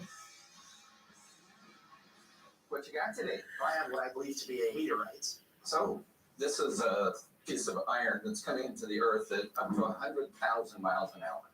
So at that speed, it melts and it forms all these wonderful little depressions. And that's why they look the way they do and they get this little crust on it. So just based on that, looks like a meteorite, but my little space gun, as Rick calls it, will tell me what we've got here. That will prevent you from having children. That's what this thing is. So stand back, radioactive. So my guess is this comes from Argentina. So the biggest fall of meteorites in known history came from a site called Campo de Cielo. And there are 15, 20 tons of this material that's on the market. So if this is from Campo, we should see about 90% iron and about 9% nickel. So that will tell us where this guy is from. So I just point, shoot, and I have got 89% iron, 10% nickel. So this is a Campo meteorite. Okay. So the Spanish found this in about 1570. They think this meteorite hit the Earth somewhere between 3,000 and 5,000 years ago. Okay. So I know meteorites are collectible, but what do they go for? Meteorite of this size should sell for 50 cents a gram, give or take. Joshua, do we have a scale around here somewhere? I think so. Let me go check. Oh, cool. Just settle around. All right, so you look like you're in shape. No, I didn't hang around this long. You brought it in here. So what does it weigh? 19.7 kilograms. So you're saying it's worth around 10 grand? 10,000 bucks. Okay. Thanks, man. My pleasure. Okay. I gotta go. All right, so I'll give you 5 grand. Wow, yeah, that's considerably lower than what I initially walked in here with. Says you wanted way too much money when you walked in here. Well, obviously I was going off of other, recommendations. It's You know what? I'll give you the 7 grand. Okay? Just walk over to the counter over there. We'll do some paperwork and get you paid. Okay? Thanks. Well, we settled on $7,000, knowing that it is real, and my dad's handed me down. He really was a meteorite. There's some level of happiness. So I'm okay with $7,000. We've all seen shooting stars, right? Those light streaks you see burning across the sky at night. Those are actually meteoroids burning as they enter the atmosphere. Look, no one likes to think of a giant space rock hurtling at 160,000 miles per hour towards our beautiful planet Earth. Something like that's going to do damage. I'm talking Wrath of God, Hollywood blockbuster movie stuff. Approximately 12,000 meteoroids attempt to break through our atmosphere every night. Fortunately, most of them burn up before arrival. Yeah, you end up getting fucking hurt. Sorry, I've got that on the wee screen. I'm just trying to delete a lot of stuff. Look at all these classic Coronation Streets that need permit on a daily to. There's too many of them. Space rock headed our way. NASA says the largest of these potentially hazardous asteroids is a beast called Tutatis. It's nearly 3 miles long by 1.5 miles wide. For everyone watching this, please do not freak out. There's not even a chance of hitting Earth for like another 600 years. So Asteroids. calm down. Your baby chumblies, Very funny. chumblies are going to be completely fine. I recorded it for one episode, but I didn't mean to put the repeat. I must have accidentally put repeat on it. Hi. I have something I think you're going to find. This is on a different thing, Harry. This is the personal walking cane We'll go to it in a minute. former President of Egypt, Anwar Sadat. So where did you get this? My father went to a cherub auction in Cincinnati, Ohio, and President Anwar Sadat donated this cane. Do you know what year this was or anything? The auction was 1980. Okay, because he was assassinated in 1981. So if it was like after 1981, he would have been around. He couldn't have given it to you. The little things you have to check on when you're. That Okay. is true. I have the personal walking cane of President Anwar Sadat. It's in good condition. It is hallmarked. I am hoping to sell the cane for $20,000. This is pretty cool. 100 years from now, when they write history books about the 20th century, Anwar Sadat will probably be in the top 50 of the most important people. Let's face it, the Arab countries generally really hated Israel. And he basically made it so that Egypt was not going to be in a perpetual war. He was vice president during the 6 Days War, which did not turn out well for the Egyptian people at all. I mean, they thought they were going to do much better against the Israelis. The Israelis really beat them back. He was actually president in 1973 during the Yom Kippur War, where they were basically attacked on all sides, and they had the Sinai Peninsula taken away from them. But then he did something really, really amazing in the Middle East that just never really happened before. He came along and says, let's make a peace treaty.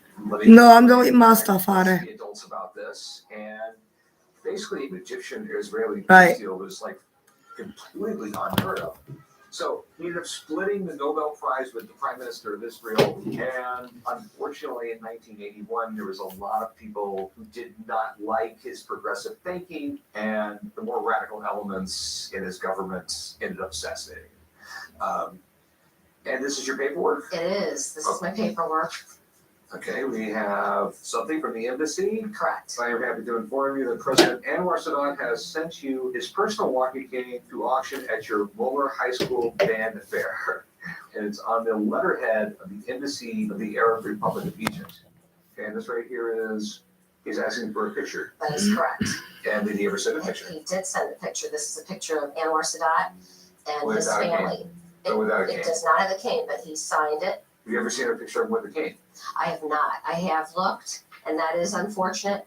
But given the correspondence that's going back and forth, I have no doubt. All right. Big question. How much you want for it? I am asking $20,000 for this cane. It's got some great historical significance, but the problem is finding someone to buy it. You can't find a picture with him actually walking around with it. It will be a difficult sell. I will give you $5,000. Okay. Well, that's not going to happen for that price. It is a very, very interesting piece. It's really cool. He actually did use this. Yeah. You know, But the thing is, if you don't have a photograph of him using it, I would give you twice as much if you had a picture of him with it. okay, well, there is no deal today then. I'm sorry. Thanks for bringing it in, though. Thank you so much. I'm going to do a little more research, looking through more photographs, and if I do find a picture of Anwar Sadat with the walking cane, I will come back and see about selling it again. What's up, Pop? So what's up? You guys get my motorcycle? No. What happened? Corey wouldn't buy it over $300. The guy was at $7,500 and Corey was stuck at $7,200. Wait. What did I tell you guys to do? Rick, I told him buy the bike. Your dad's gonna be pissed at you. The bike was in perfect condition. You tattletales, man. Honestly, no. Dude, the deal wasn't right. I didn't tell you to buy it because it was worth it or not. I told you to buy it for me. There was no money to be made on the bike. I did you a favor. No, son, I wanted to fight for myself because what do I write, guys? Tryouts. So basically, Not you guys. I argued to bring the bike home, Rick. I really did. Your son, Corey, decided not to buy the bike over $300. You know what? This is all my fault. I should have never sent you guys. Thanks a lot, Corey. Rick, really, you can send me on another trip. I promise. Late.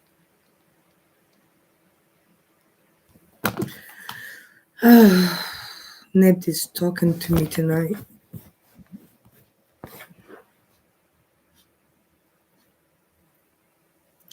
What can I do to make this life fun tonight? Yeah. Talking to myself, I'm trying to think. Tonight, I want to do something that'll make it fun. Hey, what fun? My life. What you know what I'm going to do? I've got one person watching, but nobody's talking. No, it's not that. It doesn't matter about people talking. It matters about how many people watch. I've only got one person watching. So I'm wondering if I do something, I might get the viewers. What can I do? Sex dance on camera? Mind you, my hips wouldn't fucking work that way. I'm not a very good dancer. That would get the views up though. But I'm not meaning like take clothes off or anything like that. I'm just meaning dancing on camera. What am I playing? You watching that? Or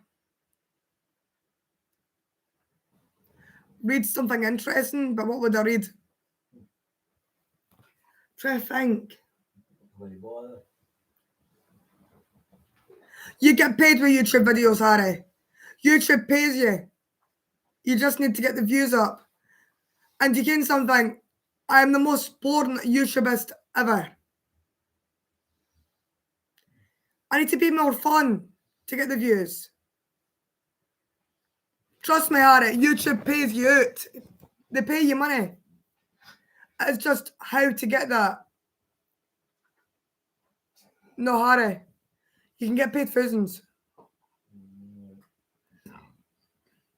It's just, how do I get that money? Well, how do I get the views to eventually make that money in the future? It wouldn't happen anytime soon, but it will maybe happen in the future.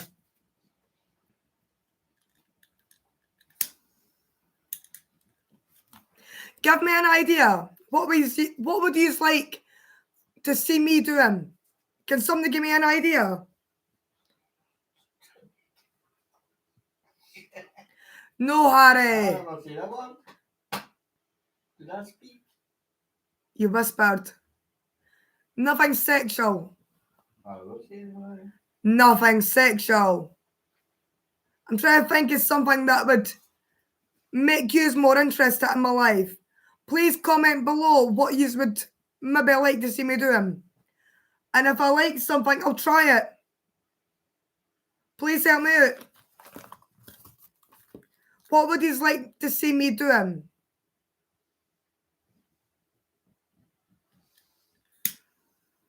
Come on, help me out. Tell me, what would you like to see me doing?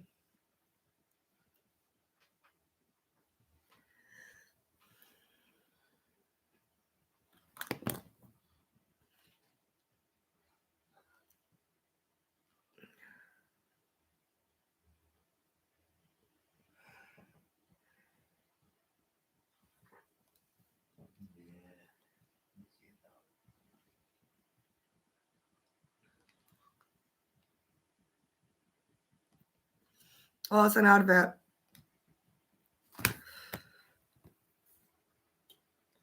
Right. So what would you like me to do? What would make the live more interesting for you? I need to know so I could help you. Well, help make the live better. So what would you like me to do?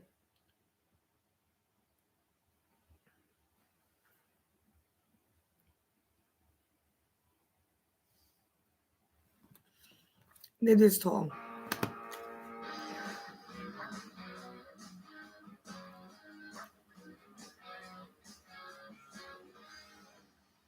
Hey, how's it going? Good. I got these crutches here that I wanted to kind of check out. They're not only crutches, they have like a pistol on them. Okay. Gives a whole new perspective of like Tiny Tim. Today, I have a pair of pistol crutches that I'm going to sell. I don't know anything about these crutches. I don't have a clue about these crutches, but I'm willing to bring them down here and evaluate it and hopefully see how much they work. They're definitely different. So you're telling me these crutches have a gun built on them? Yeah. It's pretty obvious. It's right there. Yeah. Where in the world did you find these? Recently, my great aunt passed away, and she was a collector. She's always a collector of a lot of Navy stuff, just like all Navy, because she was in the military as well. They look 1770 to like 1810. Yeah. Well, this part, okay, they stopped using flintlocks sometime in the 1820s. Okay. I'm pretty sure these are British hallmarks. Really? The British had a lot of bureaucracy.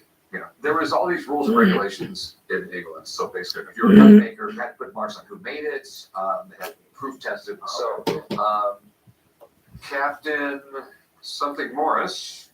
You ever heard of that guy? No, but I bet he was a pirate. Could you imagine? Alright, walk the plank, mate. No.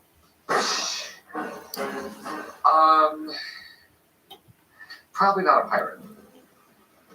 There's a good chance captains who've been at sea for a long time might be missing a limb or two. Like, you see the old movies where, like, guys in the Navy are like the peg leg guys and stuff like that. That really did exist. And back then, I guess when the captain were like, well, the blank is about to hit the fan, give me my loaded crutches. So what's the blank? Not a bad word. Okay? That's the best way to put it. So everything about them super cool. How much you want for these things?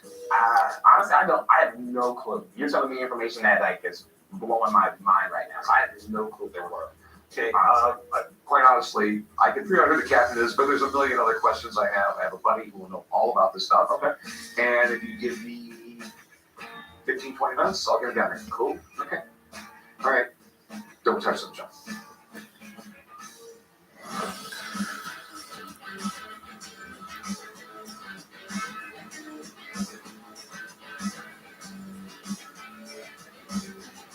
Hey, how's it going? Good. Why don't you tell me what you got? Because I don't speak Japanese. You should go away to that show. It's Raydeen the Brave or Brave Raydeen. No, there's actually something to do with it. That shop has got cameras on it. It's more for the show. But they have got their real shop out there somewhere else. When Demon Lord comes down to Earth to try and take it over. Now I'm kind of intrigued. I came down to the pawn shop today to sell my Japanese toy robot from the 1970s.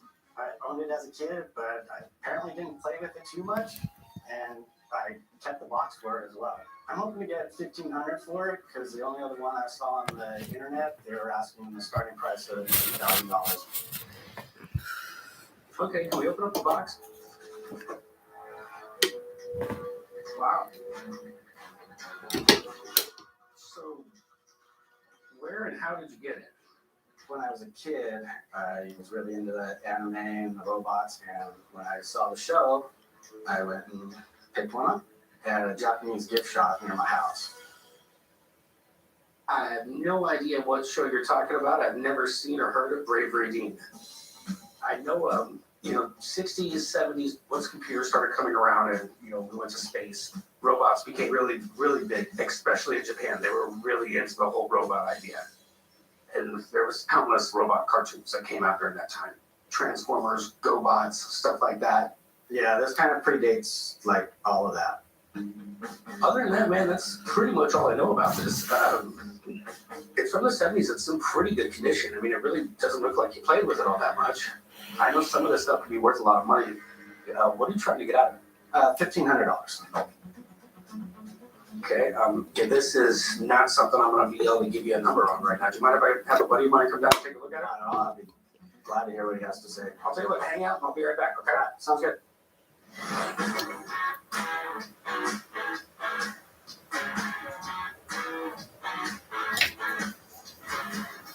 How you doing? How's it going? What do we got here? I got something I think would interest you.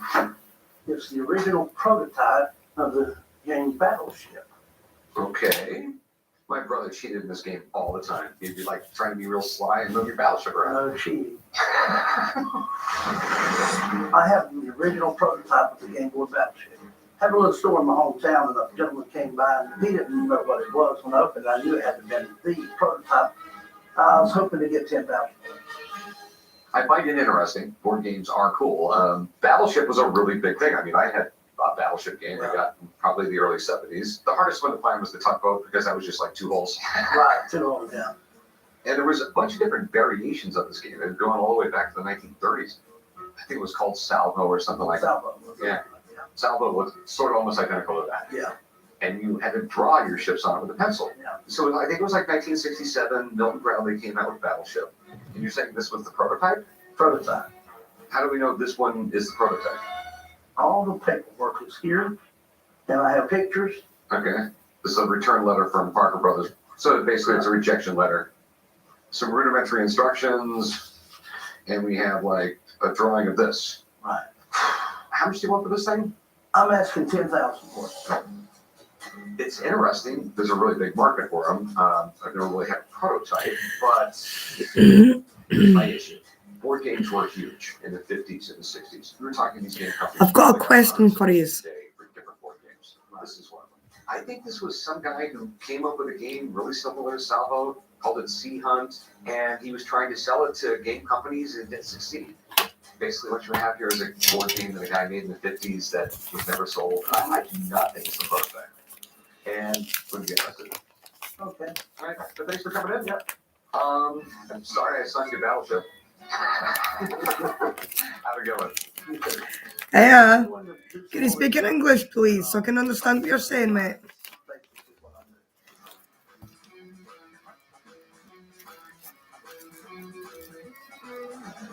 I'm here on the Las Vegas Strip at the most prestigious shopping center in the world, the Venetian. So where are we eating at? We're not eating. I got something to show Corey and Chump that I've been working on, and I'm really excited about it. Been in there. I've been in that exact hotel in Las Vegas. I've been in there. Mind the pictures of the hotel. I've been in there. So I wanted to like expand our presence and open a high-end art gallery. Well, I wanted a place where I could sell sculpture, high-end oddities, and antiques, because not everybody can get down to the pawn shop. I was only 11, like, but I remember all that. I've been in that hotel. It's hideous carpet, hideous showcases. Everything on the wall is going to be different. It's going to be repainted. Once we remodel and everything, I think it's really, really going to come out nice. How much does it cost? Right around $20,000 a month. Mind you, this is the most high-end mall on the strip. And you actually think this is going to make us money? Yeah. And you didn't bother to bring it up to me once? No, I don't need to. You've obviously planned and thought about this and not said a word. Silent partner. What are you calling this business? It's the Rick Harrison collection. Why would you call it the Rick Harrison collection? Because I'm definitely not going to name it the Chumley collection. I mean, at least Chum Lee sounds like a high-end name. Rick Harrison, that's like a booth at the swap meet. I am not going to take advice from a person who is obviously planning on duck hunting after work. I know, but you should call it something better. You guys are so wrong about this. Wait till you see it when it's finished. The first written history of baseball. It really was the national game. Everybody watched baseball. What we got here is grade 8. When they hit the United States, they were super popular. Not quite a headlight gun. Ooh.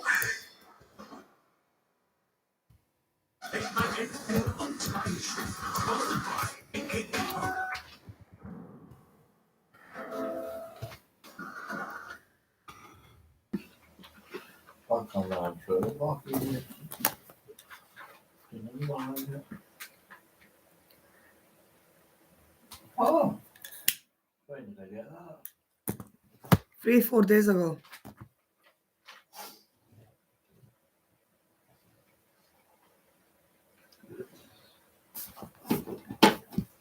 No, sorry, 2 days ago, because I've just thought of that. 2 days ago.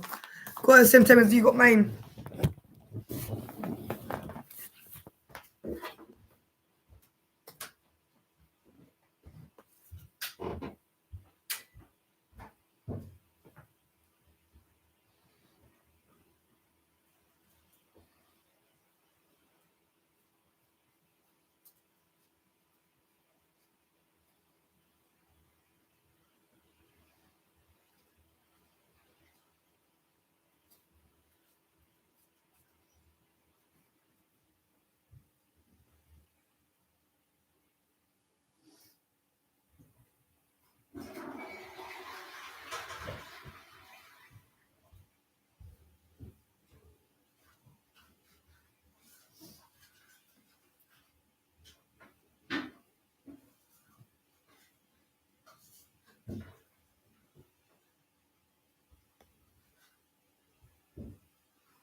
Independent.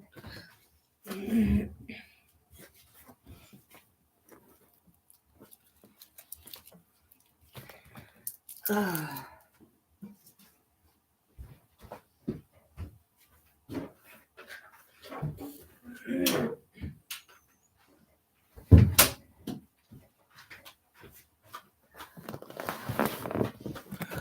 Oh, hi.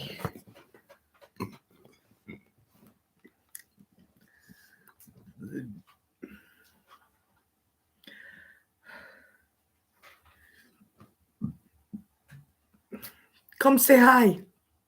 It fit really well. Not talking to you. Like £95. £6 for everything. £6? Are you sure?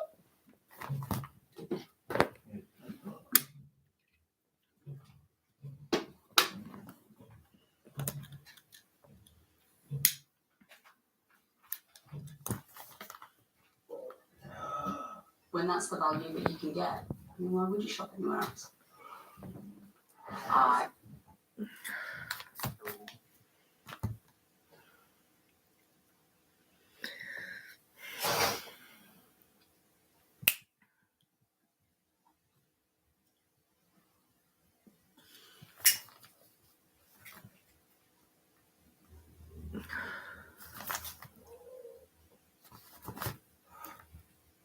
My wee Jerry.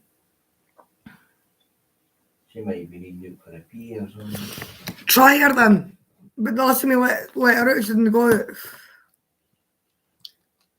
You can try her. I'll leave it on pause for you till you get back.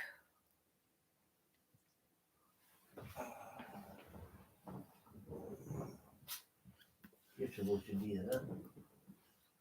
What's that in the other eye? Do me a favour. Come pass my bag out. Right, thank you.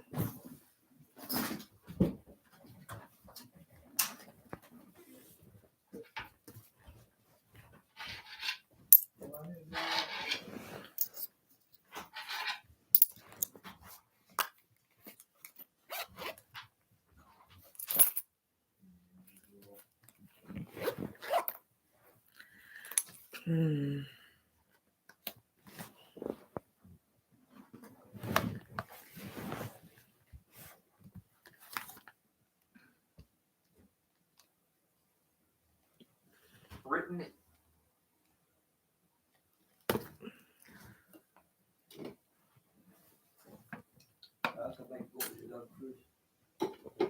You got that for Bella. Do you not mind buying that, like? Do you not mind buying it? Yeah. You do?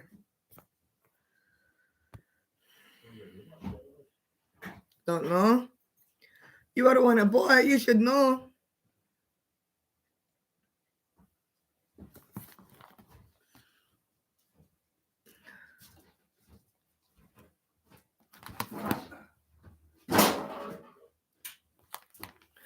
Right, come Ben and shut the kitchen door if you've been here.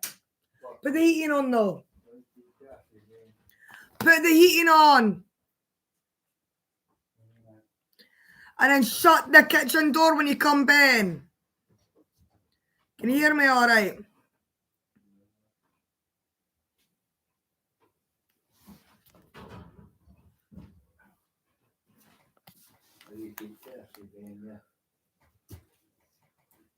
Right. Switch the light and shut the kitchen door. Harry. You've already checked that door. Now come Ben, sit down. Right, shut the... There was no place to put them. Right, we'll hurry up in the bathroom. Because then we can watch this program. The door's locked.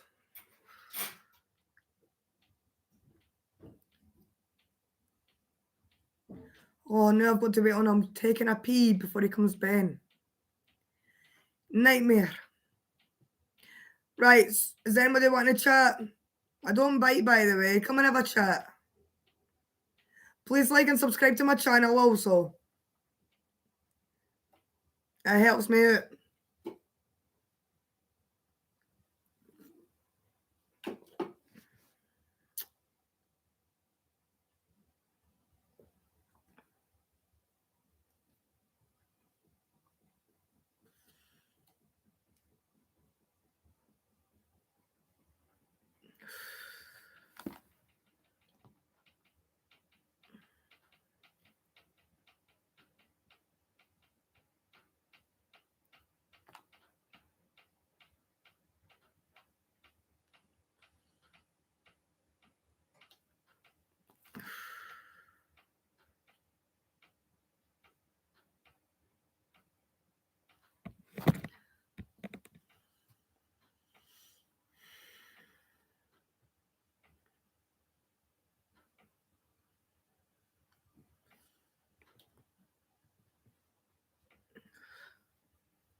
Right.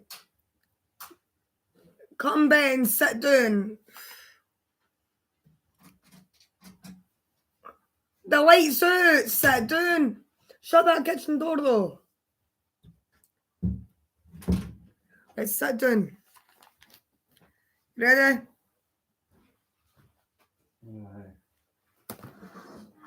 What do you call it again?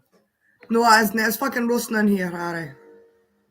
Hey, how can I help you? What do we got here? So I have here what is considered the first written history of baseball. The first written history of baseball. This is cool. I love how serious it is. Yeah, and I love the mustache. I have a original copy of the National Game that's signed by the author.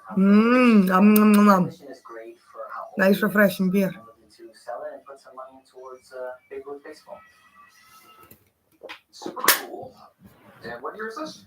I believe it's 1910. 1910.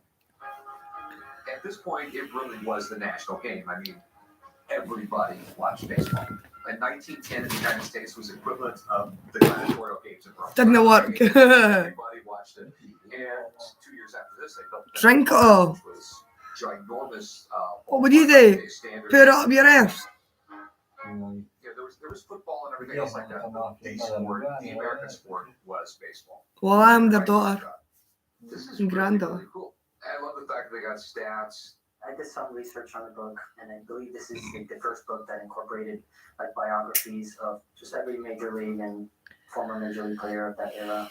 I love the photographs of this thing. Honus Wagner. That's pretty cool. Tyrus Cobb, who in my opinion was the greatest baseball player in the world ever. The prints in these books, I mean, I imagine would be worth money. None of the pages are missing, are they? No, the book is complete. We got the autographs in it. You got the PSA. That makes it legit. All right. How much you want for it? I'm also going to get $1,300 out of it. $1,300. Yeah. All right. So I'd have said check it out. people maybe take a look at it. Mhm. Quite honestly, I've never seen this book before. I've never heard of this book. Doesn't mean it's not worth money. It just means I haven't heard of it. So do you mind if I give someone a call and take a look at this? Yeah, sure, absolutely. All right. I'll be right back. I'm definitely. I'd say it'd be worth about 800 to 1,000. Actually, help the sale. Still awake at 25 past 1. Wonder how long I'll be awake for. I'm not talking to you, I'm talking to the livers. Saying I wonder how long I'll be awake for. up, Steve? What's going on, Corey? So we have Brave Radine here all the way from Japan. This is pretty cool, man. The Shogun Warrior started in the 70s in Japan and kind of started the whole, we'll call it Western expansion of the Japanese robot scene. Ultimately, the Shogun Warriors, they brought us Voltron, they brought us the Transformers, and what you have here is Radine. This is definitely one of the ones that paved the way. What happened was Mattel licensed Shogun Warrior to bring it over to the United States, and when they hit the United States, they were super popular. So definitely a huge influential toy for the late 70s and early 80s. So where did this guy fit in with these warriors? So Mazinger was kind of like the leader of the band. And then you had all of these other characters that started to get added in. So you had Radine, you had They're mine. Gunstein, you had Dragoon, there was other... So stop complaining. Including Godzilla. He was from the Shogun Warrior line. That whole tie-in of Japanese I'm more there. robots and monsters. You see my belly? It's an incredible line. That's for the beer. International collector market. I am quite fat, like, quite pudgy. So, Pudgy. what's something like this worth? The box, it's in good condition. These boxes are beat up often, so to have the full-fledged artwork, no tears in the box, that's really nice. Overall, he's in good shape, and then based on what I see here, I think you'd have no problem getting $1,400 for it. Wow. That's all right. Okay. All right, man. Well, I appreciate you coming up. Thanks, man. Awesome piece. Thank you. The Americans know Okay, let's take 5 for it. Huh? You know, it's I know you just heard I have an international collector's market and stuff like this, but I still gotta sell it. Yeah. Actually, would you do 1,000? No, but I do 600. 9? 600 is gonna be the most I do. I'll do 6. 6? All right, cool. Come up and get this pick right. I wound up selling for 600 on it. I have a classic car at home that's been on jack stands for the last 5 years, and I'm going a long way and getting it back out on the road. We got a call from a customer who said he has a vintage slot machine that's way too large to bring into us. This is definitely a job for me and Corey. We're going to check out some old Vegas gaming and getting away from Rick. That's a beautiful house. Hi there. You here to see slot machine? Yeah, how you doing? Okay, good. How are you? It's good. This is it, huh? That's it. Wow. Yeehaw! Does this thing actually work? Oh yeah. Can we see it in action? Yeah, sure. All right. Let's see. You guys ready for a jackpot? We're ready. Woo! 1 dime? 2 dimes. I'm good at gambling. Yeah. They called the guy down to the pawn shop to check out my car fluid slot machine. It was in a private collection I would like for many years. Yeah, look at that. There's only been about 500 of these made, pretty rare. I'm hoping to sell the slot machine for $10,000. Well, it definitely looks pretty cool. Yeah. It's made by Mills. Right. Mills is a really neat company. They're one of the few companies that made vending machines and slot machines at the same time. They have actually invented the first refrigerated Coca-Cola machine. And they've got a pretty big history behind them. You think we can open it up and take a look at the inside? Sure, sure. Let's turn this sucker around.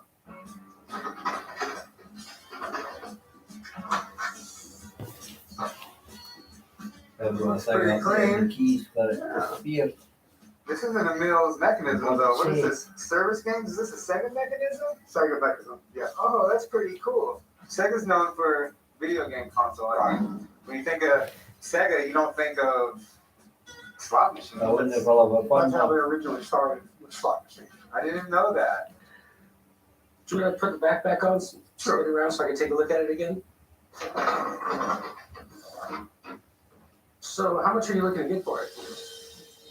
$10,000. Okay. Here in Vegas, these things are kind of a dime a dozen when it comes to antique slot machines. And I got plenty of slot machines I can sell for less money. I could go to $2,500. No, I'm not willing to sell for that.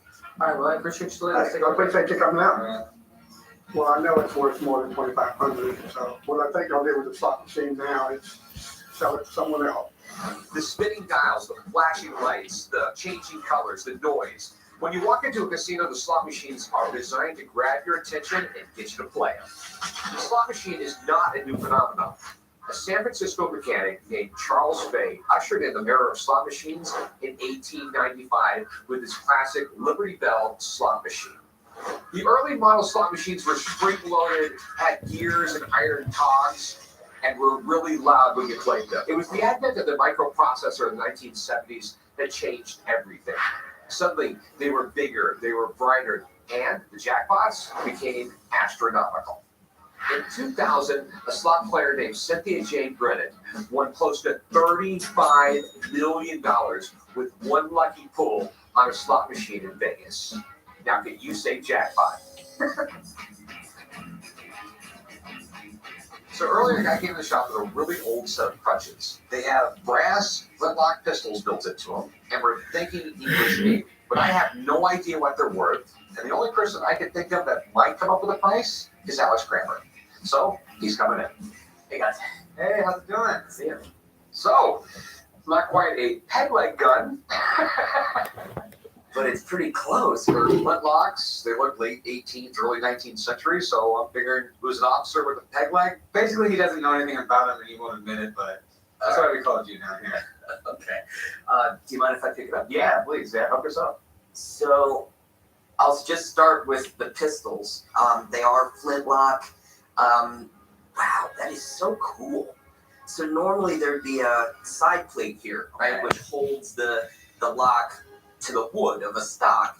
They did away with the side plate and actually put in sort of little brass washers on each end, and you can see how the screw is designed. So they took the original screws, created brass washers, and just grafted them right into it looks like an existing pair of crutches.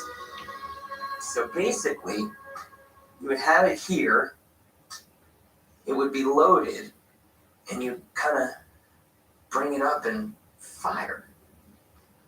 That is so cool. Let me see. So Capt, Morris R, and Royal Navy for short. So it makes sense to me that it was a captain who got injured. If this guy's on crutches and he's, injured or has one leg or something, he needs some self-defense. That's great. This is built in. I mean, how quickly could you do that if you had to? So what do you think it's worth? Normally, I like to give you an immediate evaluation and a price. I'm not there with these. The first unknown is this captain. I'm not exactly sure who that is, and I want to research it to see if it lines up with why these even exist. And the other thing is I'd really like to test fire. Let's do it. Which you could. All right. Let me get my phone. We'll change numbers and we'll get to the range. Okay. All right. That's how we do that. Be right back. All right. Thanks.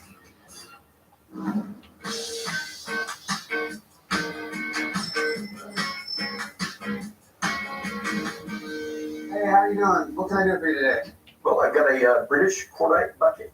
Oh, a cordite bucket. Okay, yeah, from what I know about these, this would have been filled with gunpowder. Let me get my boss over here. He's going to know a whole lot more about this than me. Hey, Rick! I know you're going to know about this. It's for cordite. It's pretty cool. They would put cordite and other explosives in this because out in the field, just cruising around with powder in a bag is just a really, really bad idea. I'm coming into the pawn shop today to sell my British cordite bucket. I picked it up at an estate sale. The bucket is in mint condition. I'm hoping to sell it for $500. Do you know what cordite was? They use it for gunpowder, so I don't know what it is. Actually, it looked a lot more like rope and things like that, but the British used original gunpowder way back in the day. And with the newer guns, they needed something more powerful than old school black powder. That's what cordite was. There would be a powder room, and you want to take every precaution about not having a spark in there. You can just imagine what would happen if the powder room exploded. Remember the USS Maine? That was one of our battleships that was down in Cuba in the harbor, and its powder room ignited somehow or the other, blew the entire ship up. So it was a ton of procedures to make sure none of this stuff blew up until it was supposed to blow up. So this thing would be inside the powder room, right? They would put a bag of cordite in it, close the cap, go on to like a pulley system that go into the guns in the ship. They put the projectile in, take this out of the case, put it behind it, close the breech, fire it. But it's super cool. So how much you want for it? $500. This thing has been highly modified. I've seen this identical one before, and it's that tall. What they would do is they chop the bottom off, they turn it into a decorative piece.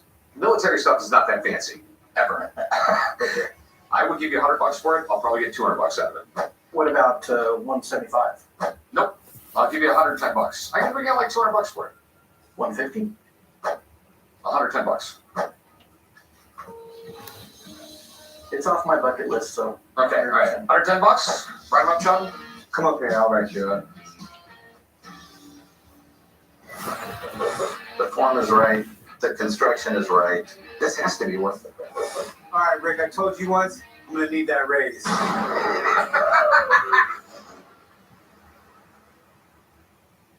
Late night entertainment on the Sky History.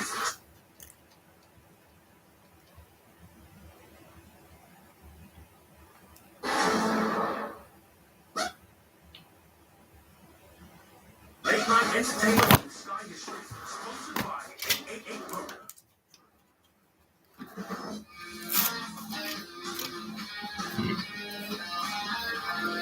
Can I help you? Yeah, I hope so. What do you got? Well, I have a Incan Kiru that made in the 15th, 16th century, so it's kind of a cool item. So where'd you get it? I actually found it at an antique shop right in the Ozarks, Missouri. This is a really random thing to find in the Ozarks. I have an Incan Kiru cup that I hung this up. I found the cup at an antique shop in Missouri. Thought it was interesting. It's in great condition. If I could get $900 out of it, which is basically what I paid, I think that'd be great. All right. So it's Incan, you said, right? Yes. People don't realize that in South America, from the 1300s to 1500s or 1600s, somewhere in that area, it was the largest civilization in this hemisphere. For what we know, they didn't invent a wheel. They didn't have horses. They were still able to build these giant pyramids, and it's pretty impressive when you think about it. They were never exposed to the diseases we had as soon as we came over here. You know, there was no written language. There was no historians. So a lot of what we know about them is through artifacts like this. Yeah, it's not. And it looks like it's silver, and it definitely looks Incan, Mayan, something from that part of the world. What's the big out of it? At least it was, man. So if I could get $900 out of it, considering the age of it, the condition of it, I think that's completely fair. It looks like it's in good condition. The problem is have you ever been to Mexico City or anything like that? I've been to Mexico a couple times. Almost every corner, there's a table with them selling something similar to that. Yeah. So it's really kind of hard to actually find out if they're legit or not. You mind if I want to take a look at it? Sure, good idea. All right, hang out. I'm gonna go to my buddy Bob a call and we'll see what it actually is. Great, thanks. I think having an expert come down is probably the best thing. He'll be able to give us an accurate assessment of how much it's worth. That way I have a better idea of what I should be selling it for. So I got a guy in the shop with a signed copy of a book called The National Game. It was the first book ever written on the history of baseball. And since this thing falls into multiple categories of collecting, I got a few people coming down to take a look at it. And first up the bat is Dan, my sports guy. Okay, so we have a book here, The National Game. It's like an early history of baseball, which is really, really cool. Yeah, still call it Rounders. It's a cool book. Rounders is our type of baseball. 1900s. It's packed with. It's still called Rounders here. So you've heard of the book? Yeah, definitely heard of the book. In the sports collectibles world, this is definitely considered the baseball Bible. It's signed by the author, and he's got a PSA on it, so that's good. Yeah. Alfred Henry Spink established Sporting News. It was considered the first baseball newspaper that came out, into the public. Okay. This is the first book that actually came out that shows stats and shows all the bios of the ball players. So how far does this go back into baseball? This will go back into, people from the 1800s. Like here we have Ty Cobb and Honus Wagner. Amazing images. Yeah, I'm surprised they're both on the same page. They would have fought it out back then. Well, they didn't like each other? Not too much, no. Didn't Ty Cobb literally sit in the dugout and he'd file his spikes on his cleats? He was gritty. He was people were intimidated by him. People that are featured in this book are big time Hall of Famers. There are guys like the big train Walter Johnson, A.G. Spalding. The glove was named after him. Baseballs were made through their company. So these are pioneers. These are the beginning of baseball. Please come and have a chat. Images of on the them. book, or do they make images for the book? I think these are kind of the rookie photos. And that's when they very first started doing baseball cards, right? No, they did baseball card before that. So the first baseball card was even in the 1800s. Okay. What do you think it's worth? So this book is very desirable in the collectibles industry, based on the condition and based on that it's autographed, and the autograph's beautiful. I think in a retail market, you're looking at $1,200. Okay. Thanks. I'll let you know what happens. Good luck. Thank you. Nice meeting you. I just want one more person to look at it, because this is sort of weird. It sort of crosses two lines. We have like the sports world, we have like the book world, and just bear with me. I just want one more person to look at it. I'll be right back. All right.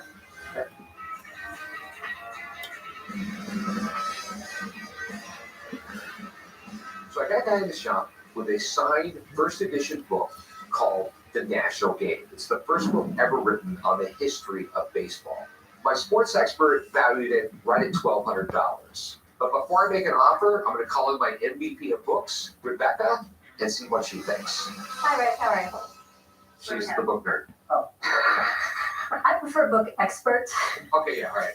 All So right, what do we this is The National Game. It's a history of baseball from 100-some years ago.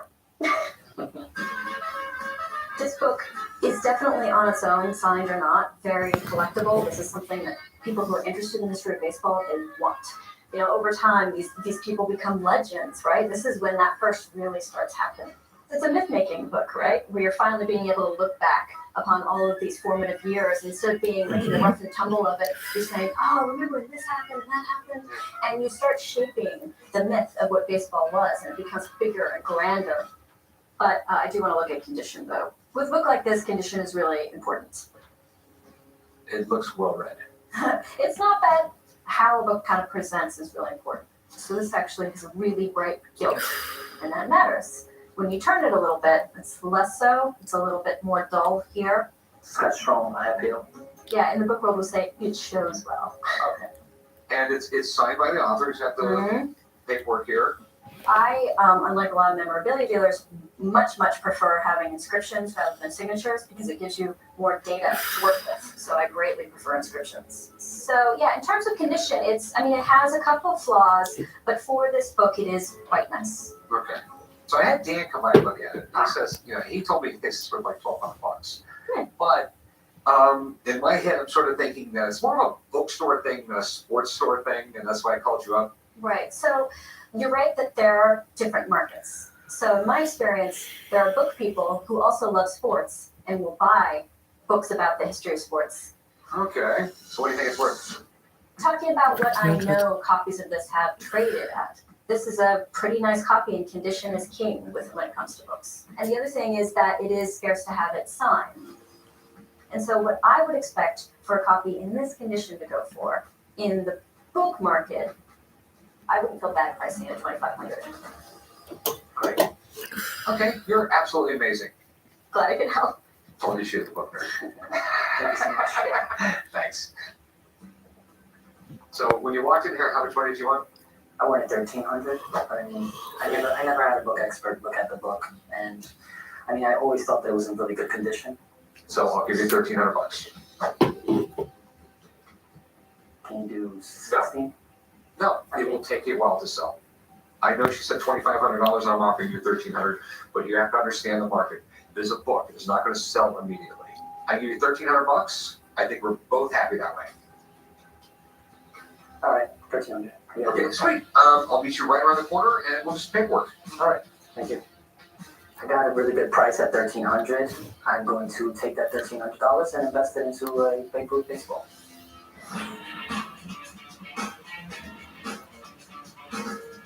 I have a customer in the shop with what he claims is an Inca Curo. It appears to be made of silver, but the problem is I've just seen so many counterfeits and copies of stuff like this. It could be worth a lot of money, or it could be something that you could find at a flea market. I really don't know. So I need our expert Bob to come down and take a look at it for me and let me know if it's real or not. Here we go. Wow. Nice. So what you have is an Inca Caro. So would have been made around 1300 to 1500 AD, just before the Spanish came in. conquered most of Peru. This is probably Pachamama, who is the father god, or just a representation of a lord or an elder. And they would use that for chicha. So chicha was a corn beer. It's kind of like a mix, like almost like between a wine and a beer, right? Well, it's kind of like that, but it was really disgusting how they made it back then. They would take corn and they'd chew it up and they'd spit it into a little vat of water, and the saliva would help ferment it. Yeah. So I'm assuming it's silver. I mean, I really don't want to take a file and gouge into an antique. No, not a good idea. But I've got something that will tell us without harming it. Okay, what's that? So it's an XRF gun. So what this does, it shoots a little beam of X-ray into the metal, causes the atoms to dance, and then it'll tell me what the metals are that this is made out of. Okay. So this is 98% silver. Okay. 2% copper, and a trace of gold. So it is absolutely what it should be. The form is right, the construction is right. It's a great piece. So what do you think it's worth? This has to be worth $4,000. Man, this is always that time where I wish I didn't call you in, man. Thanks a lot. I appreciate it. Pleasure. Thanks, Mom. All right. So I'll give you 900 for it. Nah, I don't think so. Yeah, I kind of did that with myself there, didn't I? Would you take 2? Realistically, here's the deal. Do you have something cool? You gonna be able to sell it? Unlikely. I don't have anyone who it's like I haven't just gotten some somewhere. So I'll take the $2,000 and I'll go buy something I would actually use with it. Cool. Meet me over there. Let's do some paperwork. Gotcha.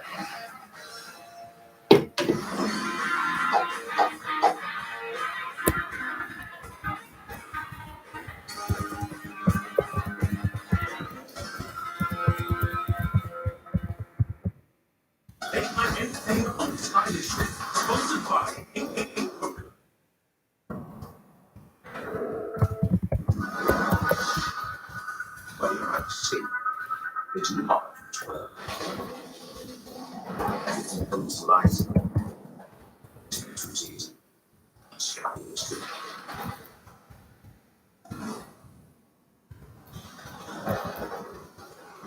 I'm going to take you on a journey that will shed light on the unknown. They saw something really strange in the sky that day. These truly remarkable sightings are just unexplained phenomena. I'm not a conspiracy theory guy, but this seems like a cover-up.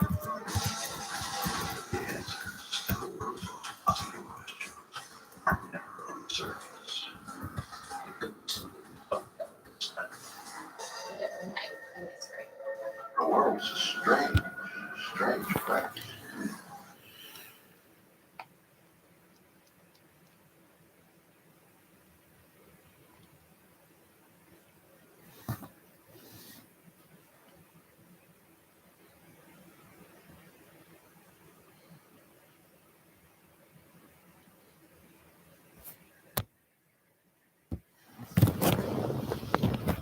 Go for a peep, I don't need this tall.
Oh, aye. Right.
We showcase the really high-end art and oddities I get in the pawn shop. Sort of my dream come true. I now have an art gallery in the greatest mall in the world.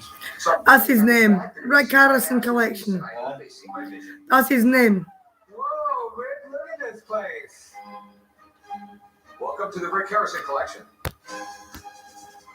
I gotta admit, I'm pretty impressed. From the last time I was here, it's freaking awesome. You like the floors? You like the granite? You like the showcases? Rick, I'll tell you one thing. I have my doubts about this place when you were explaining it to me, but walking in I know what it's called. Fucking pickles or something. I just don't understand why you had to do this. Why can't you just focus on the shop? Because you have to evolve. That's why we have a family-run business that's been in business for over 30 years. So, what I'm saying is, this is the evolution of the Gold and Silver Pawn Shop.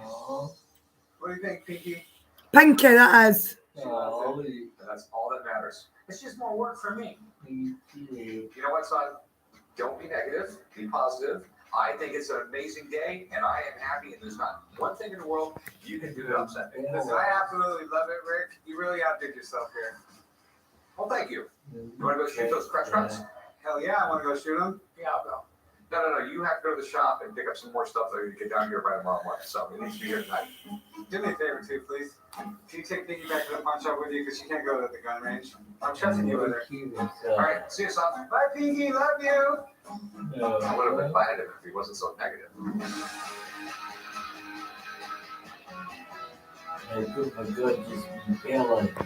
So a couple days ago, a guy came to the shop, and he has these two crutches. They're at least 200 years old that have guns built into them. Alex looked at them and said, you know what, give me a few days, I'm going to do some research. So we're finding out some really cool history on these things, and they shoot here at the range. We'll be talking a lot of money. So we ready to fire these things? Yeah, I think we are. Now, I did do some research on the engraving. So that engraving says Captain J.N. Morris. And J.N., I believe, stands for James Nichol Morris. He was in the Battle of Trafalgar, which was essentially the sea battle that stopped Napoleon's expansion in Europe on October 21st, 1805. He took a shot in the knee. He had used crutches all the way until his death in 1830. So theoretically, it all lines up. That's incredible. I didn't get the value of the shop because I needed to do more research, and I'm really glad I did. These crutches belong to a famous sea captain in the Royal Navy. It just doesn't get any better than that. Any kind of historically significant item, especially one that's a little kooky, pistols and crutches that are 200 years old, is a good item for Rick and a good item for the shop. Are there any volunteers for firing? I'm going to come off, but I'll speak to you in about half an hour. I've got something to do. I'll be back. It's going to be very hard to hit them, so I want you to get pretty close if you're going to find them.